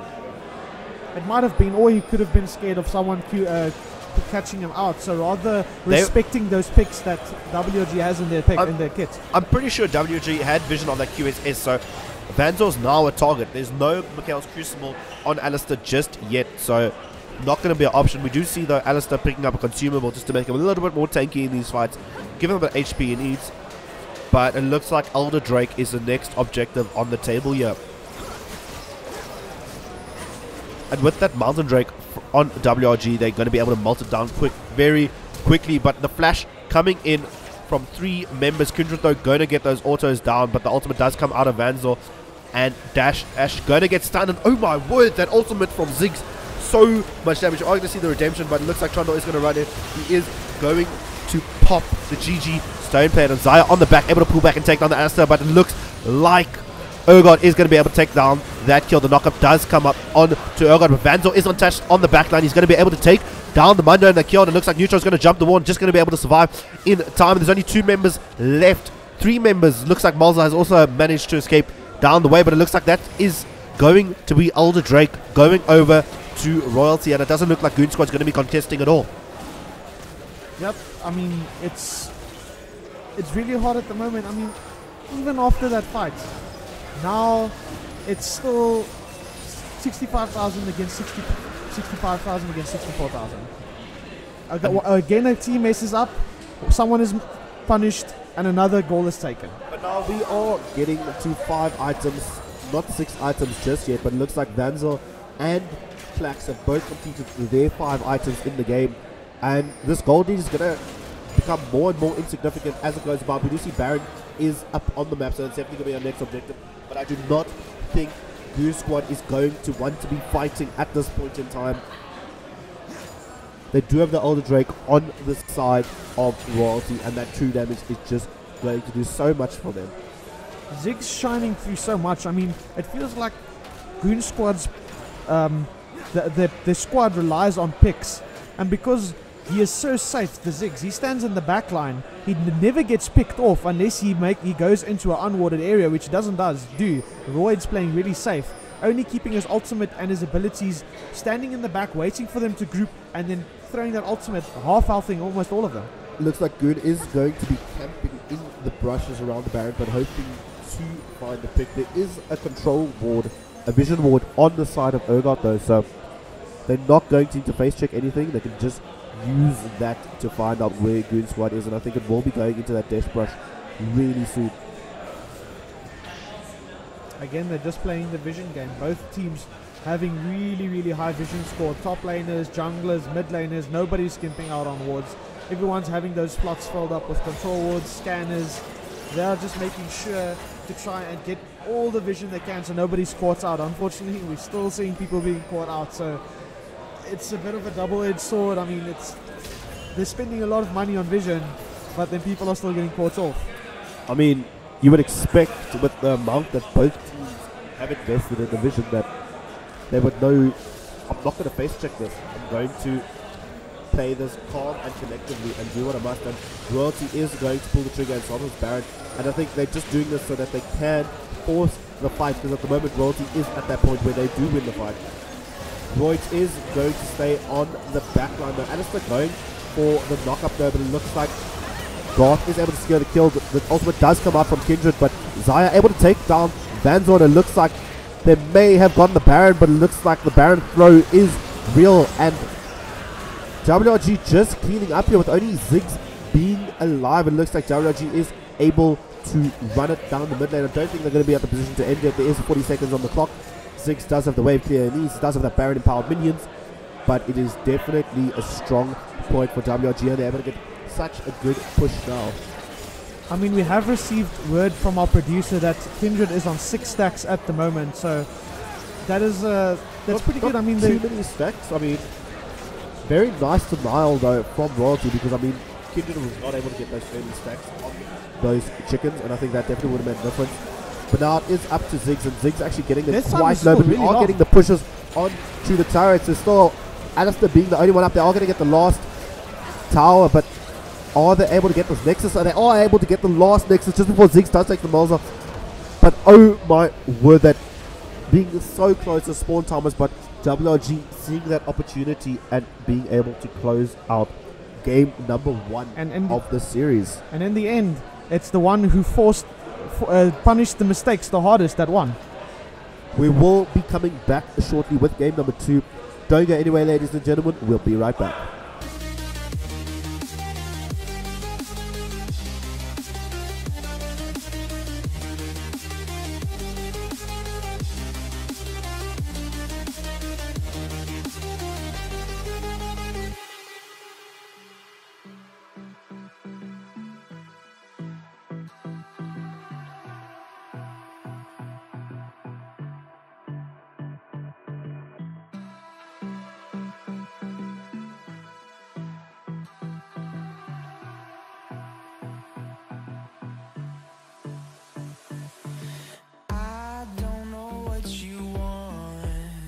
Let's have a bit of fun till I downfall.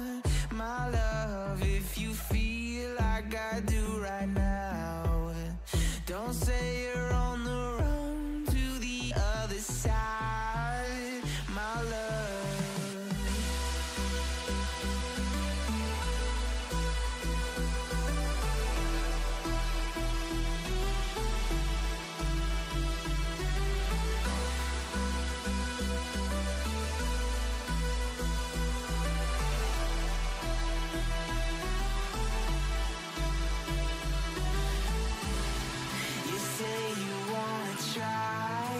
But you never do. Sugar, there's a reason why we lose. You say you wanna cry, but you never do. Sugar, there's a reason why we lose.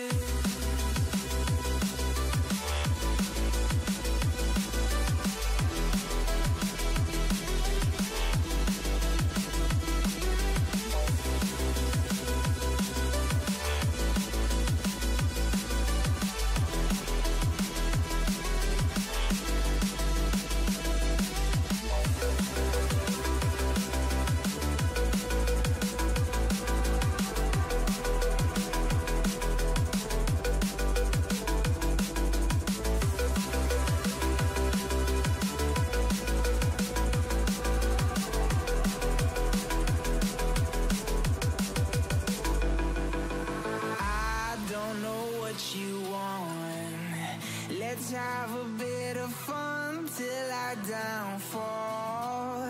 My love, if you feel like I do right now, don't say you're on the run to the other side, my love. You say you wanna try, but you never do. Sugar, there's a reason why we lose.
at you live from Monte Casino, where you're witnessing history in the making.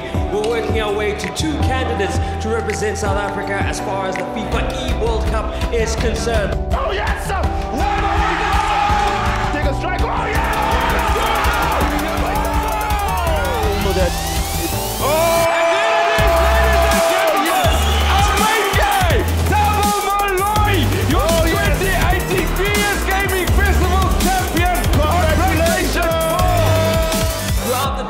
We'll be getting the best of the best, and then the best of the rest, and the best of online to be the final 16 on both platforms of Xbox One and PS4 as we get ready to eliminate and get down to the players that are going to be fighting for a total prize pool of 1.5 million rand over this weekend. Oh! It's our first goal! Yeah, enough grand final for the Xbox platform! Bad deflection, they're going for the Sonya! And that is that! Shion is the winner! This is what dreams are made of! The Xbox victory goes to Shion! Congratulations! Make some noise, ladies and gentlemen, for your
And welcome back, ladies and gentlemen. We are here for Game 2 of the Royalty versus White Rabbit Gaming's Goon Squad.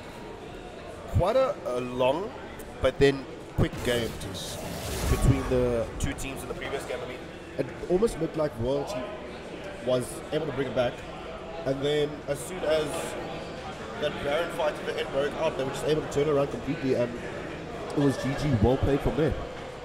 Yeah, a little bit of a coin flippy decision in my opinion. I'm not too sure where the choice came from behind that one, but it's definitely something that you should be considering in the future. Don't go for the flip or take the trap, take the fight perhaps, but definitely do not flip those Barons in future. We do see the ban starting off. We are going to see Nocturne taken away again. It's a strong pick. People in SA don't really know how to deal with it.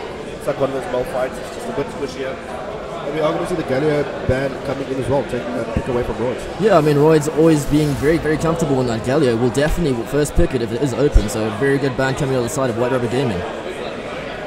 We are going to see them taking away Vanzel's Kaiser. I think if they get any opportunity, they instantly are going to lock in that Kaiser. It is such a strong and valuable pick at the moment.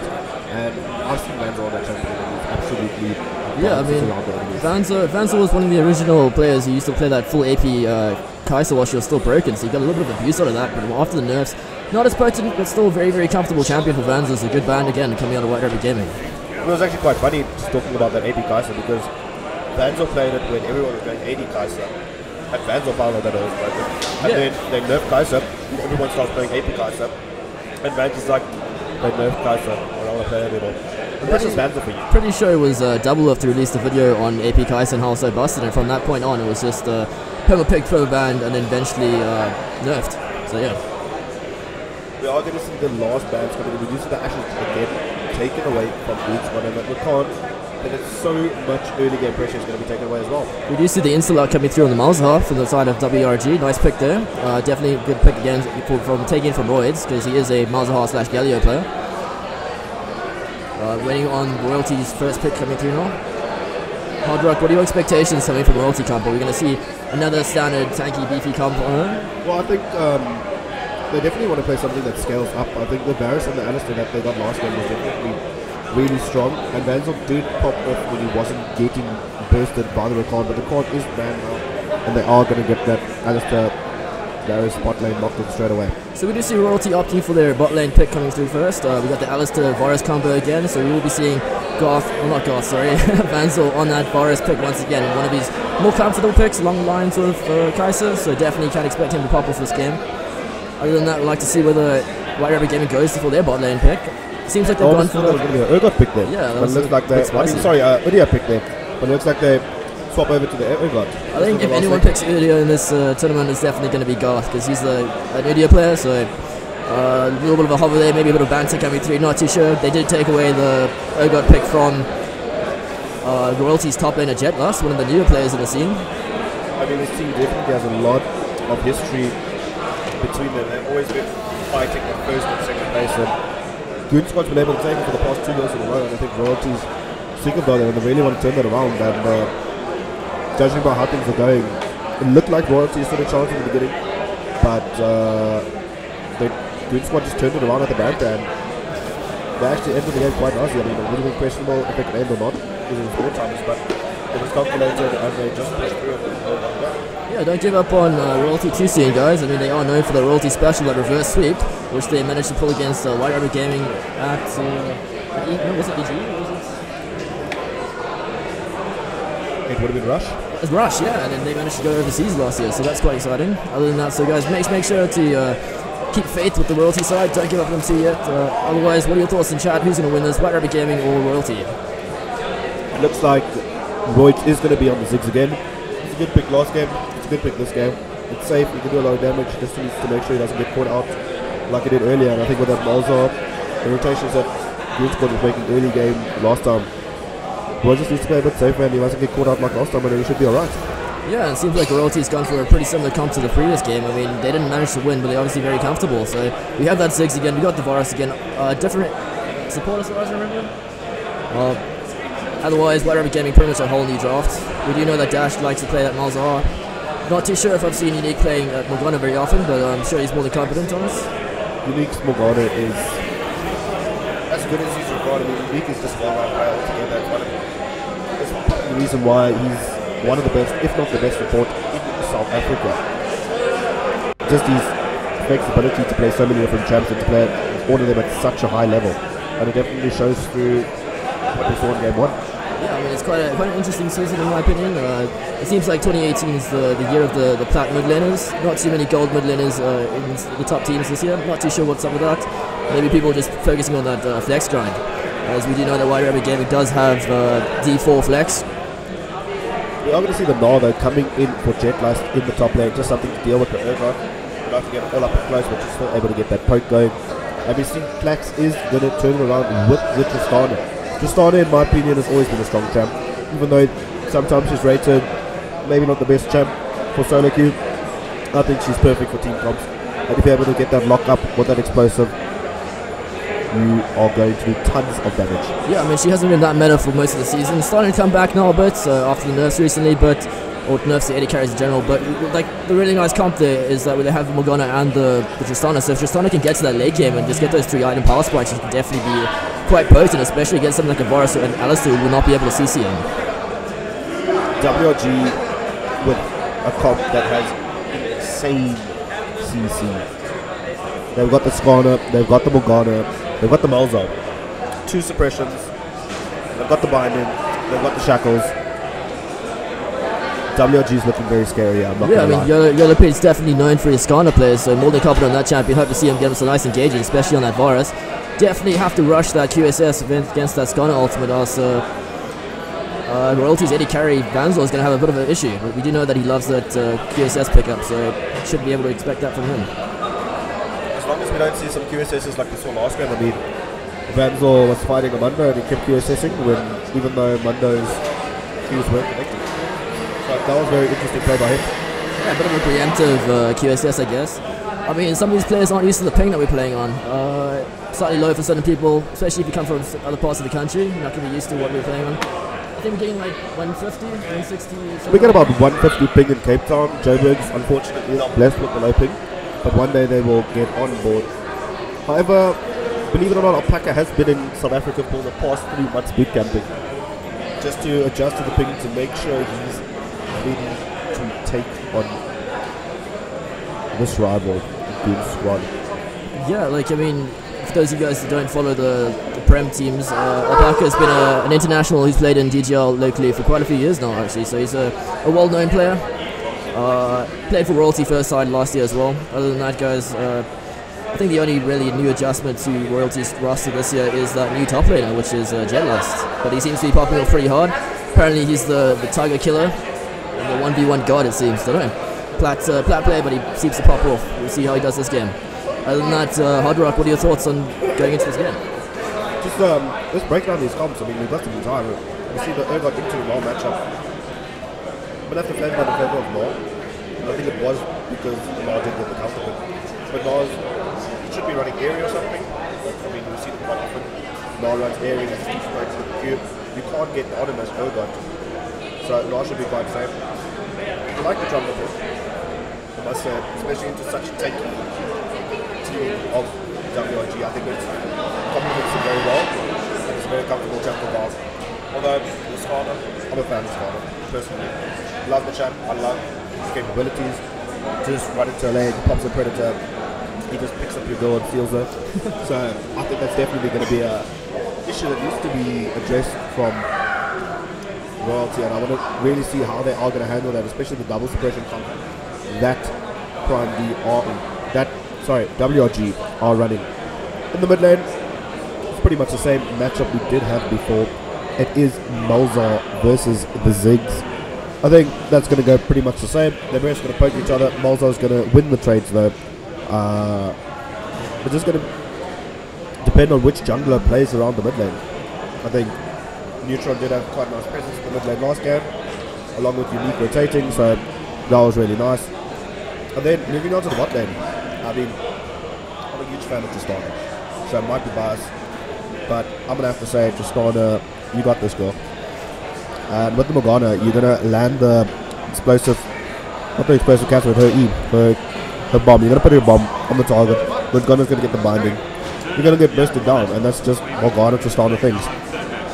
But into the Varus again, the Morgana's going to be nice just to negate the Morgana, the Alistair combo. The black shield will be really good for that. But we'll see. They've only got one black shield, and they've got 2 forms of CC from Varus and Alistair. So we'll just have to see how they play that fight up. But all in all, I really feel that this comp will favor WRG. How's that for a quality in-depth analysis coming from our co-caster here, Hard Rock 789, guys? Just going into that Gnar Urgot matchup in the top lane, I mean, definitely favouring Gnar, so I hope that Skarner does give some little bit of pressure to Urgot to make sure he doesn't fall too far behind the CS.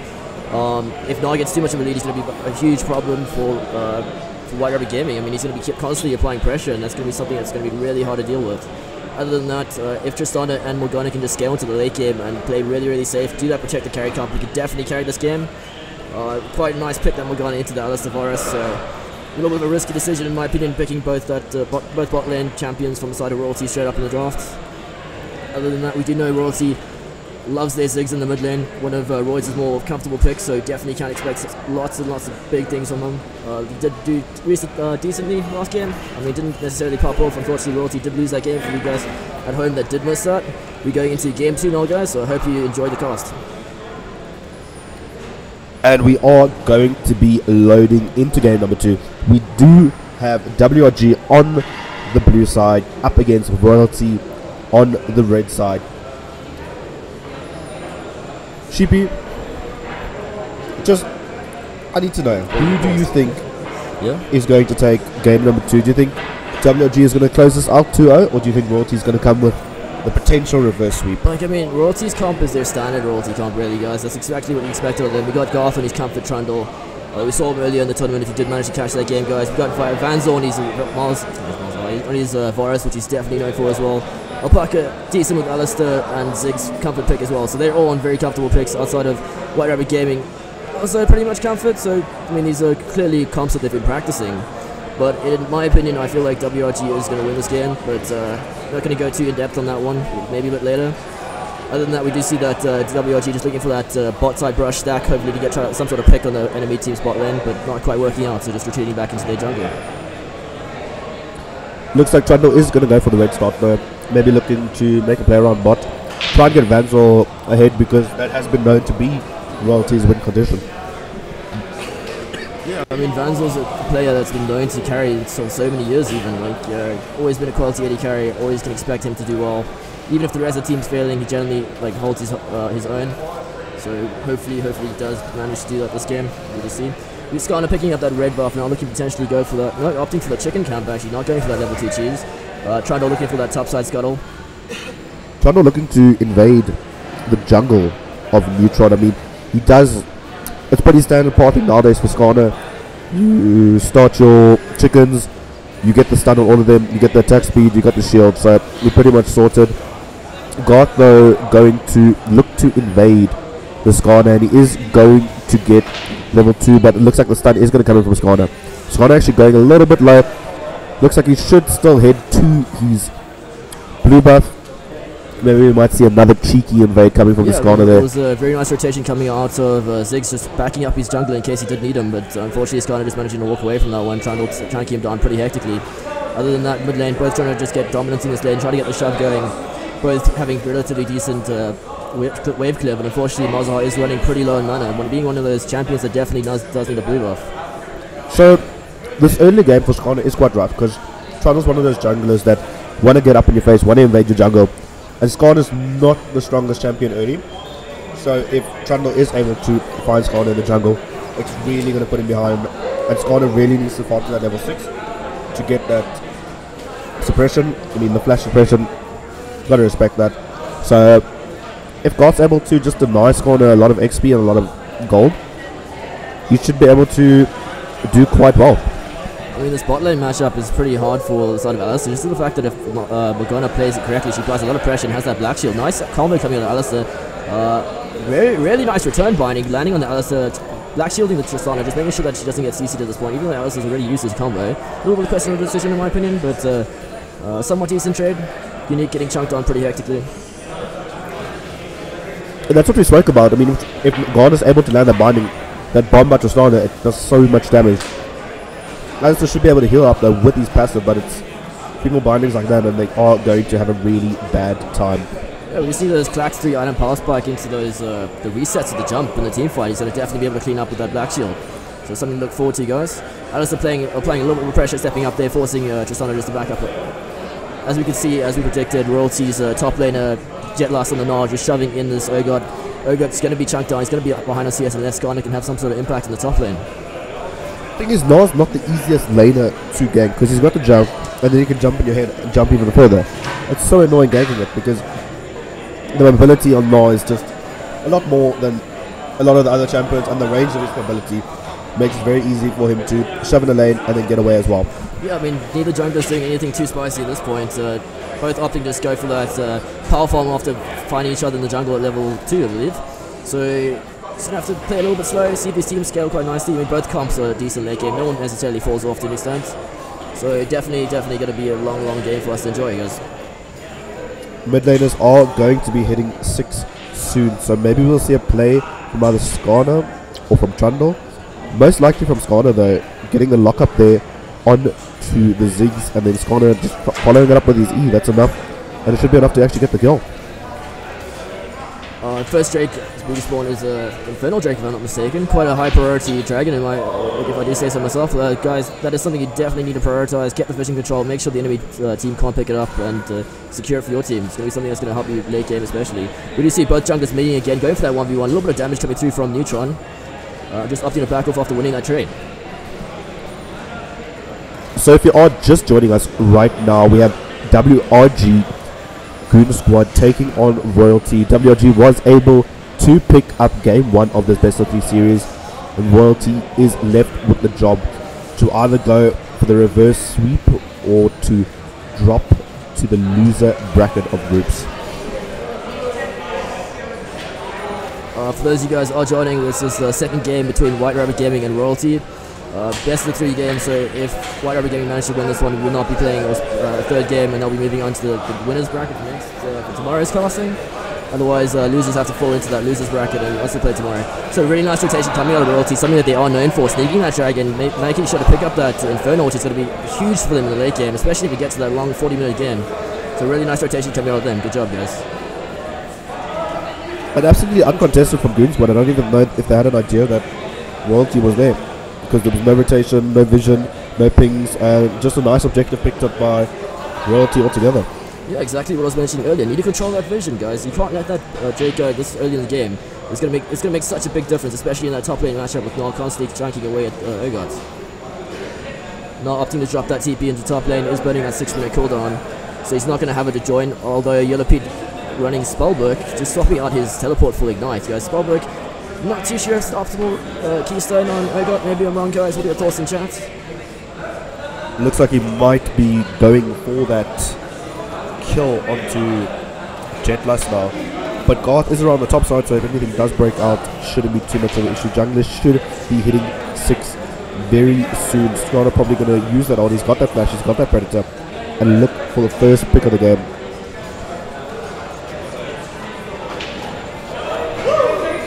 Just looking between the lanes, CS very even. Both lanes playing very safe, not overextending. And regardless of the Drake going down, looks like gold is still even with only 200 being in favor of Royalty. Yeah, both teams having those late game comps are pretty happy to scale. I mean, I expected Urgot to have a little bit less CS than Na, but he's doing a really good job of securing those CS. Either that or Na is missing a few too many minions. Not too sure, but Garth looking to do something on the top lane now, but he is going to be spotted by for a board. He is going to go for a trade on to the Urgot. Urgot though going to flash over the pillar, and looks like he is going to get away quite safely, but that's a nice trade though coming in from Royalty. That's a flash down for the top laner. Very nice disengage by Urgot there, actually managing to get both Na and Trundle's ultimate before flashing out, so well played to him, meaning that Royalty's not going to have those abilities for a team fight that happens in the next few minutes. But some nice damage coming in from Na there. It's not going to be enough to take him down, but it's definitely going to keep him by his tower. Yeah, I mean, Urgot not having that teleport at this point is a pretty risky game staying there. If Trundle stayed topside, he could potentially dive him, so a little bit of an overextend in my opinion. I mean, maybe he feels safe, he sees something that we don't see. But Trundle is on the bot side of the jungle right now. White Rabbit Gaming is rotating to try and secure vision, I guess. Skarner does have that 6 now, so they are definitely going to be looking to pop the Predator, use that suppression ultimate and look for a pick. There's been no kills just of yet. Both teams, they like to play the slow game. They don't like to give away leads or anything, so both teams is going to be calm and collective, and when the pick arises they will definitely take it. Ziggs though looking just to get a bit of vision in the top side of the river, and he knows he can just hug that area at the top, and if anything does happen he is quite safe. A lot of bragging rights running on this game, guys, so both teams need to make sure to play this correctly, think out their rotations, make sure everything's down to the T, and don't force anything. Play towards the win conditions, guys. We're currently looking at this game with two potential finalists, we could actually say, because these teams have faced each other off in the past few years. Goon Squad being the favourable one though, but Royalty always chasing and hoping to get somewhere. Yeah, I mean, definitely, in my opinion, these two teams are top 3 at least for this Comic-Con, so fingers crossed between whether Royalty or WRG wins. Guys, make sure to support your teams, follow them on whatever socials they have. Make sure Ooh, it looks like we are going to see the dive coming in. We do see the TP coming out instantly from Malza, but it's not going to be there in time. But the suppression with the tower is not going to be enough. A nice flash coming in from Trundle just before the next tower hit was channeled, and it looks like Royalty is going to get out untouched for now, but Jetlust does not land the ult. We do see the flash ulti coming in, and WRG Jash going to pick up the kill onto Trundle with that silence, and the Space Age does come out. We do see a rotation from Royce though with the ultimate. It's not going to connect, but it's not a problem because that empowered auto coming out from Ziggs going to be enough to take down the Molzar, and that's 2 picks in favour of Royalty to the one that WRG was able to pick up. I really like how Neutron played that, opting to go for the further behind Garth on Trundle, just flashing in to secure that ulti to pull him in, make sure that he dies, and then later try to turn on to Jetlust, potentially catching him off instead of just prioritizing Jetlust. So well played to him.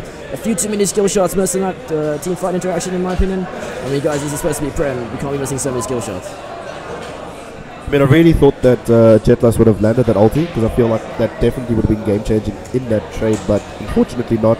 But he does get away safely, but at the cost of their jungler Garth. Yeah, I mean, I really like how Garth's applying so much pressure top to make sure that Nile gets ahead. Unfortunately, he didn't get that lead by himself, so Trundle being there, giving him the helping hand and getting him that lead should allow him to have a lot more pressure than Ogre on the side lane, which is exactly what Royalty's looking for with their comp. They've got the Ziggs, who has crazy wave clear in the mid lane, so you can put Ziggs mid, send the rest of your team bottom, and have like Gnar on a side wave as well, just to apply pressure.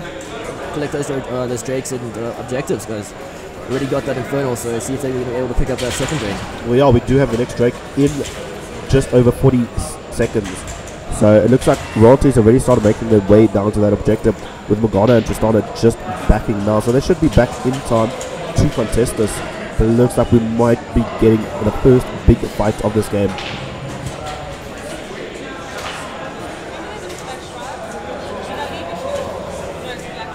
So Sen just trying to sharpen this wave here, make sure that Urgot's forced to farm on the turret. Although Urgot is a relatively safe champion for farming on the turret, just that extra little bit of pressure definitely helps him get that lead that he's looking for.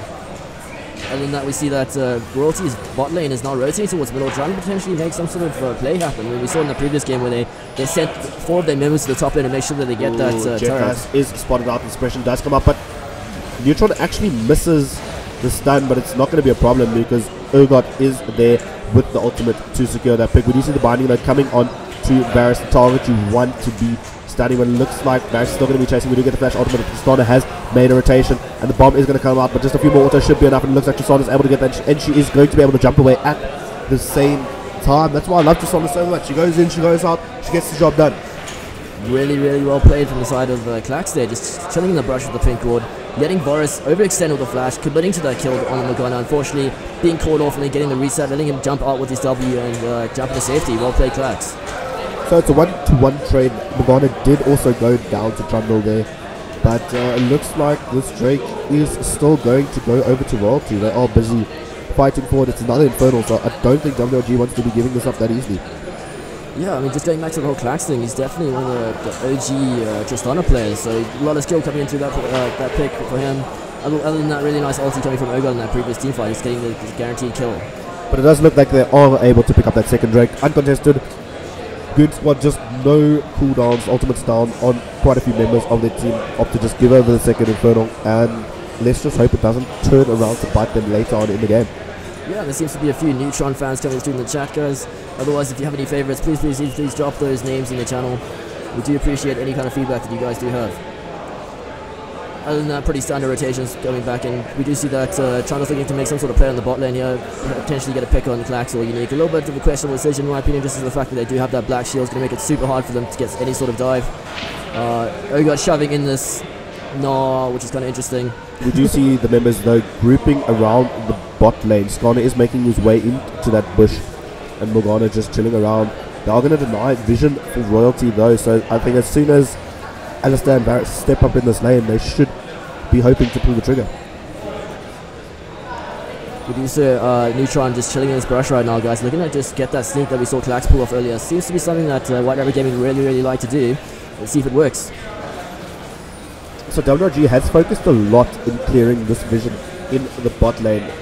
Pretty sure they're going to expect something is happening. We do see Malzahar looking to start rotating, but he's going to get spotted by a lot of wards on his way down. But it looks like Skarner's not going to be able to pick up anything, and he's just going to make his way into the river just to get the vision control.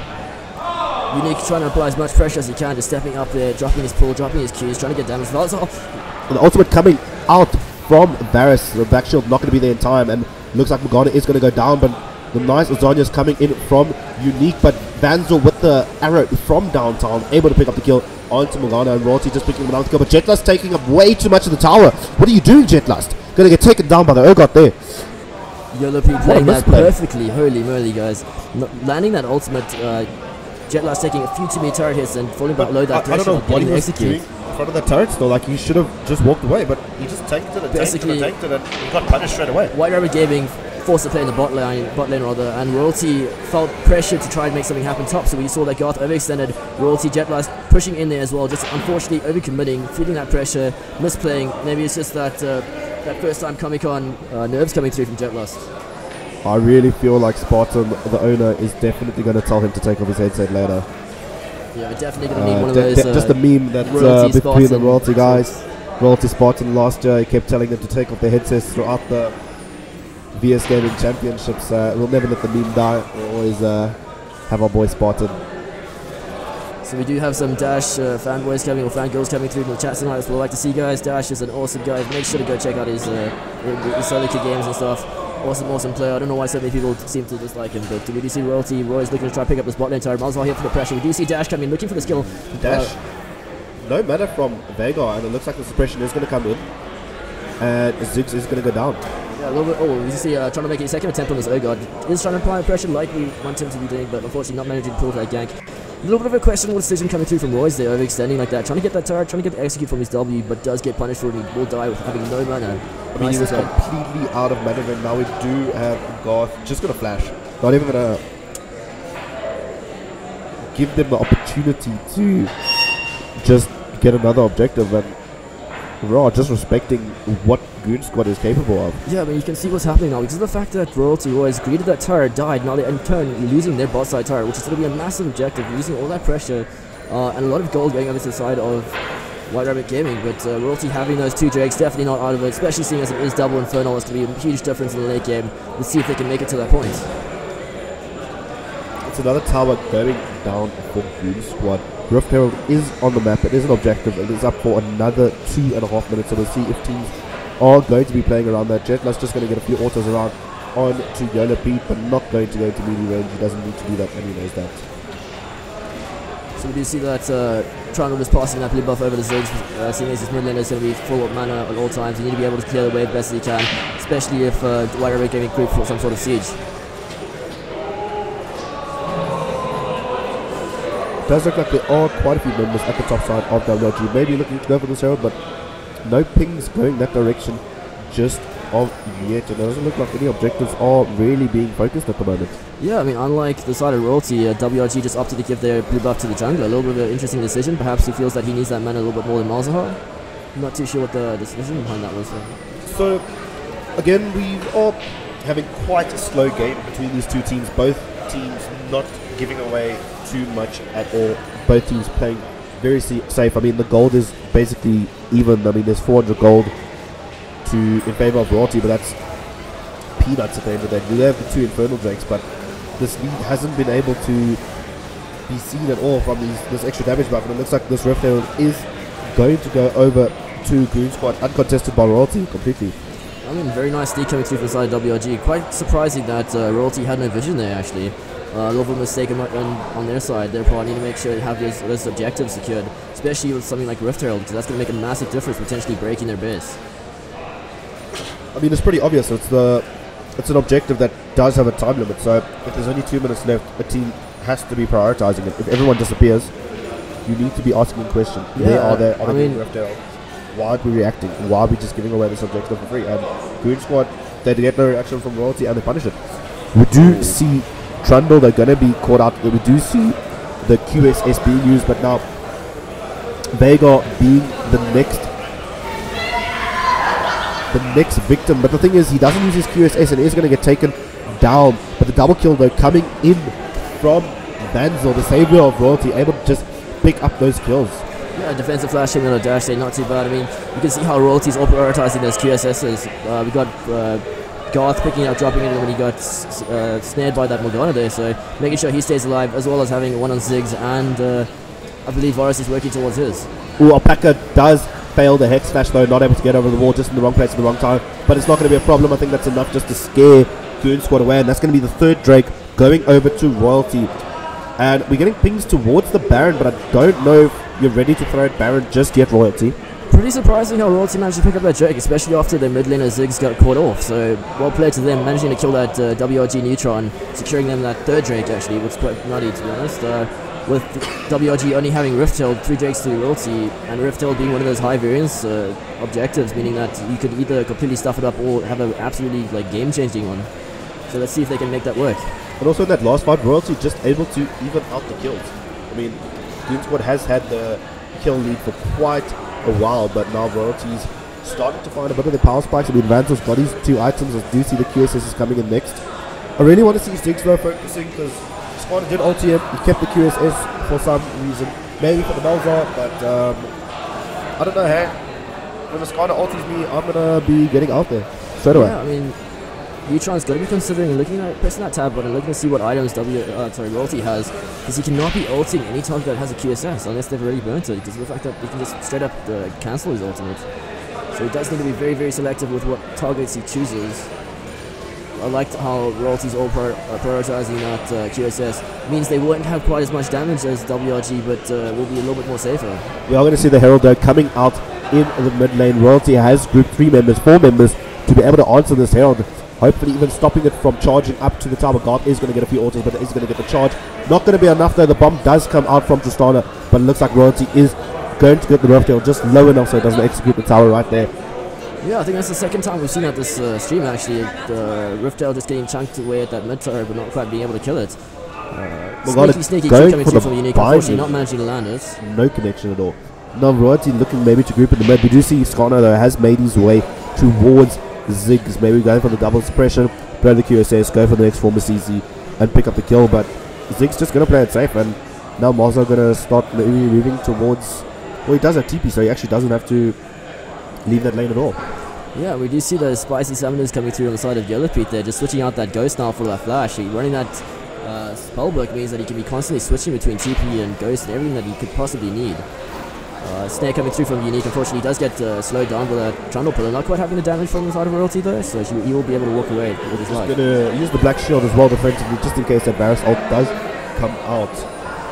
But now with that Black Shield on cooldown, Royalty know they can just focus down at this mid tower, and Skana is going to be making his rotation, but the Pillar coming in from Trundle, a nice placement.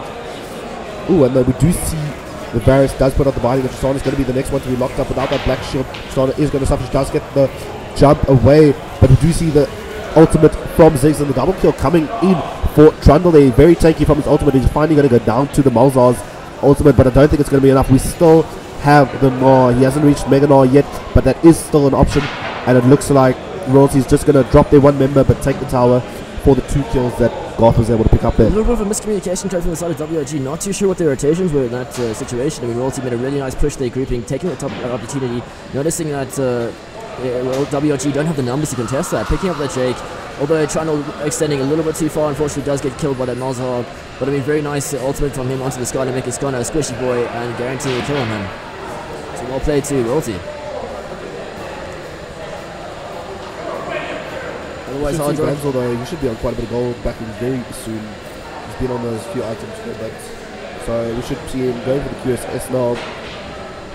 Hardrock, what are your thoughts in this game? Are we going to be seeing? Are we going to be casting a game 3 tonight, or are we going to be calling a little bit earlier and perhaps help us 8 game?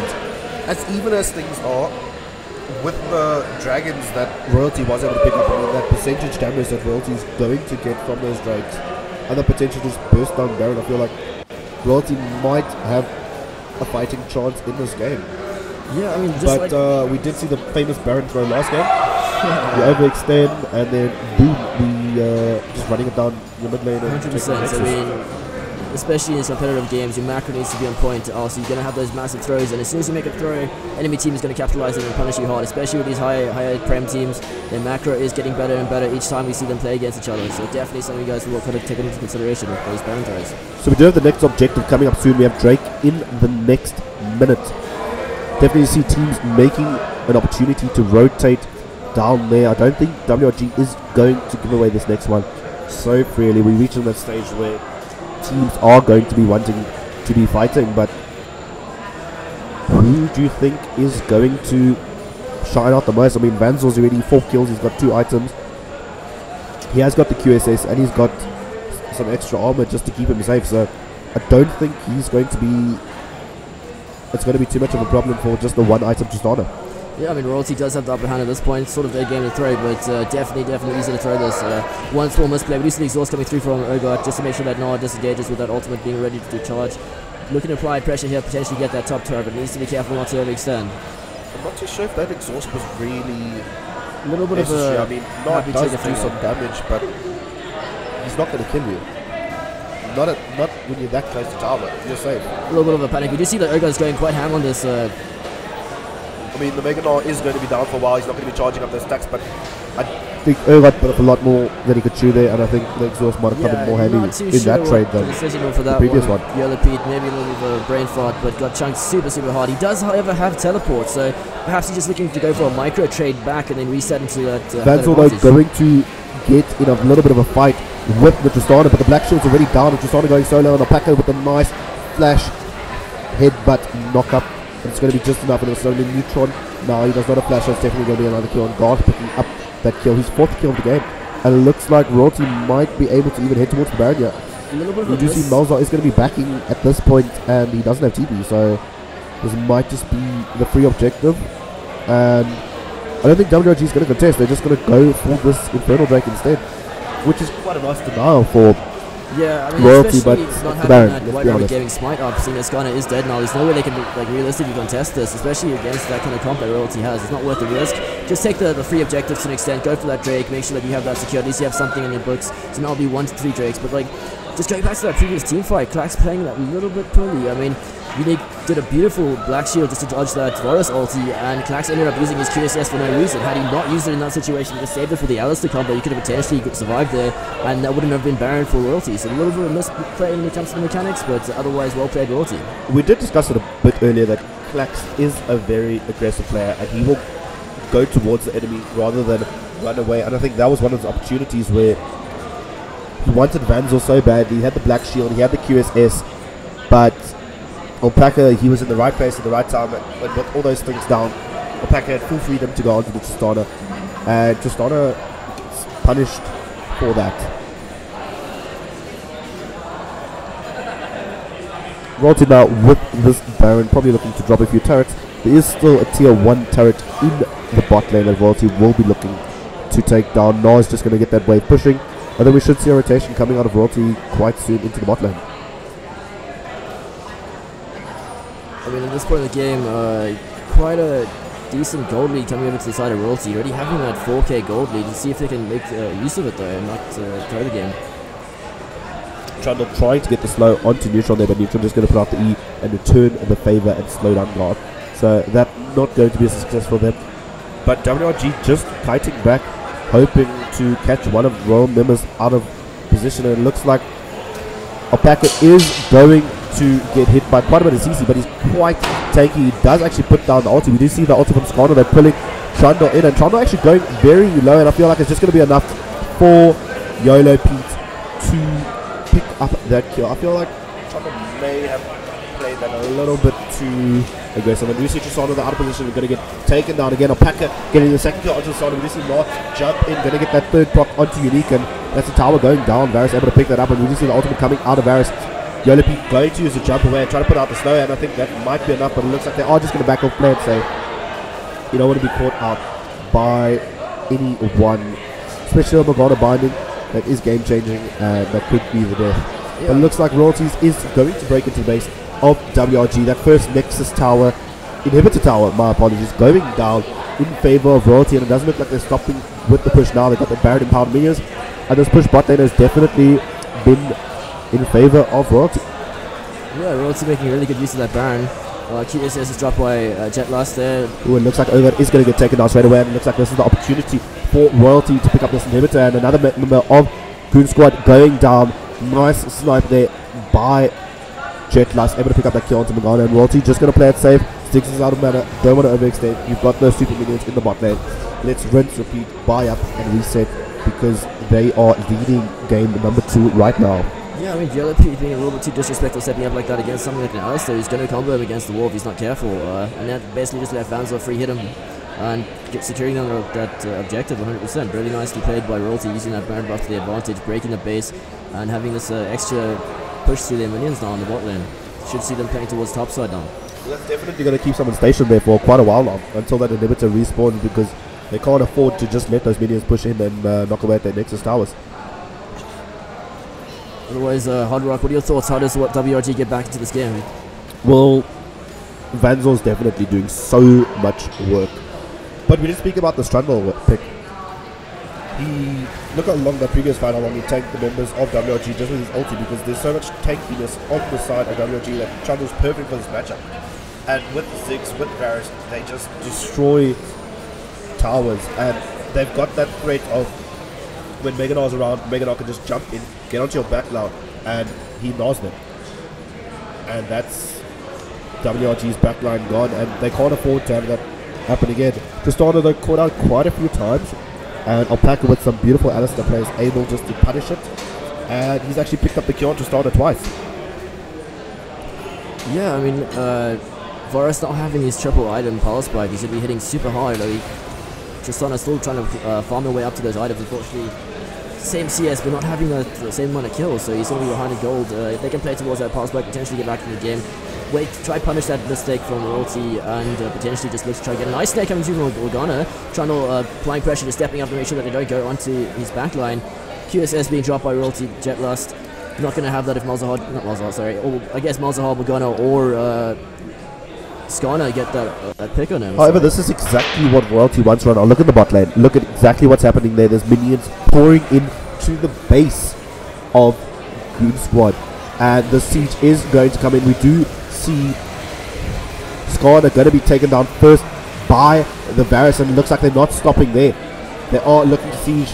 Don't want to overextend now, but a nice W coming in from the Ziggs, and that's going to be just enough to take down Malzahar in this last fight. We do see though that Tristana putting a bomb on to Nah. I don't know if it's going to be enough. Nah is going to be able to get out unscathed. Alpaca though going to take a tower hit and going to go really low, but it's just not enough to take down any members of Royalty yet. And it looks like Royalty is not done with this push. They're going to burst down the Tristana. Ziggs just doing so much damage at this time, and look to take down this tower. And exactly while this is happening, the base of Goon Squad is falling apart. Nah has made the rotation, and this is going to be game number 2 going over to Royalty. Such a nice TP from Jetlust, and it's just YOLO Pete versus Jetlust, but it's not going to be enough. The Nah coming in just for the cheeky ending, and then it's game number 2 going over to Royalty, putting us 1-1 in the series. That just leaves us one game. Yes, you guys for game 3. The victor. We'll see you very soon, ladies and gentlemen. Don't go anywhere. We'll see you now.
at the call.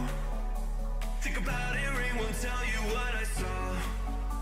When you break it off, you'll see who had it all. You had it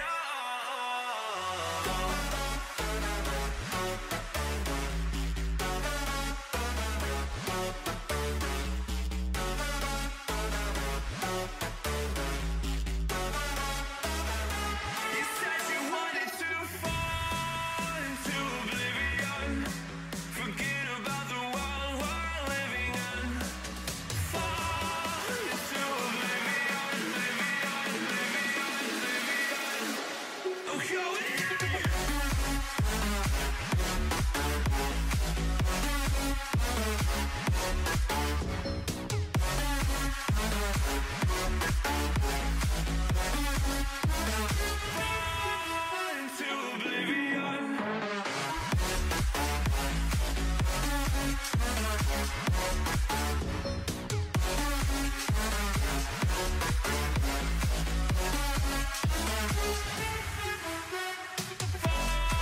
Into oblivion. Forget about the world we're living in. Fall into oblivion, I'm going in.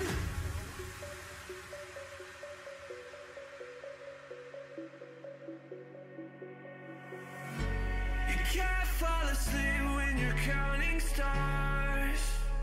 Get it together. Your mind can't sleep when you let it serve. Now you wanna see me fall. From a quarter mile, I can see you at the call. Think about it, ring won't tell you what I saw. When you break it off, you'll see who had it all. You had it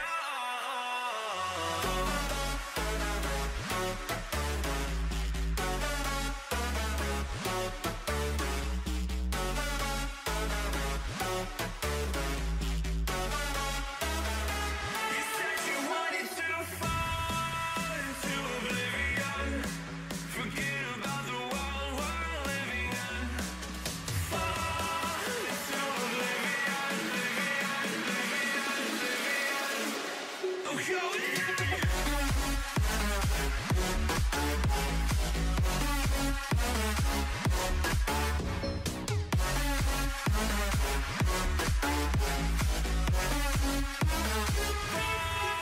Into oblivion.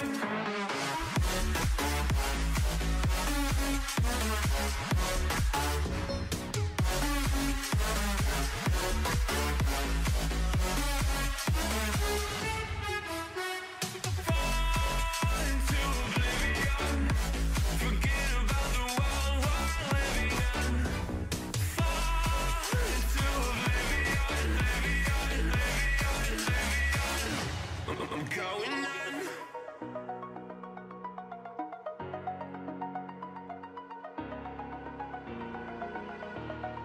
Over the edge, feel like I'm floating through the air. The pain I felt is paid for, all is said and done. Oh, I am restricted, fixed upon the web. I need to kick the habit that my mind is breathing in. Break out, I've got to see. Spent all my life holding all of it closely. I played it innocent, a feel of discontent.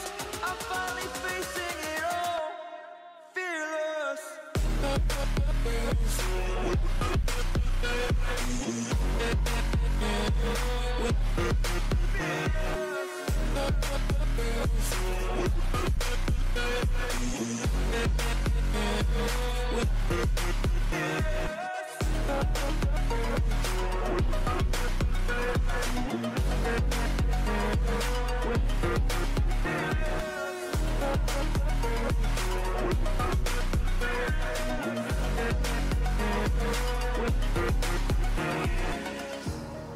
Burning the bridge that keeps us.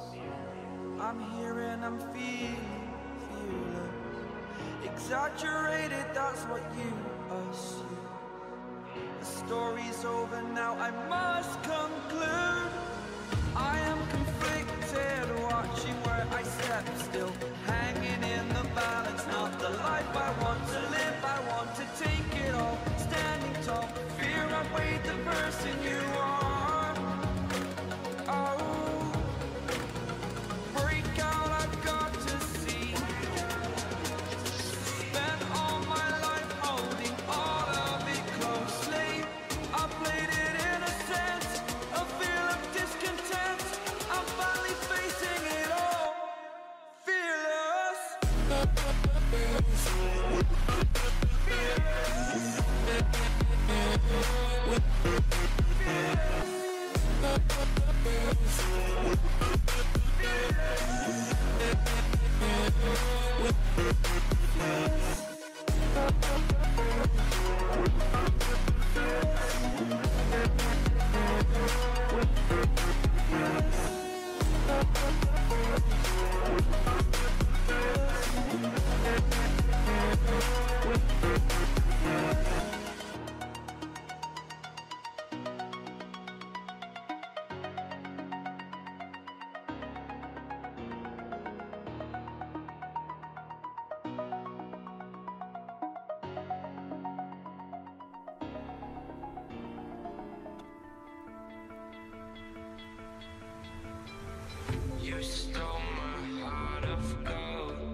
Welcome back everyone to Game 3 of Royalty versus Goon Squad.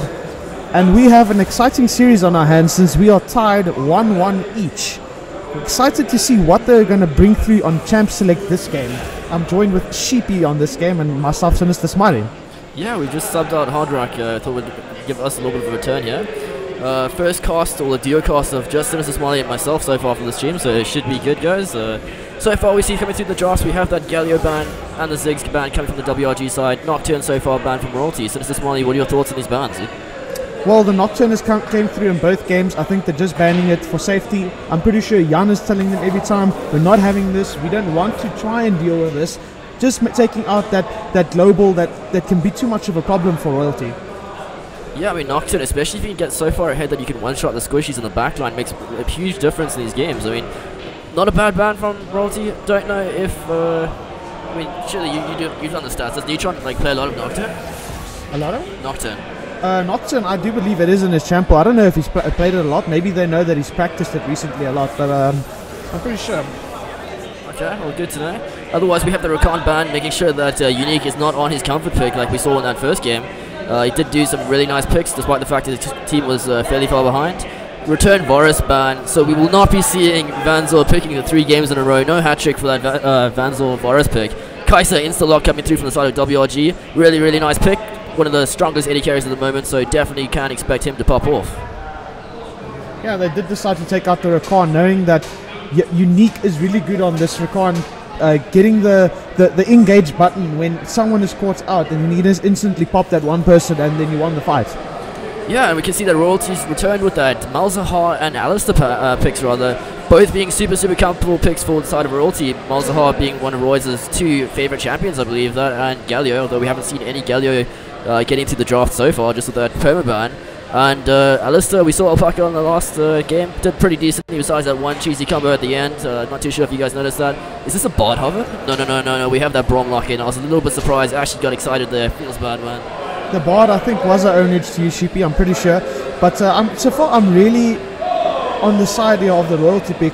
I've been on the side of any Malzahar pick so far because I do believe Malzahar. The previous game, you saw 4 people building a QSS. People that don't need a QSS, they're not AP, they're not ability power.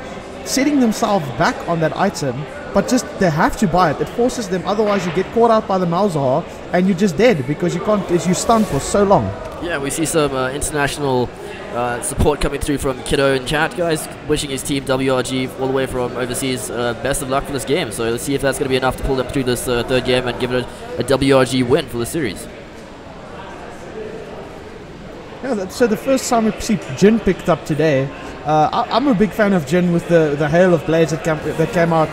I have to see, he's very immobile, but so far the Braum, if he does catch him out, it can be a problem. And the Gragas getting that, it's also like almost the engage push button that we've talked about. So Royalty, WRG really liking this type of team comps where they like to all in and try and get the team fights to push objectives.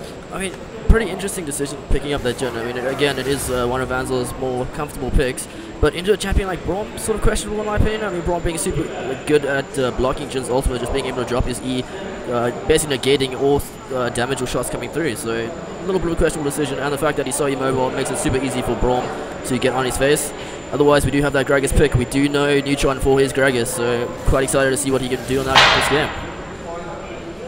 I mean, we're going into the next ban phase. They're just taking this area away from... interesting, because I know Dash said he practiced it a lot, but I mean, is it something that's really that bad? Do you think it's ban-worthy? I mean, Ari's one of those champions that you can definitely have a lot of side lane pressure rather with. You just set her into the side lane. She's really hard to match, really safe to play against, just using that ulti to disengage or get picks if you send the wrong person to contest them. But, I mean, it is one of Dash's comfort picks. Otherwise, I don't think we've seen any of those Lux picks coming through yet. And Dash is literally known for his Lux one-trick to an extent. Yeah, I mean, it's not banned and it's open, but you got to think that maybe because they like these all-in comps that it could be a problem. I mean, as we speak, Camille is being picked up, and I think something like a Lux, that could be a big issue. If she jumps on you, you don't have any way to get out. You're going to have to agree with that one. Lux not the greatest champion into something like Camille, so perhaps we won't be seeing that pick up just yet. Otherwise, I'm really, really excited to see Goss Camille. It's something that he has been practicing. I saw him doing those PvE not PvE, sorry, those practice tools before those tournaments, getting down those flash E-combos, making sure that he can execute everything at point. We have the Volkos lock-in, that's super interesting, to be honest. I mean, Volkos, very much like Lux, is very, very easy gank for Camille, so not too sure on that decision. I mean, Sinister Smiley, what are your thoughts? I mean, you are right, but at the same time, maybe they're going for a little bit of lane priority. Valko's being really, really good at pushing minion waves, and so if they have mid lane priority, they can maybe looking at rotating to different lanes and seeing if they can get some pressure down. Not too sure what I feel about WRG's comp. I mean, they've gone super AP heavy. They got that Cho'Gath, Volkos, Gragas, and Kai'Sa, especially seeing as Kai'Sa most likely will be going AP or somewhat AP. So if Royalty just pick up on that and play towards that win condition and just stack magic resistance, they're definitely going to be a lot more potent towards the late game. So not too sure what WRG is thinking with that draft. Maybe I'm wrong. What are your guys' thoughts in chat? Well, I think the Valkos at least has that when he gets his proc onto his ultimate, it does do true damage. So that quality of life buff that came through actually quite a while ago actually does really help against teams that goes AP magic resist into you. But J-Cast getting the Aatrox is really, really great. Yeah, we know he popped off really hard last time we saw him in the regular split, the last game of regular split. He played this Aatrox and went like 10 for 0 or something like that. He was really, really good that game. It couldn't be matched. Either he fought and never died or did a lot of damage and came out for free. Yeah, I mean, just going back to that Aatrox pick, Jetlast is literally known for that Aatrox. He's super, super good. It's one of his most comfortable champions. So he's going to be a huge threat. And having that counter pick means that he's playing towards his comfort. So being able to pick that Aatrox into the Cho'Gath, we can definitely see him having some good impact this game. So I'm quite excited going into this. We will be entering that 3-minute spectator delay, guys. So just chill with us a little bit more. We can go through some more of these dynamics. Otherwise, if you do have any questions in chat, please drop them through. Make sure to tag us. Otherwise, Sinister Smiley, what are your thoughts? I'm favouring on Royalty side at the moment. I really like their comp. Like I said, Malzahar, Camille, Aatrox, Alistair, like so much CC and issues for your team to deal with. You can QSS one person and then you're just going to get CC'd by even more. Kai'Sa, I mean, you have the Braum that can keep her a bit safe. You have Gragas ultimates to disengage. You have a very big front line with the Gragas Cho'Gath. But as you also said, very AP heavy, so maybe Kai'Sa needs to get more. The Storm Razor might help her a little bit, but we'll have to see if she's able to scale hard enough to make that difference that you see normally in the late game Kai'Sas. Yeah, I have to agree with that. I mean, just looking at these two comps, we see that Unique has opted for that Exhaust, which is more of a defensive summoner. So obviously looking at play more passive and potentially just try to scale and let that Kai'Sa become a big late game carry boss, I guess. Do you expect the WRG to do what Royalty did last game, rushing those QSSs on basically every player on their team just to make sure they can negate those CCs? I mean, they've got Camille CC, they've got Aatrox, they've got Malzahar, and literally every player on Royalty side has some sort of form of CC, if not two. So it may not be a bad pickup. Unfortunately, it's something that you have to do when you get a Malzahar. I mean, he doesn't do... If he gets a hit, he does a lot of damage, but I mean, there's other mid laners that can do just as much damage. The problem is the amount of lockdown he has, you just can't deal with it. And now you also, on top of that, have an Alistair, an Aatrox that can chain CC you 3 times in a row. It's like, it's going to be interesting to see how WRG is going to deal with this comp. Yeah, 100%. I mean, like Kid was saying in chat, Pete being super, super comfortable on that Cho'Gath pick. So if Gragas can get him snowballing, you can definitely have some carry potential. Other than that, we do see pretty standard summoners in the top lane, both opting for that teleport heal on Volkos mode, which is somewhat interesting. I mean, you could have considered him taking cleanse just into something like Malzahar or Camille, but obviously feeling that he needs that little bit of extra health and the movement speed that it grants. Let's see if it works out this game. Otherwise, we do see Alistair is running that Ignite, so we'll have a lot of kill potential in that bot lane. I mean, Braum does specialize into melee matchups, so not too sure how this lane is going to work. Probably going to come down to a lot of mechanics and just knowing that matchup.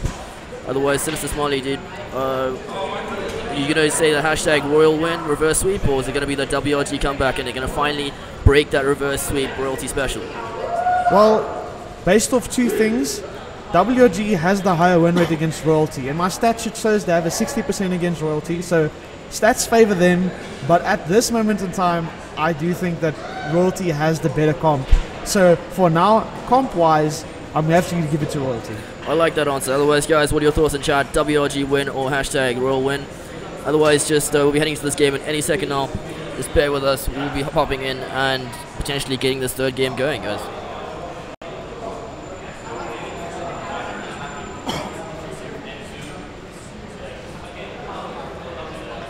Otherwise, how's your experience so far been casting at Comic-Con, Sinister? it's been absolutely amazing. The people here are great. So much trouble went into setting up. The Comic-Con stages look great. Masters having such a great time and really enjoying it here in Durban, in Joburg, all the way from Durban. Hang on, just hold that thought. Is that a mistake? Volkos has gone that keystone. Wait, what? No, that is actually a thing that's been done in LCS a lot. I have actually followed this. So please explain. He is going to go Twin Shadows, and with this and Glacial Augmentation, you actually get an area effect slow that lasts a bit longer. It's really nice, actually. That's quite interesting, actually. Yeah. I like to see that Gragas has opted for that Predator. We casted a game earlier today where the Gragas went Aftershock, if I believe, but not too sure on that decision, but otherwise, really nice pickup. Going to have a lot of potential. We do know that Neutron likes to go for these Predator players. We saw him on that, what was it, Skarner last game, looking to just get into the back line, pick up whoever uses their QSS in that last team fight, just trying to grab that, unfortunately not being able to win that team fight anyway, and Royalty being able to clean up off of that. We do see Royalty looking to invade this, just applying pressure, forcing WRG to back up here, seeing as they are 3v5. Good decision, dropping that ward, and now Royalty probably going to just back off into their side of the jungle. Yeah, so far, I mean, it looked like they were seriously going for the invade. I mean, they backed off immediately respecting this Alistair and Aatrox combo that we talked about earlier. You can't deal with that in a level 1 situation. You just probably need to back off, place your ward, and see what the next move is. Yeah, I 100% agree with that, my dude. So we do see that WRG is going for that blue stack, which is quite interesting. We're using those 3 players, hoping that Royalty goes by themselves. Nice knockout coming through from Aatrox, unfortunately not having the follow-up.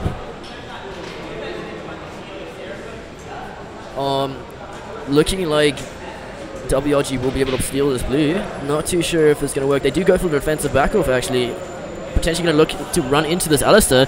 Alistair getting chunked on somewhat hectically, going for that Q knockup. Might have to force the flash out. Braum's passive not quite getting off. Nice defensive flash coming from Alistair.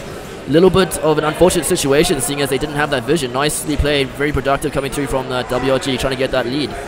Yeah, I think that was really important. Now they have to go back to that bot lane later on. Before that summoner, they're definitely going to be tracking the summoner to see if they can go back bot lane and punish him for using that flash early on. I mean, it's not going to be that hectic of a punishing, as he does have that Hex Flash, although Hex Flash is not the best summoner when it comes to disengage, so still can be pretty vulnerable. I hope to see junglers punishing wasted summoners at this elo, or 5s rather. Other than that, just looking at, well, there's a question coming through in the chat, why is WRG blue in all 3 games? As far as I know, the pick order depends on who loses. Yes, if the person who won the coin toss will win the first game, but then on the second one, the losing team can choose which side they won. There we go. So because it's been a reverse sweep, they've probably opted in to go on this side both times. As far as I know, both WRG and Royalty wanted their respective sides, so pretty sure they're happy. Other than that, it seems like everyone's WRG fanboys in the chat tonight, guys. Let's see if your team will win. Yeah, it also depends. If you want to first pick and first ban, you choose blue side. But if you want to go the counter pick for last ban and last pick, you want to rather go red side.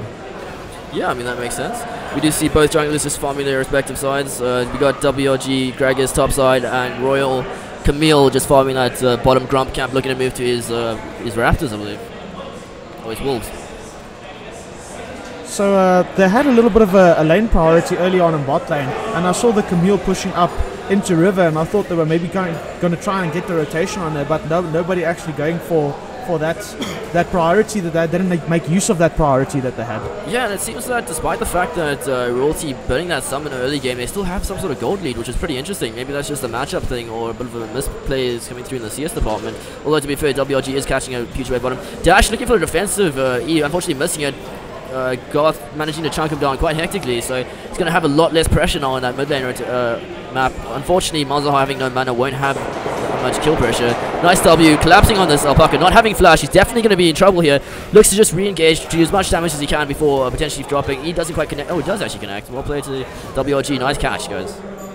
Yeah, I think that the rotation, maybe some communication issues there where they didn't realize that they needed to probably leave that. You know, you don't have flash. You can't go walking up the deep end because you have no way of escaping your Alistair. And you just turned level 3, so have to respect that you... And also, you know, he doesn't even have exhaust or anything, so how is he going to be defensive on that? Yeah, I'm not too sure what the decision behind that, why he was there, perhaps looking to rotate mid or get a deep ward, but it's super questionable seeing as he doesn't have that flash, so a little bit of a misplay, something you cannot afford to do at this point. I mean, it's game 3 of this series. Both teams definitely want this for not only bragging rights, but trying to get to that winning siege for tomorrow's streamed games. Yeah, earlier on we talked about Dash being ganked there in mid. He did opt in for the corrupting potion, so he did sustain up some of that health and mana that he needs for laning phase, and also he did not expend any summoners for that gank, so I think he's still in fairly good position. Even though he's a little bit behind on CS, I think he can still be fine in this laning phase. Yeah, I mean, that's a really nice pickup. It's 2 games in a row now he's gone for that pot rather. And as we can see, Malzahar having to go Dark Seal will not have any more mana at this point, so basically Dash is sustained through, and this is where he's going to start to have a lot more pressure and push him under. Yeah, you can even see his CS is already improving slowly. Yeah, so we can expect Dash to start having a lot more pressure in this mid lane. I mean, no summoners burnt in that invade from Royalty Garth, so not the most effective of ganks, despite the fact that he shoved him off and got him super low. Other than that, we do see Alice looking to apply pressure in the mid lane, potentially get this pick onto the Valkars. Valkars being one of those champions is quite easy to gank, especially if he burns his summoners. Burning a lot of time though, forcing Vanzor to just give up CS and catch as much experience as possible. Braum quite overextended, but Gragas is here to back him up in case he does get collapsed on. I think Camille's just opting for that scuttle. Otherwise, top lane missing call coming through from Royalty Jetlass, just saying, hey guys, careful. Yolopete's base, and he does have teleport. Need to watch out for that, dude. Don't go for any players you don't need to do. Very interesting on this bot lane. They don't have priority, but Alistair is roaming with the Camille. Not sure what the logic is behind that. I mean, I know they're trying to maybe just make sure that the Camille doesn't get invaded, but I don't know. That was a bit risky leaving a Jhin alone in lane. And also missing out on the CS as well as it's being crushed in on the tower. Yeah, I mean, it's a bit of a risk versus reward situation. Obviously, Alpaca took the decision and thought that he could make something happen. Unfortunately, not quite working out. So it does put their team slightly further behind. And as you can see, Blue side now having a point. Actually, no, the gold being equalized after being at a little bit of a deficit. I think if Alistair wants to do more of these roams, quick roams in and out of lane, he'll definitely have to rush Moby Boots on. 100% agree with that. I mean, we do see Alpaca does have his flash up again, so he will have a lot more pressure in this bot lane, potentially roaming a bit as well, seeing as Valkars is now basing. He's obviously decided to just go back to the bot lane now, keep pressure as much as he can, try to let Jhin CS up a little bit more. I do know that Van does not like being left alone for too long. He does get a little bit tilted off of that, so Alpaca needs to be a little bit more careful with those decisions. Malzahar opting to go for that teleport mode now, just trying to apply pressure. Does find the enemy team's pink ward and drops his own. Not too sure if that's going to last very long, seeing as it was potted out. Other than that, just returning to mid lane and try to get that shot before Valkars gets back. Yeah, at the moment we're not seeing much happening on the map other than junglers getting some deep wards in to try and track each other as best as they can to make sure that the side lanes don't get ganked while they're pushed up too much, because you see bot lane is pushed up currently. They did recall, so the minion wave should reset, but both teams just trying to play it as easy as possible. Don't do anything too risky, because this is game 3, and whoever loses here will be going to losers bracket for tomorrow. Yeah, 100% agree with that. I mean, this is a no high variance play situation, guys. You cannot afford to go for these cheeky engages or getting caught off and overextending without flash, like we just saw one Alpaca being the only kill in this game so far, going into the 8th minute. Other than that, nothing too exciting happening. Camille coming back from base, looking to just get some more camps. Cho'Gath getting shoved in somewhat, falling slightly behind in CS, a little bit of a trade coming through from these two, forcing the flash out of Yolopete actually, really nicely played by Roll Jetlass. We did say that he is a very good Aatrox player, so something you should be watching out for. We do see Camille coming in from the back. They might look for an in-lane gank here. We don't see anyone else replying for this.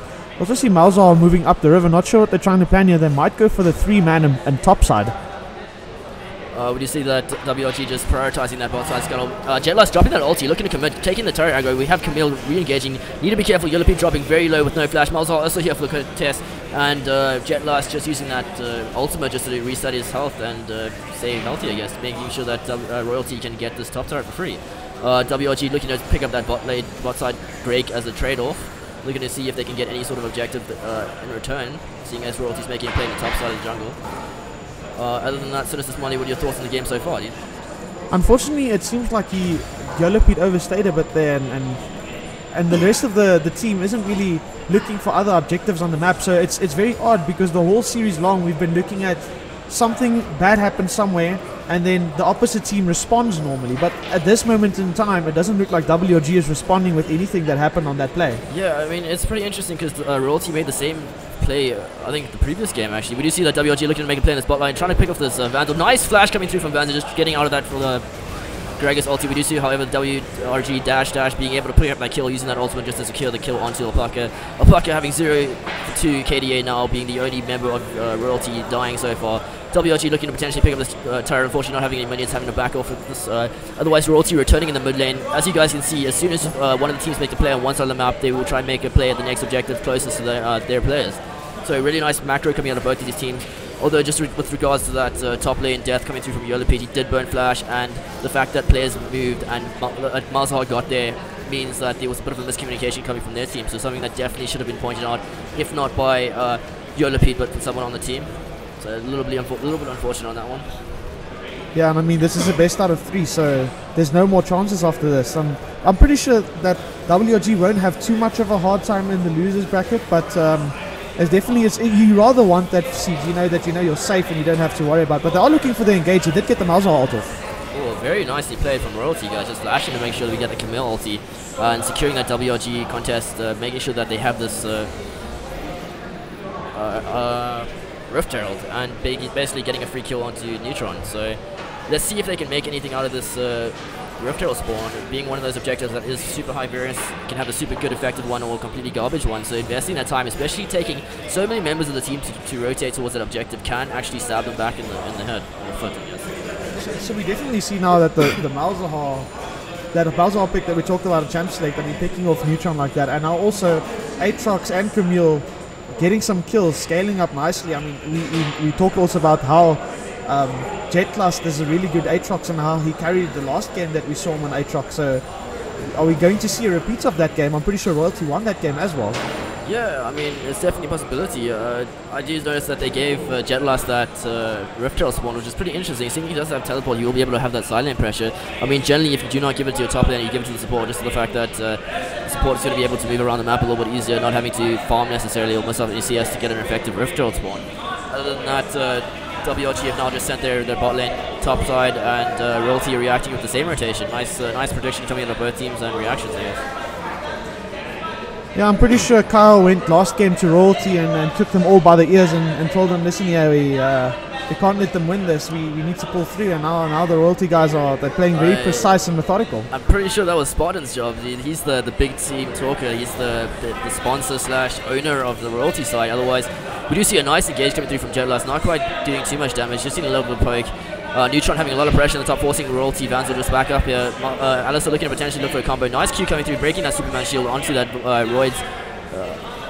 But WRG will be able to pick up this top side turret. Not quite free though. Royalty looking for that bot side trade. Like, really nicely played macro coming from both these two teams, making sure not to give any objectives for free, trying to get some sort of trade-off, I guess. WRG just looking to play safe at this point, seeing as he doesn't have his flash up on that top dive earlier. I mean, we're being very favourites towards Royalty at the moment because they're playing really well, but we just have to take a step back and realize that it is still fairly even in gold, and we do know that both of these teams are really, really good at punishing each other's mistakes. So what I'm thinking now is just get the Cho'Gath to get those stacks up, and then wait to get the picks with the Gragas, and then the true damage from the Valko's ults, maybe getting that priority Dragon on and then pushing through for the Nexus. Yeah, I mean, don't quote me on this, but I'm fairly certain that Aatrox is going to outscale Cho'Gath with regards to wave push and being able to match him. So I feel like unless Yolopede gets some sort of lead now, he's not going to be able to match this Aatrox for too long. Other than that, both teams not having too much of an objective at this point. Okay, well, I guess there's tier 1 turret still up for the side of Royalty, so that could potentially be the next objective for the side of WRG. But let's see how they play this. I mean, at this point, it's pretty much anyone's game, guys, whichever team throws first. Super, super important to play slow, work out what you guys want to do, identify the win condition for your team and play towards it. Yeah, well, we do see Roids did pick up that AP item that will give him more mana, so at the moment he does clear mid-wave easier, so they can't push into that tower since he has enough mana sustain to clear the wave before it hits the tower. Yeah, I mean, we do see a little bit of attempt coming onto this Royalty Royce. Nice dodge of that Klaxis W. Not quite able to break that Superman shield, although he does pick it up from that engage coming through. Force the teleport coming through from Jetlust. Flashing out from Neutron. Nicely played. Cancelled teleport just to make sure that he can stay bottom. We do see that Cho'Gath actually did not opt to cancel his teleport, trying to see if they can take an advantage of this, seeing as that Aatrox cannot join the fight at this point. WRG rotating towards bottom, looking to potentially catch off this Aatrox actually. Nice rotation coming out, let's see if it works out. Cancelling that, walking back towards mid. It seems like Jetlass is just looking to walk and join the team fight if something happens. Nice flash engage coming through from Cho'Gath. Gragas ulting Camille into their team. Braum missing the ultimate on Camille, but connecting with the Eddie carry. Not quite having enough. Oh, beautiful snipe coming through from Klax. Well played to him. See if he can get a second kill here. Almost just narrowly missing that knockout coming through from Cho'Gath. Royalty, Vanzor picking up a lot of damage. Nice ultimate forcing QSS out of the Camille. Beautiful knockout coming through from Alistair. Managed to get 3 of their team. Exhaust is dropped from Braum. All the shots unfortunately missing. Neutron, what are you doing, my dude? Jetlass looking to clean up this team fight. This is what we know Jetlass for right here. Can he manage to pick up these 4 kills? Unfortunately, WRG just walking away. So totaling 1 kill going over to Team Royalty and 1 kill going over to Team WRG. Well played on both sides. Yeah, like again after this fight, we do see a tower advantage over to Royalty, but ball's still being fairly even. So, I mean, are they just going to play the vision game and look for objectives like they're doing with this dragon? Now, if they just keep on playing like this methodical, even though gold is still even, they're mostly walking still out with a positive vibe after each fight. Yeah, I mean, I'm not too sure about that one, but like, just going back to that team fight quickly, we do see that Valkos used that QSS, which is pretty interesting pickup in my opinion on a champion like Valkos. Clearly working out for him, surviving just with the skin of his teeth. Otherwise, he does have that stopwatch, which is something Royalty need to be aware of. Make sure to press that tab button, check what stopwatches are up at this point in the game, because that is something that can definitely turn a fight, especially against something like a Valkos with a Camille. If you overcommit to use that ultimate, suddenly you're stuck in the enemy team, and he's Zonya's. Otherwise, Sinister Smiley, dude, any updates, any decision or changing tides with regards to which team's going to win this one? Well, it's the same as I called it in the beginning of the game. So far, Royalty is still looking the strongest, and as long as they play like they're playing now and they don't make any too much big mistakes for WRG to follow up on, like going for a Baron play and then misplaying it, we do know that Neutron is really good at playing around those Barons, so you have to watch out for them. Just make sure you have vision set up. Like now at the moment, that topside map is looking really, really dark for both teams, or actually. I have to agree with you on that one. We just see that Braum's opted to go for the Ignite, and now you guys, you can see sort of in the corner of the screen there what Yolope's doing is he's trying to stack up the waves so that he doesn't have to extend too far against his Aatrox, knowing that he isn't going to be able to 1v1 him at this point in the game. So really nicely tactically played by Yolope. That's the kind of thing I like to see in these 5 games, especially the higher elo games, both of these being top 3 teams in my opinion. So this is as good as a LoL and SA match. Nice Braum ultimate coming through, getting the knock on the Aatrox. Jutron following it up with the knock up, and Valkos being able to secure that kill. Well played to WRG. A little bit of an overextend on Jetlass, opting not to drop that ultimate, it seems. Probably feeling that he wouldn't be able to get out of that despite the fact. Very good play there from Unique. He actually used the Braum shield, which gives you the movement speed to catch up, and then getting the stack onto the Aatrox so they can pick him off when he was caught out on the jungle. That being said though, they are almost chipping away this bottom tower, almost getting it, punishing them for going 3 people after the Aatrox. You guys can see how important vision is at this point. That pick ward there revealing the fact that WRG is rotating towards that bot turret, allowing Royalty to make the call to back away from that very, very low turret and just not dying, guys. It's not worth throwing the game at this point to pick up a tier 2 turret. Rather just play around the vision, control it, and punish any mistakes that WRG does make, like they're doing right now. We see Royalty, Vanzor, Klax, and Roy's looking to catch out Unique and Klax rather. Alpaca chasing down, has that flash up, just flash, gets the Q, gets the knock up, not knock up. Monster just dropping ultimate, make sure that it is secured. Well played to Royalty, guys. They played that so perfectly, playing around that vision, punishing mistakes. Jetlass looking for a play here, does the ulti onto the Gragas rather. Pops the ulti, trying to get that extra movement speed to kill this Neutron. Does manage to get the kill. Nice solo kill coming through from Jetlass. Looking not quite done, wants to go for a cheeky poke onto Braum. Nothing more from that. I can't remember if Trundle was open, but maybe something like a Trundle would have been better into this matchup, because the Gragas, it seems like they're struggling a bit. It's not the picks that they're trying to get on it. It's not always going in their favor. Alpaca getting a nice knock up on the Braum being caught off. Beautiful flash coming out. Nice return ulti coming through from Dash. Not quite cancelled in time by Garth. Garth is a little bit overextended, literally like I was saying beforehand, getting picked off, overcommitting for that kill. Doesn't quite get Dash. Little bit misplay. I don't know. Super risky, high variance play. That's the kind of thing you want to be avoiding at this point of the game, especially in such an important game, guys. Game 3 of the series between WRG and Royalty. I mean, Dash is getting a lot of kills now. He's now on 4 for 0, and he's picked up that Buden's Echo, so we might see a nice power spike coming from him at the moment, while Malzahar is not sitting on any kills at the moment, so they're even on items. Also, if you look at Kaisa against Jin, she's ahead in farm, and she's already got that Stormrazor's head, so the two carries on the team fed might be looking good for WRG, getting that damage dealt when they need it for late game. We do see that Jetlast drops that teleport, making sure that he gets through. Super questionable position of teleport though. It's going to put him in a very vulnerable position, especially not having that ultimate. Like I said, not too sure what the decision was that. Alpaca overextending nice juke, making sure that he doesn't die. Camille just applying pressure to make sure that they don't die. We do see the Zonias coming through from Goon's Neutron. Nice flash, engage from Klax, trying to pick up this royalty kill. Roy's using the popcorn to try to get out. Does not have flash and will actually die. Well played to Klax. Nice pick coming through from the side of WRG. Camille looking for the return here, just getting a little bit of damage on Yolo, forced to back off. Very aggressive flash coming through from Dash, unfortunately missing the knockup.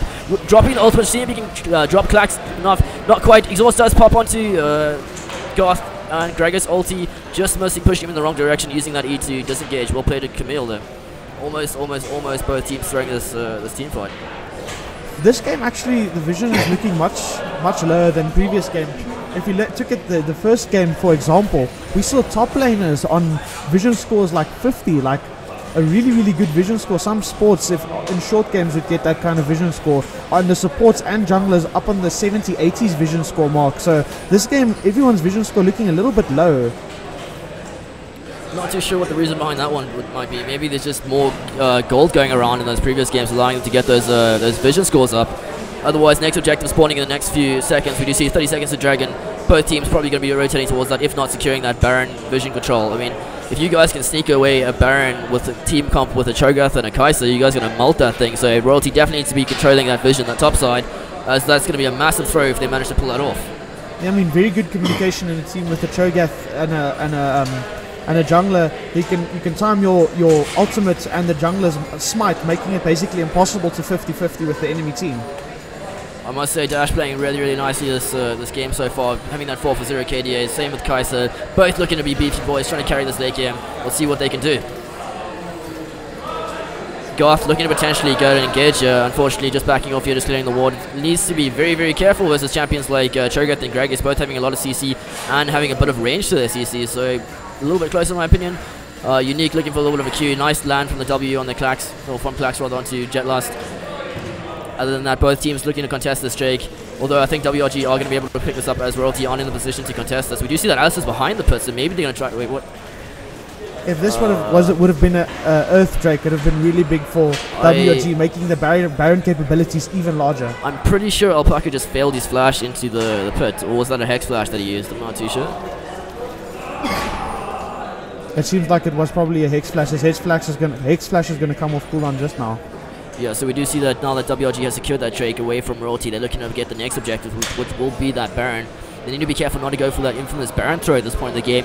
Need to get the vision control back off from Baron if Royalty does come to contest, and make sure to turn, guys. But be careful, if you do hit Baron, it does apply a debuff that makes you super weak, and that's going to make you make it a lot harder for your team to win that team fight. Royalty, Roids, and Garth is looking to secure this topside vision, taking away from the side of WRG. Like I said, super important to control this vision at this point in the game. It's pretty much a win or lose condition, this Baron.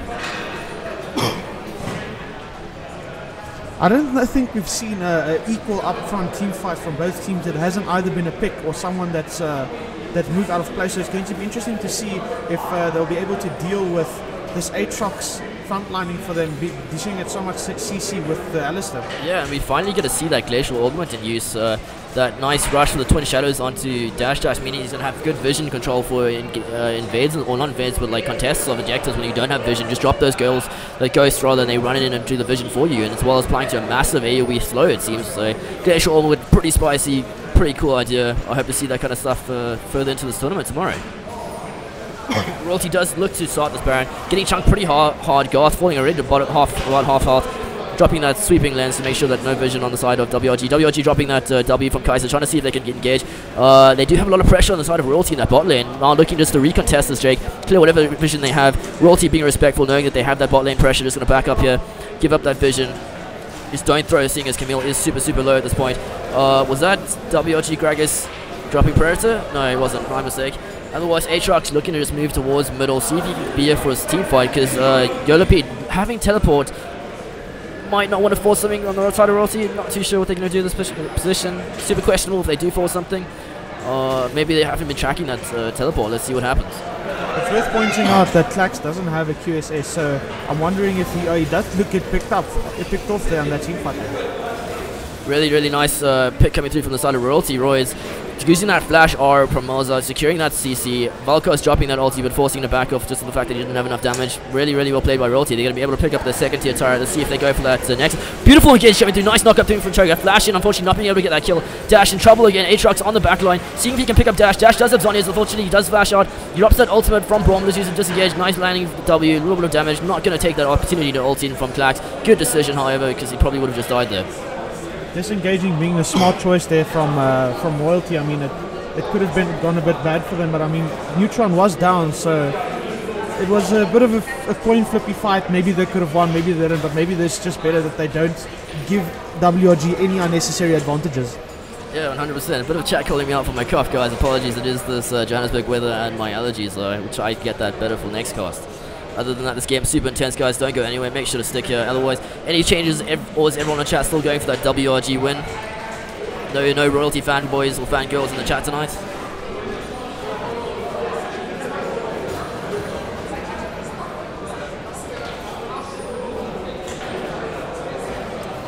It does look like most of the summoners are on this team of Royalty are expended for their carries. So at the moment, Dash and Klax and Neutron all have their flashes, so this could help them a lot with their next fight if they need to aggressively flash in or out.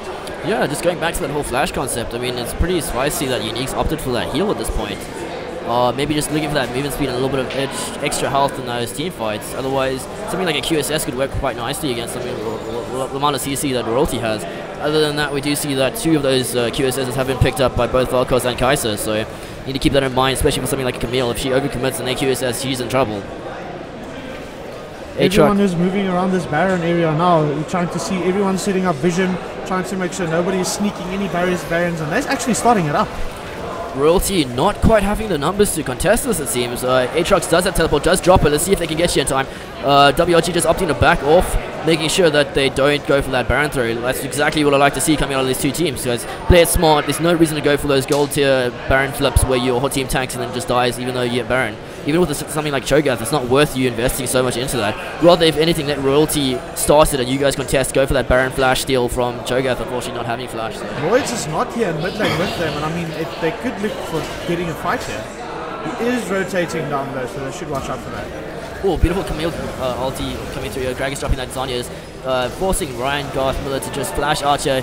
Big commitment coming through from Klax. Looking to pick up that kill onto Gragas. They do manage to kill Camille, and Jin does fall second. Let's see if Royalty can do anything in this team fight. Nicely played from the side of WRG. Unfortunately, they are going to be cleaned up at this point. Jetla still very, very healthy. Does drop off to that Malzahar space aids. Dash dropping those disengaged ghosties, seeing if they can just walk away from this one. So quite an interesting team fight coming from both sides. A little bit sloppy if I do say so though. And 2-2 alive on both sides. Anything that you saw that I missed there, or any opinions from that Sinister Smiley, that team fight? What could they potentially have done better? I mean, I think at the moment it seemed like it was a bit mispositioned. They didn't know where Royds was. He came in from the side. He went onto the carries, altered them with that Malzahar ultimate. So it was a bit hard for them to, and they were split up. So not being able to get together and deal the damage that they can with the Kai'Sa Valko's combination. Unfortunately, the fight didn't go into their favor, which looked like it could have actually in the beginning of that fight. Yeah, 100%. I mean, Klax a little bit cocky there, jumping into the back line of the side of Royalty, not quite having the damage to one-shot any of their carries, meaning that he did get chunked super, super low. Other than that, playing him from the side of WRG, they do have that Valkos, so if he can position some sort of choke really nicely and not be CC'd, he can get off tons and tons of damage onto Royalty, and that's going to definitely win him a team fight. You see that Royalty's managed to pick up that Drake quite nicely. So it seems like it's 2 Oceans versus a Cloud and an Ocean. Both teams pretty close in Drakes. But I feel like Cloud is a very effective objective or Drake at this point in the game. Just the fact that you have that little bit of extra movement speed allowing you to contest or disengage in the case that you do go for an objective. Klax just looking to clear that pink ward. Royalty looking to just shove in this mid wave. WRG rotating back into mid lane, see if they can make some of the play. Need to be very careful because if they overextend here, they will get caught off by something like an Alistair combo. nowhere to be seen, unfortunately. So Royalty looking to just do some face tanking on this turret and see if they can pick up the objective. Brita is dropped from Dragus, looking to potentially go for an engage. Righteous Glory coming through from Cho'Gath, walking straight to that Royalty Jetlust CC ability. Nice disengage coming through from Alpaca. A little bit overexpected. Drops the ulti to make sure he disengage. Valkor's ulti securing the kill onto Alpaca. They could turn on Baron for this. I don't think Alpaca's having too hot of a game, it seems. Having those 3 kills, or 3 deaths rather, that are sort of questionable. And at this point in the game, you cannot afford to do something like that, just for the fact that you're going to have that lack of numbers now for contesting Drake or Baron, which is going to be the next objective, with definitely Baron. WRG don't want to force anything though, because even though they have 5 and they are pretty healthy, they can still definitely be like stolen away or contested. We see Ghosties coming out to a dash, looking to engage. Clash playing super front line. Let's see if he can make it work. Going in first and shooting the W. Unfortunately, well, he does actually land it onto Malzahar. Cho'Gath looking for a knock-up, although he's going to get knocked or pulled back in from Jetlust. Nicely disengaged from him. Well played to that dude. Other than that, Royalty Roy just looking to clear this mid lane. At this moment, Jin is still sitting on 0-1-5. Looks like he's struggling a bit to complete his items. I mean, if you look at Kaisa, she already has 2 items, a QSS, and she's almost finished building a Nash's Tooth as well. So it looks like the Kaisa is working out really well for them compared to the Jin. Both teams making sure to play this slow and steady. They don't want to make any misplay at this point. A lot of bragging rights and tomorrow's seed coming through for this. Both teams being a little bit, what's the word for it? Happy, I guess. Trying to just do a little bit of poking onto each other, showing some assertive dominance. Nice knock-up attempt coming from Cho'Gath. Unfortunately, not able to land it. Unique doing a little bit of poke onto Malzahar, making sure to break that black shield, Superman shield. Other than that, massive wave building in the top side. So that's something Royalty will have to react to. Let's see if WRG are able to capitalize on it. It feels like WRG is trying to force fights, but every time they do, they make just one small mistake and they almost get it, but not completely. And if they can get that priority target down instead of just the Alistair that keeps getting caught out every time, then I'm pretty sure they will be able to force on these dragons. Like if they can get the Camille or the Malzahar did, I'm pretty sure they can go for an easy Baron. Yeah, 100% agree with you. I mean, just looking at these item builds so far on the supports, we have Unique already finishing his Knight's Vow, while I think Alpaca's going for a what's that called again? Sure, I scrapped that. I can't remember the item's called. Feels bad, man. Other than that, Malzahar having 12 stacks on his Magi's, meaning he's going to be hitting pretty hard at this point. So it's something that Royalty can use to their advantage. If they can get a really nice pick through that ultimate, it's going to probably just absolutely kill something like Klax, who's super squishy at this point in the game. Other than that, both teams just playing super slow, making sure not to throw, being aware of the fact that so many players in this position at Comic-Con, at Rage, have thrown in this like this, going for those Barons when they shouldn't be, getting picked off. All of these players, having been at previous Comic-Cons, are aware of this, and they just need to play it slow. It's interesting to note that from the previous time Jetlust uses his TP, it's almost off cooldown. Meanwhile, YOLOPede hasn't used his TP at all. So you got to think that maybe he's a bit scared leaving the team alone, thinking that if he does, a Malzahar will pick someone off and then they don't have anything to answer for it. Yeah, I have to agree with that. In the next couple of seconds, Jetlust doesn't have teleport, so WRG will have that advantage. A little bit of a spicy message coming through from chat, just pointing out that Royalty Royce has opted for that smite, which is actually super interesting. Just in the fact that now Royalty have double the chance of stealing that Baron away if they do go for this objective. Let's see if it works out in the favor of Royalty. Ella suggesting that Malzahar should possibly go Ghost instead of Smite, just so they can get those nice engage ultimates. I mean, that's definitely a viable option. WRG Klax looking to get that W perk on his Superman shield. Malzahar not quite being able to connect it this time. Malzahar playing pretty far up, a little bit questionable in my opinion versus something like Neutron, who does have his flash. If he can get an E-flash into an ultimate combo, flinging the mid laner from Royalty into their team, they're going to be in super trouble. Other than that, Neutron having that Zhonya's will be able to disengage if he does go for that deep engage. What I would like to see from YOLOPede actually is to maybe go for a Warmark, since he doesn't get himself in side lanes often. So if he wants to continue staying with his team, he needs a Warmark to sustain himself up so he can keep on re-engaging every time so he doesn't drop too low. I mean, it's definitely an option at this point. Unfortunately though, he does need to prioritize that movement speed for the early game, plus that tanky item. Basically, he could go Superman mode, ultia, carry, and then pop that item that makes him almost unkillable in a team fight, and he just becomes a super beefy frontline, which is exactly what Klax and Dash need for this game. Unique also getting somewhat tanky at this point, same with Alpaca trying to keep up with the gold income from Unique. Royalty again just gripping this middle layer, trying to apply pressure. Let's see if WRG pull the trigger this time.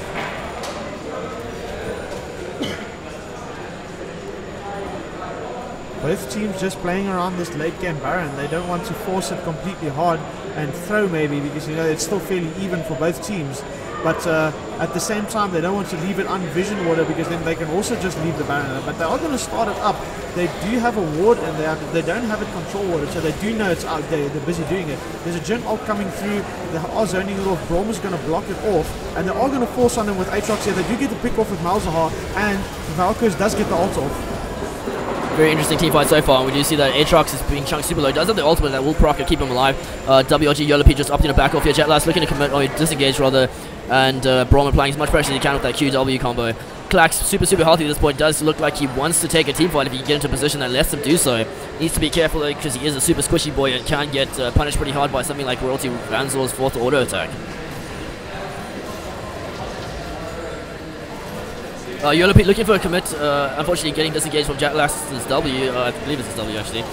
Other than that, Camille looking to get a flank here. Royalty potentially looking to collapse, not too sure, he has been spotted out, and Unique looking to go see if he can just chase him away out of their jungle. This moment in time, they really, this Ocean Drake has to do some work for them. I mean, they're getting poked down, but at the same time, they are basing at the moment. Very interesting rotation coming out of Royalty. Roy's here. I don't know if WRG have the vision for this. They were actually spotted out by that pink ward, so they will be here for the contest. It looks like Royalty have decided to just back off at this point, not wanting to overextend and throw the game for this Baron. I mean, both of these teams being super careful not to pull the trigger in the wrong situation, as they don't want to lose this 3rd game of the series.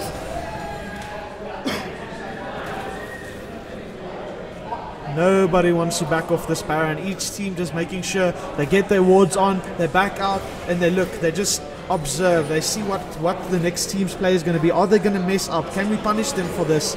And then can we win the game from this? It's literally just playing off that. Next objective being that Earth Drake. Let's see if Royalty can secure the 3rd Drake for them. I mean, at this point, being 2-2, not too sure if WRG can afford to lose this objective. Not being in a position to contest, it does look like Jetlass and Royce will be able to solo this. Let's see if Klax looks to rotate. Not quite. They have no idea, just opting to perhaps just give it up and rotate towards Baron, control that vision instead. Not too sure if that's the best decision. Maybe I'm wrong. Let's see what happens, guys. This Earth Drake is going to be pretty important for them. As we've been talking about, they've been rotating on and off Baron the whole time, and I mean, now they have Earth Drake, but WRG is starting it up. They do have that choke at the ulti, so they can potentially secure this. They need to be very careful. Royalty is on their toes, looking to contest this, although it's very low. It looks like the choke will be able to get that kill. Camille overextending, trying to get that. Unfortunately, doesn't make the smite. Blue side picking up that Baron, and Camille getting super punished for it. Aatrox using that ultimate, looking to try and commit to this team fight, seeing if they can pick up any of these WRG members left in the pit. Kaiser dropping that ultimate, trying to get that kill onto Malza. Does get the kill. Klax, sorry, Banzel jumping into that, using his flash to just kill the Klax, making sure that he can trade his autos onto that AD carry and secure them that kill. So 2 members of WRG surviving this team fight with that Baron buff, and let's see if they can use that to their advantage. I mean, even with Kaiser being super strong in that fight, we just see how much this Aatrox shines. I mean, she tried so hard, but the Aatrox just didn't seem to die. Yeah, I mean, very interesting decision coming out of WRG. Nicely taken opportunity, although they did get punished for it, which was kind of expected. Royalty reacting just too slowly. Camille overextending to try to steal that Baron, not quite pulling the trigger. Bit of a 50-50, although probably more of like a 60-40 in the side of WRG's favor, just to the fact that they do have that Cho'Gath ulti plus the Gregor smite, and Royce no longer has that smite combo. So, I mean, Garth taking a stab in the dark, there's 1 in 10 chance to try to steal that. Let's see if WRG can use this Baron to their advantage. Otherwise, Sinister, dude, you still happy on your Royalty win, or are you looking to change at this point? I mean, now that it's becoming really late game, fights are looking good for the WRG, but at the same time, I still feel like they're making too many mistakes. Fights looks like they're going good on their side, but then they don't have the good communication, and then at some point along the line, the fight just falls apart, and then they don't get the picks they need or get the fights that they want. WRG just looking to go for that 5-man siege, using the Baron powered minions to try siege away at Royalty's turrets. Royalty's 2nd tier turret pretty healthy at this point, perhaps just looking to rotate towards top and try to pick up that objective. Maybe trying to just force the Royalty numbers to split up a bit. Need to be careful though with something like Camille that can get quite an easy pick. A little bit of a hesitation coming through from Garth, using that E, but just opting not to engage onto that Cho'Gath, knowing that he will get punished, as WRG's whole team is there as backup, just in case. Spicy Kaiser build coming through from Ellis. That is a pretty interesting build, looking to get that. Well, hang on, just hold that thought. A little bit of a trade coming through from these two teams. Unique dropping that shield to make sure that his team stays healthy. He's going back to that Kaiser build. Citizen Smiley, what are your thoughts, dude? I think it's fairly standard. I mean, the QSS is pretty much a must. Banshee's Veil not being a bad pick. It's basically another. Hold that thought, my dude. You see that Jet Last is looking to engage here, using that ultimate. Klax looking to ulti the backline, not having the damage to kill that Royce, unfortunately, and now is in a sticky situation. Flashing back in, but will die.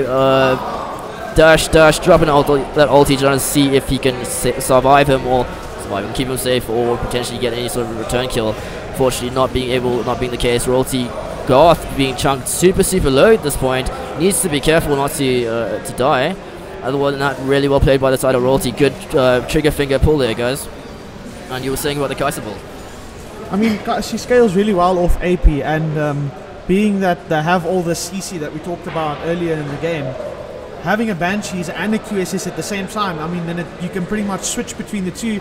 You can walk around a bit more safer up in front of fights. If the Banshees Veil does get popped, you still have the QSS as well with that. Yeah, I mean, I agree with that. And a little bit more in depth on that, the Banshees Veil basically completely prevents Alistair from flanking and comboing onto Klax. Just because of the fact that Alistair has no way of proccing it before engaging.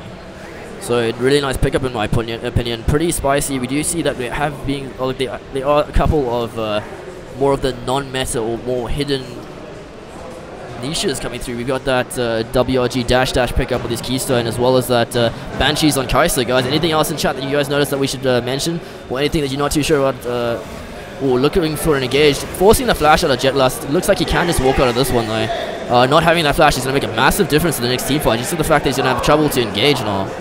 One thing I've really noticed is that Alistair is really struggling with his build. I mean, he only has a support item and Zeke's convergence done at the moment with that Ruby Crystal there. And I mean, they have really good vision score, so he's doing his job as a support. But I mean, it's a Knight's Vow at this moment in stage, I think, could be really nice for his Jhin. And Dash not having any death so far in this game, doing a really good job of staying alive. It's going to be a massive gold shutdown if they do manage to pick him off. Still has that stopwatch, which is quite insane at a 41-minute mark in the game. Obviously not feeling like he's been pressured enough to actually use it. Let's hope that Royalty notices that and doesn't overinvest in one of these team fights, because that's potentially a throwing point for them. Nice little bit of damage coming through from the side of Jet Last there, just poking down Braum before he drops that shield.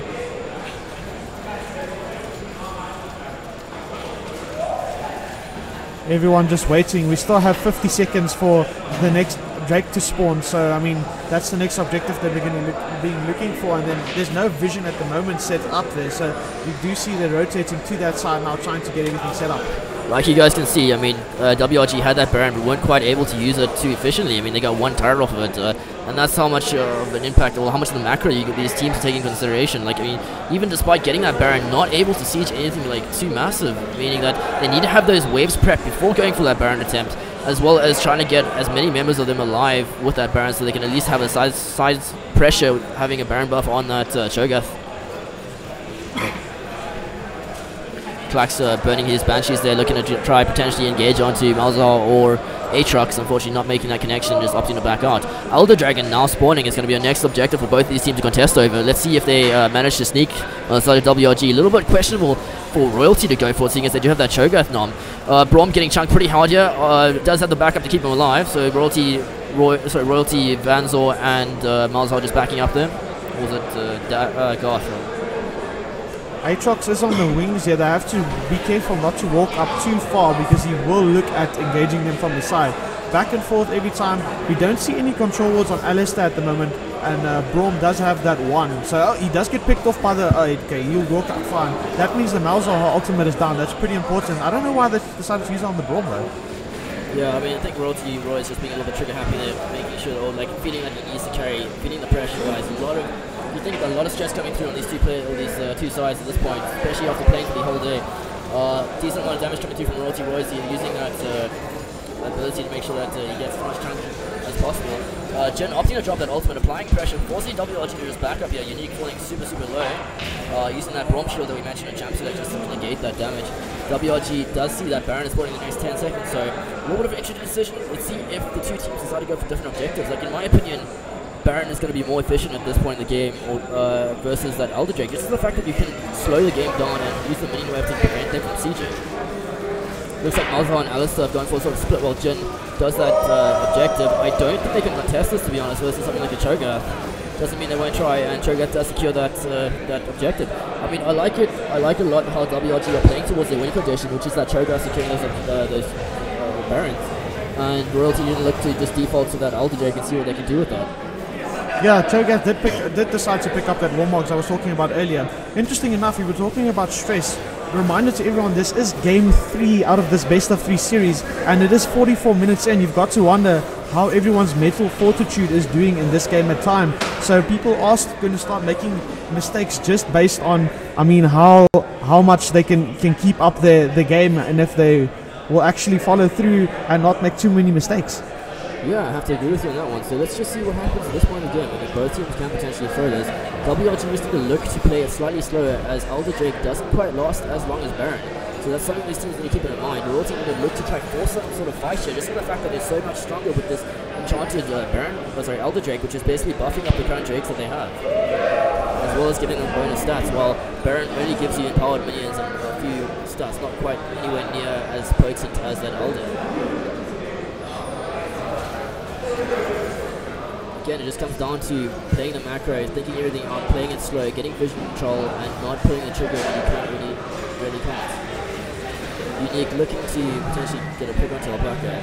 I mean, WRG needs to be careful here because they are going up against that older enchanted team.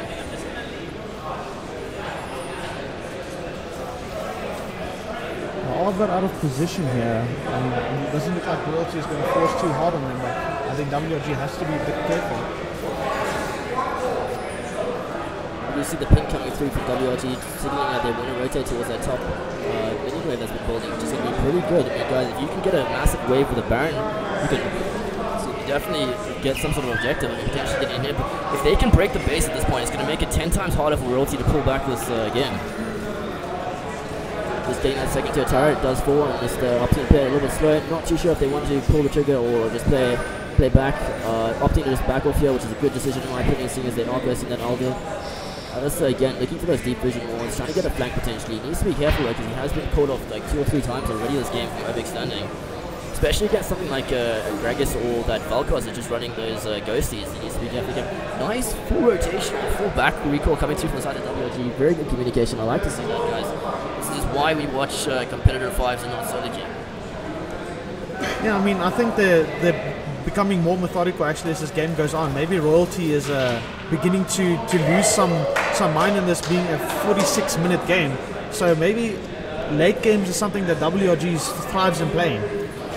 I have to agree with that. I mean, especially guys, if you have played at one of these tournaments before, it does take a mental toll on you playing the entire day, especially when you get these 3-game matches, tiebreakers. It's physically and mentally draining. So these players may not be playing at their peak performance right now. So that's something else to take into consideration is going into this. So I really like how WRG is communicating and playing together. It's a nice rotation. It's really refreshing to see this kind of play. Other than that, we do see that Baron buff is almost about to drop, meaning that Alder is already down.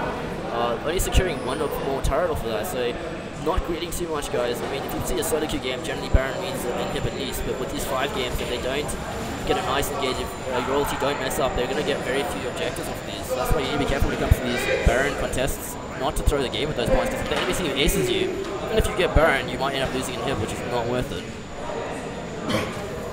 It seems like WRG, as we saw they did with the top tower, they're just trying to chip away at any objectives that's left. Not trying to force too hard, but at the same time making sure that they do actually not just stall out the game and don't do anything with their time. But we do see Aatrox in the top lane. They're actually going to maybe answer with this. Yeah, and we do see that Dash is turn that stopwatch into a QSS, which could be quite efficient. I mean, just looking at these two teams, on the side of WRG, they really have 3 of those cleansing items, which I refer to in Champ Select. I mean, that's a really nice pickup, and I feel like that's going to help them a lot in these team fights, especially versus something like a Camille, which is going to be basically pick orientated, and if she can't pick you, she's going to overextend and basically be caught off. Lots of damage coming through from Valkos. Garth looking to re-engage just to make sure that Royce doesn't die in the situation, though he's very, very low. Does manage to pop that GA, forcing Dash to flash out. Looks like Garth will not actually die just yet. Beautifully played. Unfortunately, missed time from that Braum ultimate. Aatrox's passive from his ultimate is procced. YOLOP dropping that tanky tank boy item, and actually looking to be just a front line. Dash Dash falling super low. Abaka just flashing and not quite having the damage. Last tick picking up, giving Valkaz his first death of the game. Cho'Gath and WRG basically just taking back. We just see that Jin's dropped the ult to just cancel recoils at this point. Camille in the enemy team jungle looking to pick up any camp that he can, try to get any lead that he possibly could off of this. Ooh, beautiful pullback, forcing the zombies coming out of that Gragas, and Cho'Gath looking to just clean up vision. That was a really intense fight. Well played by both teams. That was Dash's first death of the game. They forced so hard on him to get it. I mean, yes, he did come back, but I felt like his damage is really, really needed in the team fight. So it's almost like you can say he might have overstayed, but at the same time, I don't think he can leave. Yeah, I mean, Dash getting his first death off of a catch onto Royalty Roy is a little bit of misposition, despite the fact that he had QSS.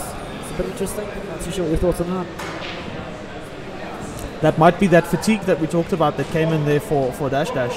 Definitely, guys. I mean, you need to make sure that these tournaments that you're staying hydrated, staying well fed, so make sure that you can play at your optimal point, especially these high impact games, guys. So just looking to see if WRG can make any sort of catch onto Jetlust.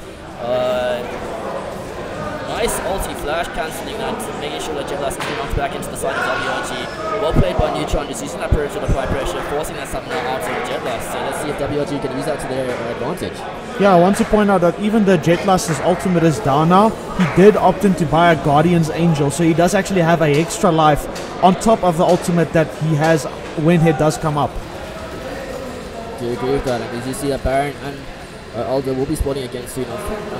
Like Alder, Baron being up in the next 20 seconds, going to be that WRG objective. You can already see them starting to rotate and control vision around it. Having that Cho'Gath just going back to the point that is one of their win conditions. Getting these objectives, Barons over and over again. I mean, if Royalty can steal it away in one of these situations, they may potentially look to open up Royalty in WRG's base. Banzo and Alpaca just looking to see if they can control vision around their side of the jungle towards Baron's side, just to make sure they can have that opportunity to contest without being caught off. I mean, you can definitely see that WRG is looking for these extended team fights. Cho'Gath did opt in to get a locket with the Braum locket, so that's a double locket, so they want to get for these extended team fights. I actually really like that pickup from Cho'Gath. We'll get that into that in a second, actually. Baron going very low, Braum shield preventing. Oh, very nice aggressive ulti coming through from Clax, trying to pick up that Jin kill, does manage to get the kill, looking to fight Aatrox now, although Camille ulting into this pit very, very low, does get the Braum stun from the ultimate plus the passive, and Camille will die without getting kills. Clax actually 1v2 in this situation. We see Jutron looking to re-engage here as well, making sure Clax can get that kill by flashing over the clean objective. Very well played by WRG, finally managing to win that Baron fight, as well as get the Baron, this time not quite getting chunked down, not losing any members of WRG, looking to potentially get this win. Very hard for Royalty Royds and Alpaca to defend this base. I don't have much faith in this. It looks like it's going to be a WRG win. Let's see what happens. Yeah, they are slowly chipping away at these Nexus towers. That's Tower 1, and they're going to go for Tower 2. They are looking for the picks on the Malzahar, and he is going to walk away, but this might just be game. They are looking to turn the fight, but I mean, the Nexus is basically going to go down, and this is going to be a win for WRG. Well played to both sides. WRG finally breaking that Royal reverse sweep trend and picking up that last game. WRG 2-1. Well played, guys. Don't go anywhere. We will be right back with an interview with one of the members of WRG.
and welcome back, ladies and gentlemen. I am joined here with the jungler of WRG Goon Squad, Neutron.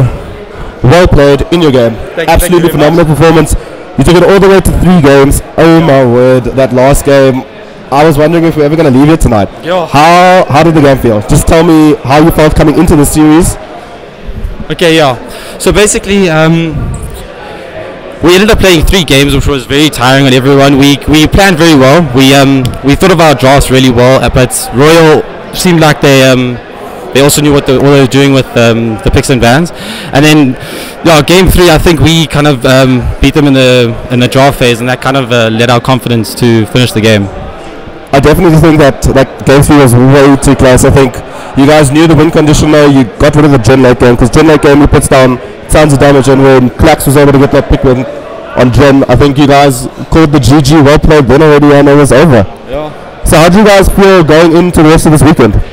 I think coming back from when it was 1-1, I think that speaks a lot, because we were able to stay strong and carry on going. We feel quite confident for tomorrow. We still got some planning to do, but yeah, we're looking forward to it. Well, I wish you all the best for tomorrow and for the rest of the weekend. And we'll see you right here. You guys get to rest a little bit, because you finished first of your group, so all the best. Thank you very much. We'll see you tomorrow. Cool. Ladies and gentlemen, we'll be back tomorrow morning at 9 o'clock with some more action. Don't go anywhere. We'll see you then, but for now, have a great night. Cheers.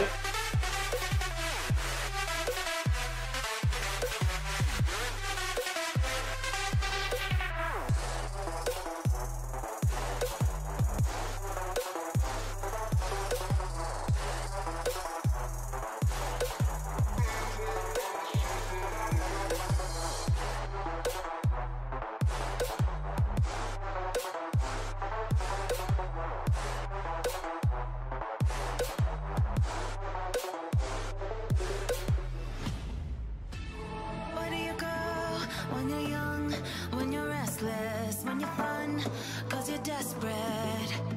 Oh, here they come for a chance, for adventure. What's your poison? What's your pleasure? Oh, my city, she never sleeps. My city, she never weeps. My city, she keeps me alive.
Dried out tears of sorrow,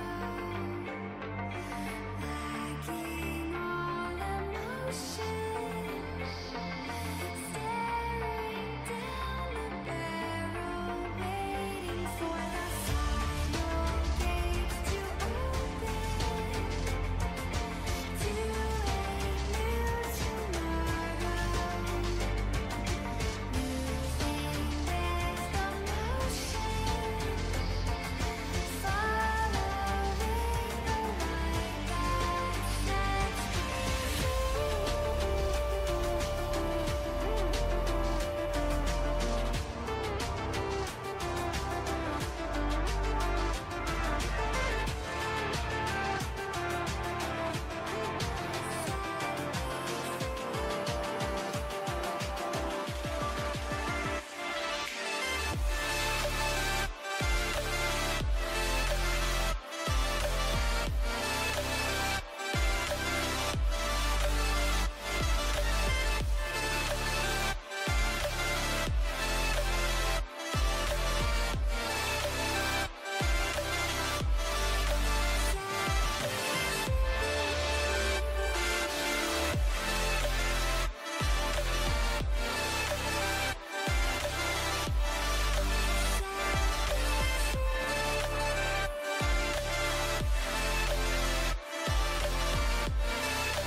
dried out tears of sorrow, lacking all emotion, staring down the barrel, waiting for the final gates to open to a new tomorrow. Losing with the motion, following the light that sets me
All the lights, they're passing by,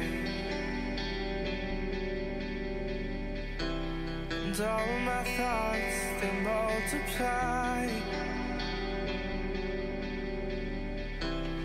I see it flash before my eyes.